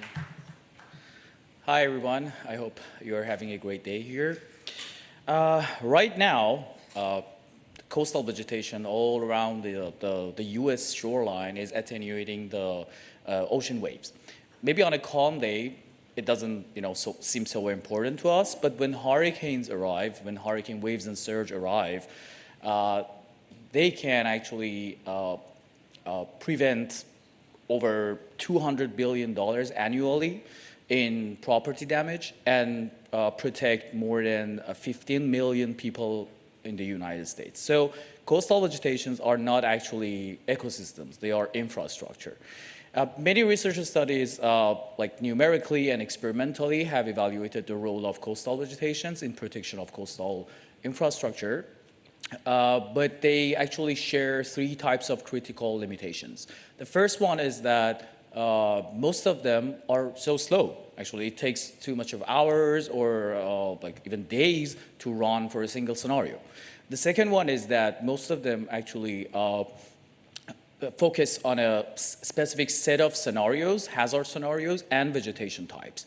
And the third one is that they mostly focus on the maximum values of the risk, and while we need the full time history of the flow, full time history of the water elevation and velocity field, specifically when it comes to cascading effects, cascading failure, and evolution of the flow over a region. So what we need is a powerful tool that can rapidly predict the full time history of the flow, of the storm-driven flow, and it actually can form a kind of foundation for probabilistic risk-based assessment. My name is Amir Hossein Chagini, and I'm a civil engineering PhD student at George Mason University. I'm working under the supervision of Dr. Catalina Gonzalez, and that's exactly what our research does. We have developed a machine learning surrogate model that can rapidly predict the full time history of the flow, the hurricane-driven flow, and for any types of vegetation and any hazard scenarios as machine learning based. And this model is 20 to 40 times faster than conventional numerical models. And our result shows great agreement with the conventional CFD models, computational fluid dynamic models. And as we have incorporated the physics of the problem into the machine learning model. But what is the meaning of this speed change? This speed change means that a flood resilience planner can run thousands of what-if scenarios. What if we lose these marsh grasses to erosion? What if a severe hurricane comes next year? What happens? And then can report the result of that to decision makers, insurance companies, and so on. So the next step of our research is going to be connecting these results to estimation of structural damage and then extending that to regional scale. So thank you so much for your attention. Our poster is over there. So if you want to know more details about how this model works and what is the structure of the model, so I invite you to visit our poster. Thank you so much. Thank you, Amir. Next, we have Daniel Cardona. He is a PhD student in civil, environmental, and infrastructural engineering, again, at George Mason University. Awesome. Thank you, Julia. I did want to say I'm a graduate student. Sorry. I don't want to take anyone's thunder with being a PhD. That's not me. But yeah, so I'm Daniel Cardona, George Mason University, graduate student research assistant, and I also work at Arlington County in the Department of Environmental Services. My research focuses on wetland migration and specifically wetland savings. How can we invest in wetland migration as a flood mitigation strategy? So firstly, what we're doing is we have a very specific part of Fairfax County, Belhaven, Virginia, which is a low-lying area impacted by flooding very often. Hurricane Isabel might ring a bell in terms of its impact in that region of the state. In that area, we also have a big wetland area, Dyke Marsh specifically, and wetlands are really cool. As many of you guys probably know, wetlands can do a host of ecosystem service benefits. The one we want to focus on is its ability to buffer flood hazards. So our basic premise here is, so we know that wetlands can buffer flood hazards. We know that also wetlands can move given sea level rise if the conditions are appropriate. And that's meaning if there are development and such that might stop wetlands from migrating, called coastal squeeze, when the sea level rise starts to push those wetlands back, they want to move back, but the development doesn't let it, such as like roadways, it gets kind of stuck and then it starts to drown. How can we, instead of letting those wetlands drown, how can we open up wetland migration corridors, and how might that lessen the impacts of flood hazards if we're making space for wetlands and they're going to move into people's possible private property? How can we, offset the costs that they might be experiencing with reoccurring flood hazards they're seeing today and might be seeing reoccurring flood hazards they might see in 80 years? How can we basically justify opening up those wetland migration corridors and allow those wetlands to migrate and facilitate them and make up that initial cost through the avoided flood damages that we might see by moving some of those really at-risk properties away and letting the wetlands kind of take their place and make a nice balanced ecosystem with low risk. So that is my research, and thank you for listening to me, and my poster's back there. Awesome. Thank you, Daniel. Next, we have Thiago Lima. He is a PhD student, again, in civil, environmental, and infrastructural engineering at George Mason University.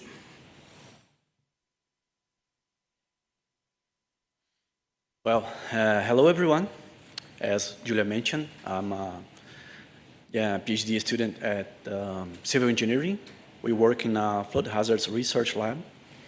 So George Mason and Arlington County had like a partnership where Arlington County had faced lots of issues with flash flooding lately in the most recent decades. So they are developing a flood resilience program, which includes a stormwater model and a network of gauges. There are like 3 gauges from USGS and 2 that are run by county itself that measure rain increment. 3 of them are measuring rain increment. 1 for tide signal from USGS, and the other 2 from USGS also for water depth. So basically we are trying to analyze and understand better how these flood conditions in the current scenarios and future scenarios might develop. So we had like hydrological data from those gauges, and along with the USGS, We are running the model in different scenarios. Another of the items that our research includes is the model calibration. So we are running the model, and we also doing on the parallel little, like we're deciding like a calibration routine where we have like a feasible region for a range of uncertainty in the parameters. So we're running the model and using like metrics for like NSE or MSE, so we can get the observed and the model as accurate, as more realistic as we can, right?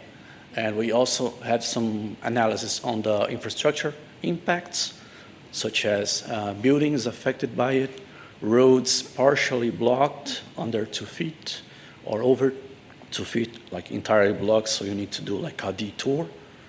And also like some special GIS analysis using like the report results from the model, like surcharging nodes and conduit, so there are over capacity to identify like under-designed areas or the most priority areas where the county needs to invest or take a closer look on how to address those issues, right? So if you're more interested, you can get more details. My poster is the first one in the corner to the left. Thank you.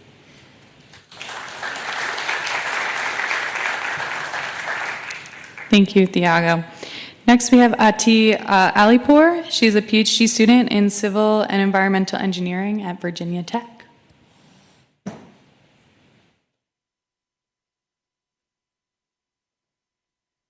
Hi everyone, my name is Ati Alipur, and as Julia mentioned, I'm a PhD student working in civil and environmental engineering at Virginia Tech. My research area focuses on coastal flooding and the main driver of coastal flooding, which is storm surge.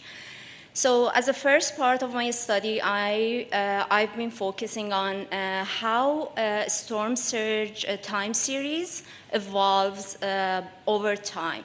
So basically, most of these events focuses on peak surge and duration.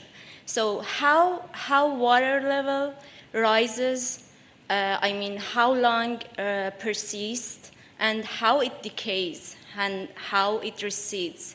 All of this matters when it comes to coastal flooding. In the first stage of my research, I'm doing some data analysis on historical surge time series to better understand the patterns that are governed along the US coastlines. Because as you all might know, the US coastlines yearly are struck by tropical cyclones. So they are highly prone to coastal flooding, and specifically storm surge events are important in these areas. By categorizing the patterns and the evolution of storm surge along the US coastlines, we can predict, we can kind of characterize what type of time series of surge as a most important component of coastal flooding are we going to face for some specific areas. And in the second part of my project, I'm going to apply these time series, wide variety, they are scalable to wide variety of values in terms of durations and peak surge. I'm going to apply them and see how barrier islands can respond to these hydrodynamic forcing. So all of these factors that I mentioned are important for flood hazard, coastal resilient, and coastal management strategies. Thank you. My poster is over there, and please feel free to stop by if you are interested. Thank you. Thank you, Ati. Next, we have Suyang Gautam. He is a master's student in the Department of Geography at Virginia Tech. Thank you, Julia. Hello, everyone, and good afternoon. I'm a master's student in Department of Geography. My primary research is analyzing urban heat island using remote sensing data. But after 2024 Hurricane Helene, I had this opportunity to work with Dr. Kevin. He's a faculty in mechanical engineering department to work on post-hurricane debris and flood damage assessment using aerial imagery. So after flooding, the main issue is that it's very hard to get an initial estimate of what debris are present in there and what's the condition in there for the people to be mobilized on the ground. So we are our goal is to identify and come up with an estimate about the debris present on the ground so that people working on ground will get an idea of what they are dealing with and how much mobilization is required to clean up all the debris after a hurricane event. So our primary focus area was Crater Lake and Damascus, which was majorly impacted by Hurricane Helene. And our source of data was aerial imagery, which was collected using a motor glider with GoPro attached to it. So using that, we were able to collect a huge area in very few time. So if we have done similar analysis using drone data, then it would have taken us weeks. So after that, we analyzed our images. We generated orthomosaics and DEM. And for debris estimation for Crater Lake, we used some machine learning algorithm along with color detection and edge detection and color thresholding method to identify the area of floating debris present on Crater Lake. And for Damascus, we choose a different option. We compared our DEM generated from our orthomosaic with 2016 LiDAR data to get the height of debris deposited after the Hurricane Helene. So we also analyzed the area of debris. So using the height estimated and area, we calculated the volume of debris deposited in the town of Damascus. And the next part was we also did a flood simulation using HECRAS, where rainfall data and flow rate data was used for simulation of flood in Damascus. So our key takeaway is that all of our work, all of our analysis was done within 72 hours of disaster impact. So this will be very helpful for anyone working on the field to know that what they are dealing with on the ground and for the resource mobilization of resources. So our poster is up there. So if you want to know more about it, please feel free to stop by. Thank you. Thank you, Soyag. Next, we have Yurong Ding. She's a PhD student in environmental design and planning at Virginia Tech. Good afternoon, everyone. I'm a PhD student at Virginia Tech in environmental design and planning, and I'm working with Dr. Lu Zhang and Dr. Yang Zhang. My research is mostly about data-driven resilience modeling. And the impact, the recovery of infrastructure and the communities. So in the work my poster presented, we compiled two major flood hazard models in the United States. It's famous flood insurance rate maps, which is the long-standing regulatory standard, and the First Street Foundation's national flood model, which is widely used in real estate, media, and local planning now. We ask a very straightforward question. So do these models agree on which property face hazard from the 100-year flood? And will they diverge and why? So I think this study connects to, kind of connect to the three of the panels. Because in our selected sites, there's Norfolk, Fairfax, Tazewell, and Roanoke. And also, for the innovation part, we did the downscaling on the public available data to the parcel level, which is going to make the workflow more replicable. So we studied 4 Virginia locations spanning different terrains and different development intensities, which is Norfolk, Tazewell County, Roanoke, and Fairfax County. The results are kind of striking. The first street identifies 38 to 199% more flood-prone parcels than FEMA across three sites. But the real story is about the overlap or the lack of the overlap.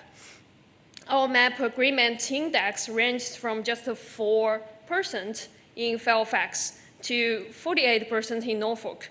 That means in Fairfax, only 4 out of every 100 flagged parcels are flagged by both. So agreement declines with urbanization and the topographic complexities. The gaps trace to difference in topographic resolution. So First Street modeling pluvial flooding that FEMA doesn't, and the incomplete infrastructure data, and the FEMA maps nearly two decades old. The takeaway is that neither model can stand in for the other. The FEMA model remains the legal baseline, but have significant gaps. First Street offers a broader, more current coverage, but may overestimate hazard while it lacks of infrastructure data.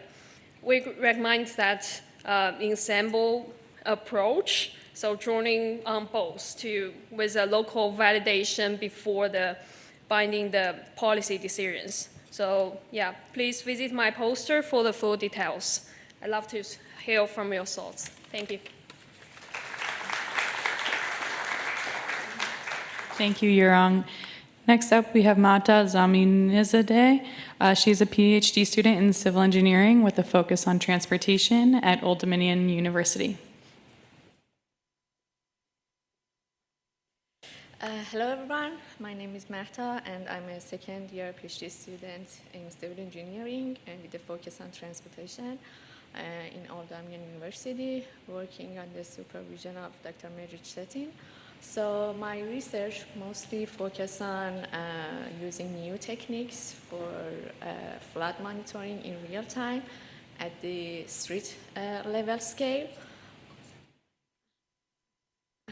Sorry. At the street scale level. So as you know, flooding is the major problem for the transportation system, and to manage the road safely and also inform travelers, we need to have the accurate and real-time information about the extent and depth of flooding. And currently cities mostly rely on using the physical pressure sensors that measure the flood depths. They usually work well, but the problem is that they are sparse, mostly expensive, and they need regular maintenance. And they only measure the depth and condition in a single point. So it means that they miss the spatial information and patterns of the flooding. So this raises an important question, that is there any cost-effective or scalable ways that we can use for monitor the flooding in a real time or not?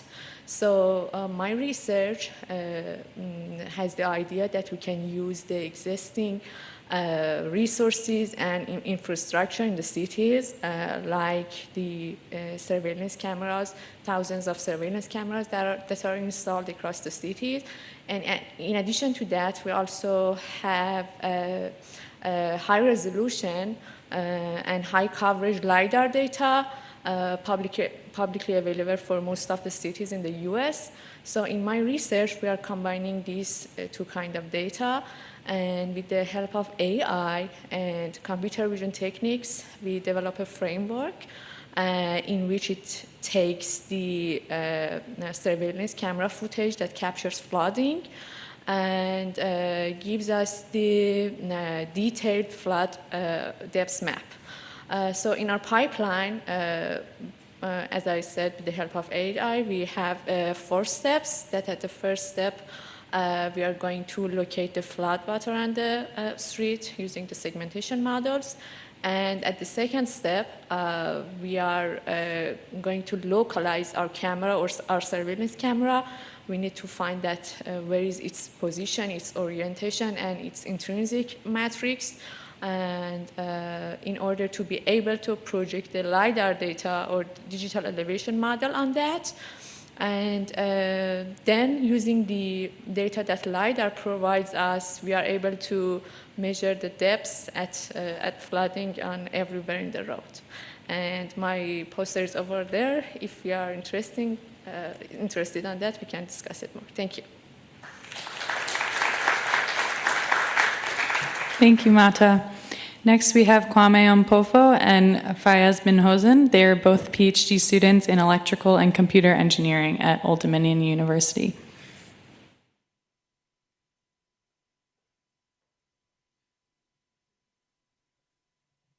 So hello everyone. My name is Kwame and he's Fayez.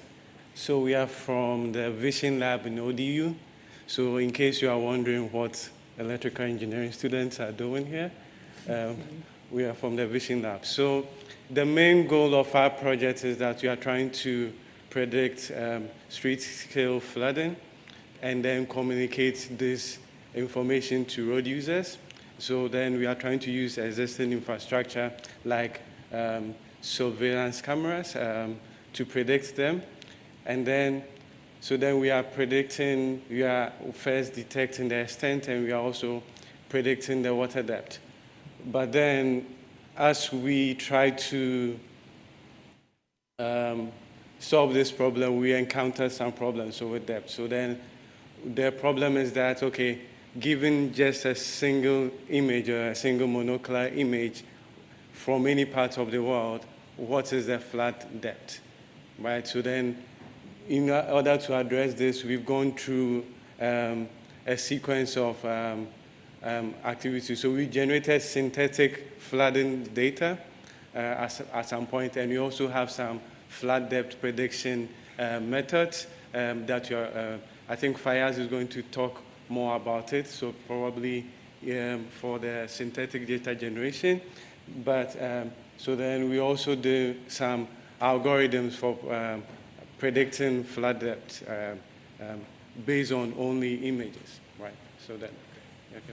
So as Kwame mentioned, so the problem we encountered initially is like we want to get the depth information, but we don't have enough level data that we can use to train a model.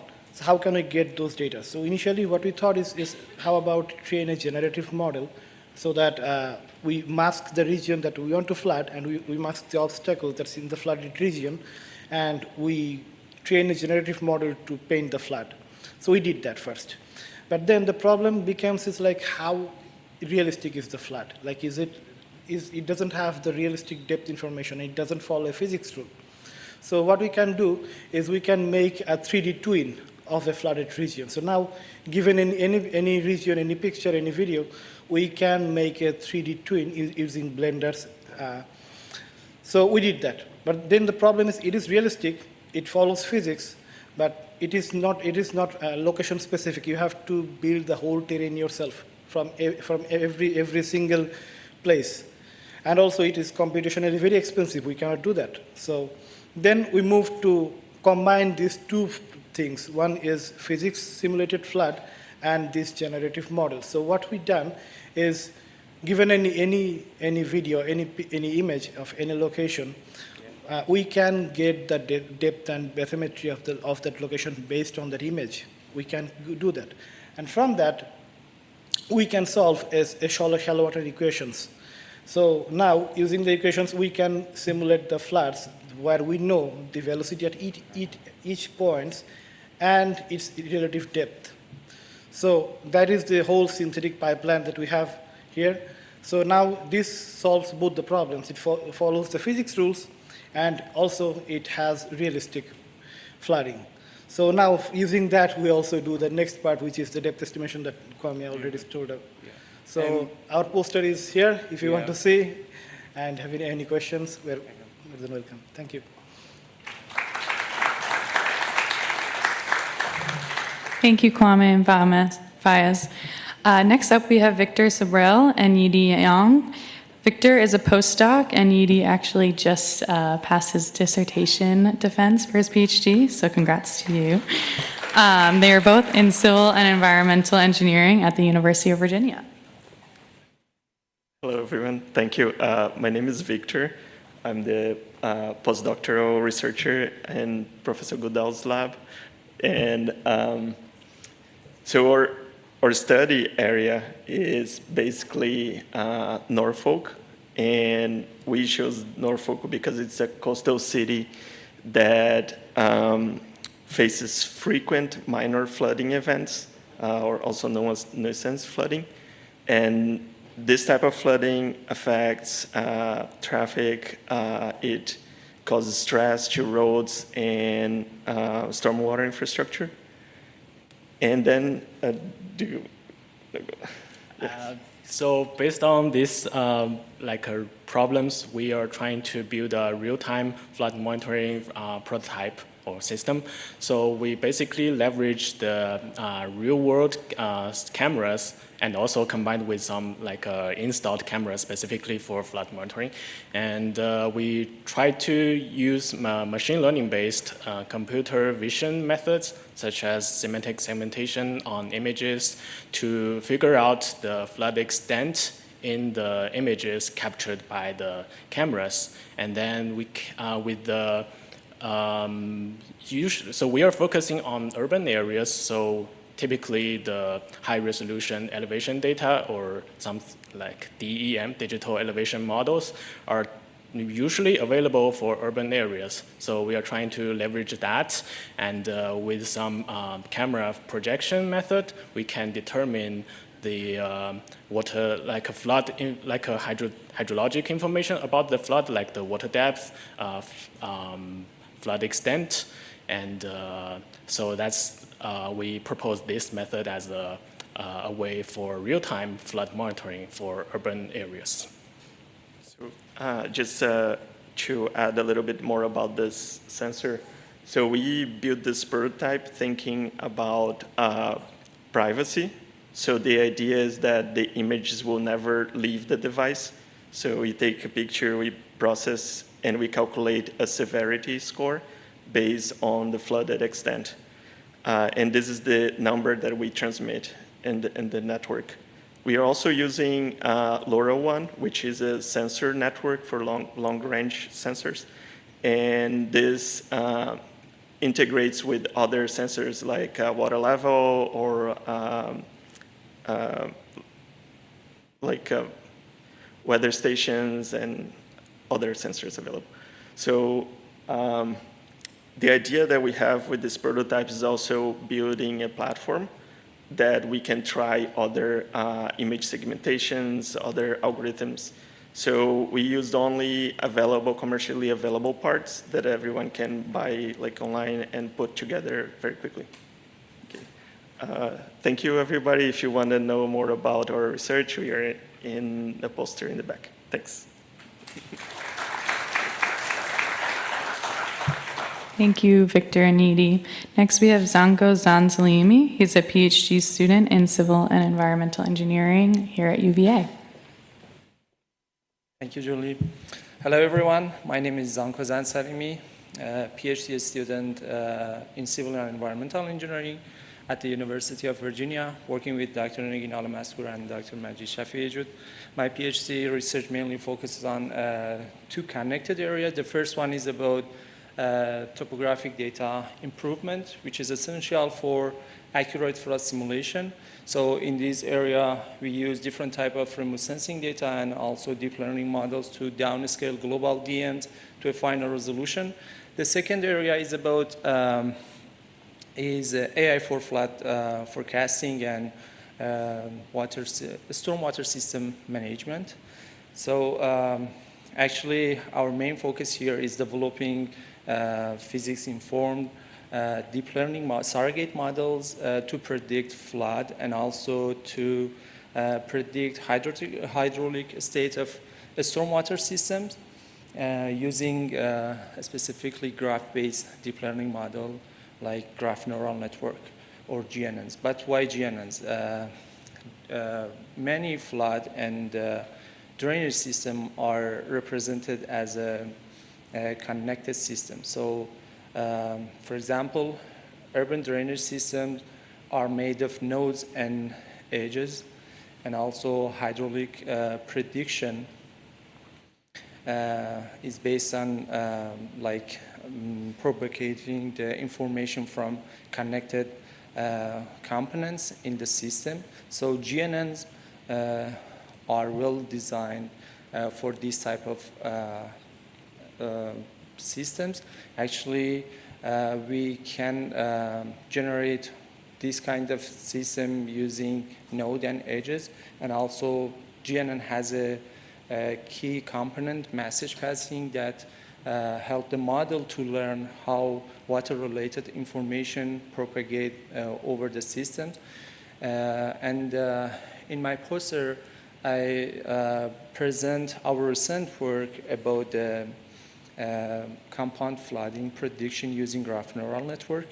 So as you know, compound flooding is driven by interaction of different forces, like forces from coastal line, coastal tides, and rainfall runoff process. So these interaction can produce nonlinear effects such as backwater effect and delayed drainage and nonlinear inland flooding responses.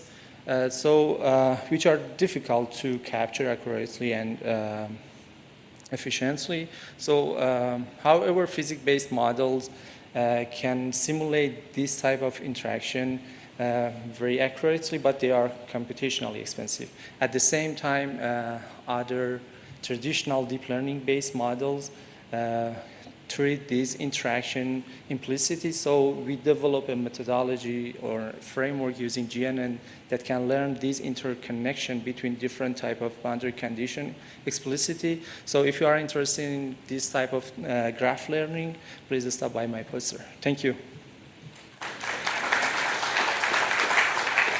Thank you, Zanko. Next, we have Savannah Lin. She's a PhD student, again, in civil and environmental engineering here at UVA. Hey everybody, that's a really long title. Don't bother reading it. My name's Savannah Lin. I work with Dr. Goodall. We work a lot with community engagement on the COPE project. We've heard a lot today about flooding. We've heard a lot about maybe the limitations of community engagement and how hard it is to maybe get this collective action and input from the community. We work in Norfolk, for example. In Norfolk, about 50% of the land there is actually private land. So this is your own parcel, your own home. So how do we engage in resilience planning if we're kind of missing out maybe on some of that public engagement with getting them to put LIDs like rain gardens, rain barrels on their own home? A lot of times people are maybe unaware, if it's not happening directly on their parcel right in front of their house, that there's flooding happening, but they can help in the watershed. So we developed this app that is it's like a web-based app that allows users to kind of look at the watershed as a holistic scale and implement LIDs kind of across the watershed in different spatial arrangements in order to engage with the community to try to encourage them to maybe put some of these LIDs on their own property and get to see how that propagates throughout the watershed. So maybe not flooding on your own area, but you can help somebody downstream, and that impact is really meaningful and important for resilience planning in the future. And a lot of the app behind the app is an actual stormwater management model, which is a classically, open source, physics-based model. A lot of people are using this in like consulting agencies, municipalities, so these models exist. We also create them in our group. And they show essentially, from everything from overland flow to the LIDs that we put on our property all the way to the pipe flow and then outlet into our tidally engaged stream. So just kind of the impact of that overall and trying to get people to engage with rain gardens and rain barrels across the watershed. And that is an app. And today I'm really looking at like user interface interactions. So my poster is actually a little bit more about maybe you guys getting to tell me which one you like. So trying to get community feedback. And we also are going to talk to actual community members too, but to try to get some feedback on what this user interface should look like to try to engage people with watershed holistically. Appreciate it. Thank you, Savannah. So those are all our student poster presentations. I had such a joy helping to organize this all and see all the awesome research going on across the state. I could have not done this without my co-planning committee member, Nat Draper, so I'll invite him over now.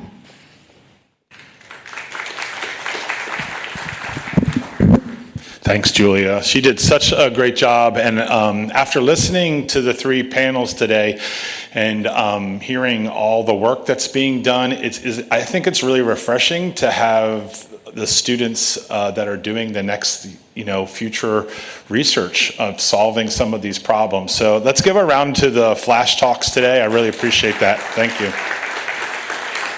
So my name's Nat Draper. I'm the Executive Director of VASM, the Virginia Academy of Science, Engineering, and Medicine.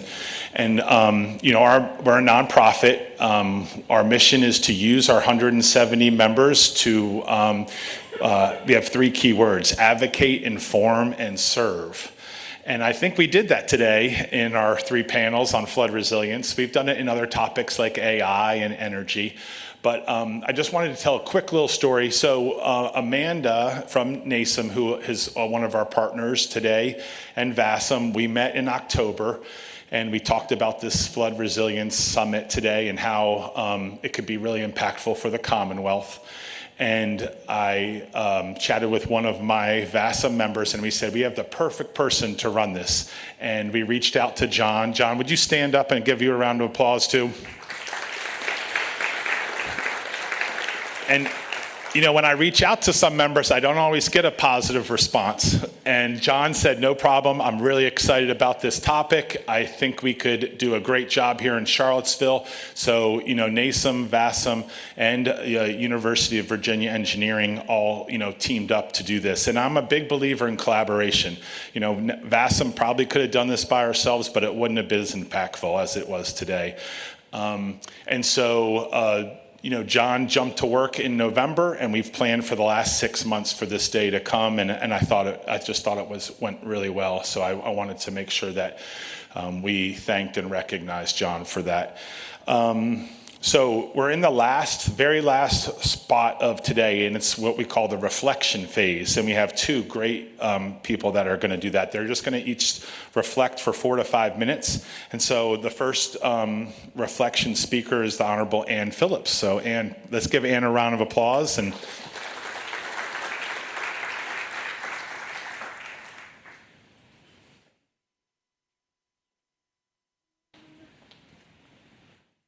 hold it.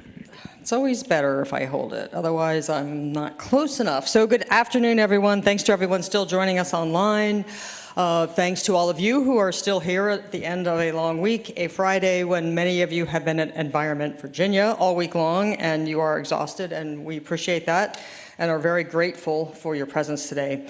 Again, a special shout out to John Goodall, who helped put the whole team together, and to Amanda Purcell and Nat Draper for keeping us moving along during the team. And I would congratulations to all the poster presenters. We look forward to seeing your posters after this, and to Julia Davis for getting them all to come together. And another special thank you to the panel moderators. Great deal of work goes into that. So thank you, Marcus Aguilar, Tanya Denkla-Cobb, and Jess Whitehead. I, for those who don't know, was once the Special Assistant to the Governor of Virginia under Governor Ralph Northam for coastal adaptation and protection. My task, it was a job created by the General Assembly with no staff and no budget, to help coordinate and collaborate coastal resilience for the Commonwealth, defined as the 8 coastal planning districts. I started in 2018, and so we are here 8 years later, and I think what I can say today in my reflection after listening to the panels, first and foremost, is we're in good hands. Many of the people who were involved in the initial work to first do a master plan prospectus and then actually do the master plan, and Brian Batten is one of those people. I see you still sitting here, Brian. We didn't kill you, you're still here. We did the first one in a year. And so to hear the things that we did refer to, setting standards, collecting as much data and validating it and verifying it and providing it to localities and communities in ways that they understand and need, using the best available science, making planning a focus area to give people an opportunity to prepare for what their futures might be, something they can use as a baseline to change if they need to, and also to prepare them to think about how they might fund the things they think they need to do. All of those things started with a Hampton Roads pilot planning project, evolved into the Coastal Master Plan framework, and then into the Coastal Master Plan. I would be remiss if I did not also call out the person who's going to speak after me, Mr. Matt Dallin, who, when we finally got money for the master plan after joining Reggie, was hired. I think it might have been, probably was the smartest thing I did while I was there. And to thank Matt for staying with it. He came in from private industry, very different world. He jumped into the state world. I think it was a challenge because you can't just make everything happen in the pace that you wanted to. That came up today several times at the federal level, but it's also true at the state level. Matt, thank you for staying. Thank you. He's going to talk about his work, how the master planning work has continued. You're going to hear more about that here in a minute. But thank you for staying. Shout out to Matt Wells for keeping the work going. We moved it from my job, which was not filled in the Youngkin administration, into DCR. That job, however, my job has become the Chief Resilience Officer of the Commonwealth. So progress continues to be made. Greg Steele's in that job. He has a staff. They're funded, and they're off to the races. So all of those things have continued, and that gives me great joy, I would say, and I'm certainly heartened to see this work move along. I'd also like to take a little bit from the page of Nikki Rovner's comment, as Dr. Jess Whitehead brought up earlier today. There's going to be a revolution in resilience in Virginia. Well, there kind of already has been, because it went from a very scattered effort to a much more focused effort. But I'm thrilled to hear Nikki say that, and also thrilled that she agreed to take on the job of DCR. It's not small. A few collective quotes and buzzwords. If I had a 10-year-old girl with me, we could have made a great scatter of all the words that we heard again and again and again. And I didn't have an elementary school student to help me, so I didn't do it. But collaboration, collective effort, working together to build capacity. Dan Medina's design robustness, really essential concept here, but we always want to design to the lowest standard possible because it costs the least money, and in this world of resilience, you've got to do more. And then integration. Integration came up at every single panel. Integration across agencies, integration across communities, at the local level, at the state level, at the federal level. Someone mentioned, we can get all the federal dollars and infrastructure aligned. Well, guess what? Transportation's in DOT. Other things are in EPA, other things are in energy, other things are in interior. Water is in a different place. So kind of difficult to do that, but equally as essential. Hold on to those thoughts, keep working on them, and I'm confident that Virginia has an opportunity here to take what we've done and continue to move forward. I want to jump to Tanya Denkla-Cobb's panel because her work in rural communities is so important. Her work with the raft and many other projects that she's been a part of. Building trust, getting communities, and this is something Chris Bell talked about, to focus on their strengths as they decide how they want to move forward, and then giving them tools they can use to help make their own decisions for how they want to move forward. Absolutely critical.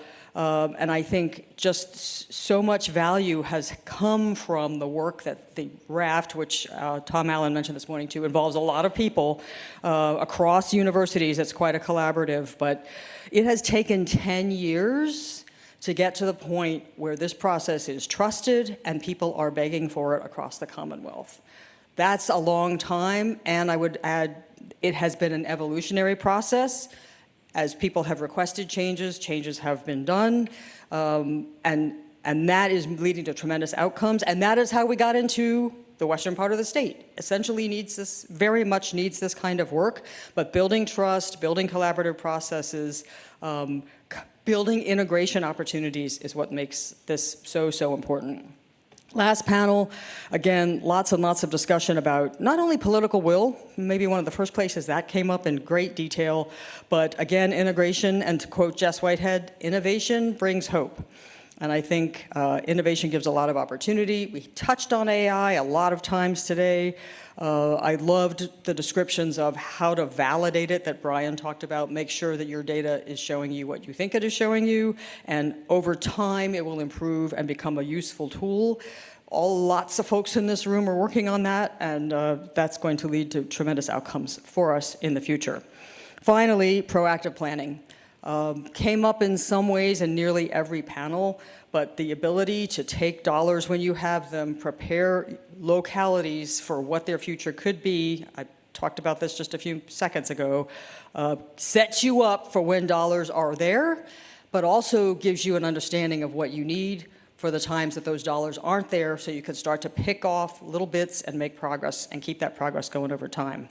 So finally, the indicators by 2020, most of those asked said they wanted to see communities be prepared for what was coming their way, knowing that they may not have solved all their problems, but they at least knew what to expect and they had plans in place so that they could make changes and be proactive in establishing and controlling their own destiny. So, a tremendous day. Thank you again to John for putting all this together and for the planning team putting all this together. And I'd like to pass it back to Nate, who is going to introduce Matt Dallin. Thank you all very much. Thank you.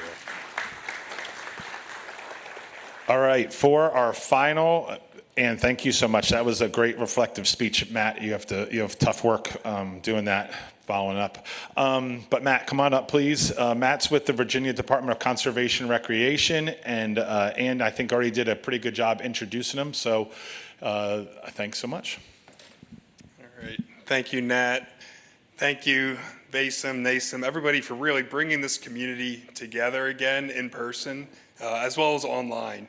But communication, collaboration, coordination really happens when people start getting together, sharing ideas, creating ideas, ideating, and coming up with solutions that can really move us forward and really set a foundation up with a lot of this work with Anne and that Coastal Resilience Master Planning framework and codifying Virginia's principles for flood resilience, that we are using the best available data, that we are identifying and addressing socioeconomic inequities in our work and trying to find solutions for that, that we're promoting and trying to identify nature-based solutions where they're appropriate and best applied to help provide flood resilience across the Commonwealth, leveraging community and regional-based planning. The communities know themselves.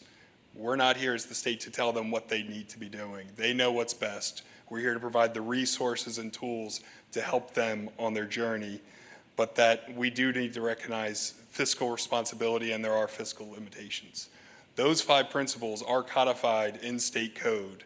Also codified in state code is that the state has an interest and a responsibility to deal with flooding, not only flooding of today, but flooding in the future, and that the investments we make in flooding, we don't need to necessarily capture ourselves. The benefits of those investments should and need to go to communities, counties, and regions across the Commonwealth. We are really all in this together, and it's really just an honor to be here with you all and see you all connecting and helping us move this forward.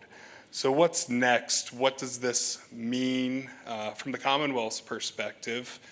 We had mentioned coordination and the Chief Resilience Office and the Virginia Office of Resilience, which is a separate entity with my Office of Resilience Planning, but we work very closely with Greg's office hand in hand. But his office leads an interagency resilience management team, driving interagency coordination to build resilience. We're also trying to drive intergovernmental coordination, how the state can coordinate with PDCs, to coordinate with localities, because we do need this whole community all together to move this forward. One of the best ways that the state has been supporting this effort is with funding. So in addition to working on our state-led flood resilience plans, which is the Coastal Resilience Master Plan, which we'll have out in May for public comment, so stay tuned and look to get that finalized later this year, and then follow that up with the statewide Virginia Flood Protection Master Plan, which will get a draft out for public comment before the end of the year.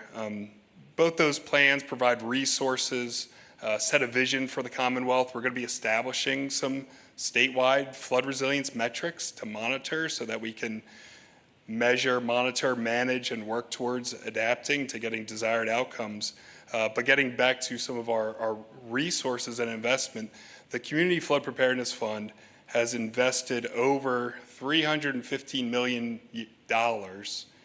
since 2021 and got that into the community's hands. So they didn't have to wait for us to figure out what we wanted to do. Get that money directly into the community's hands so that they could decide what they thought was important and move that forward.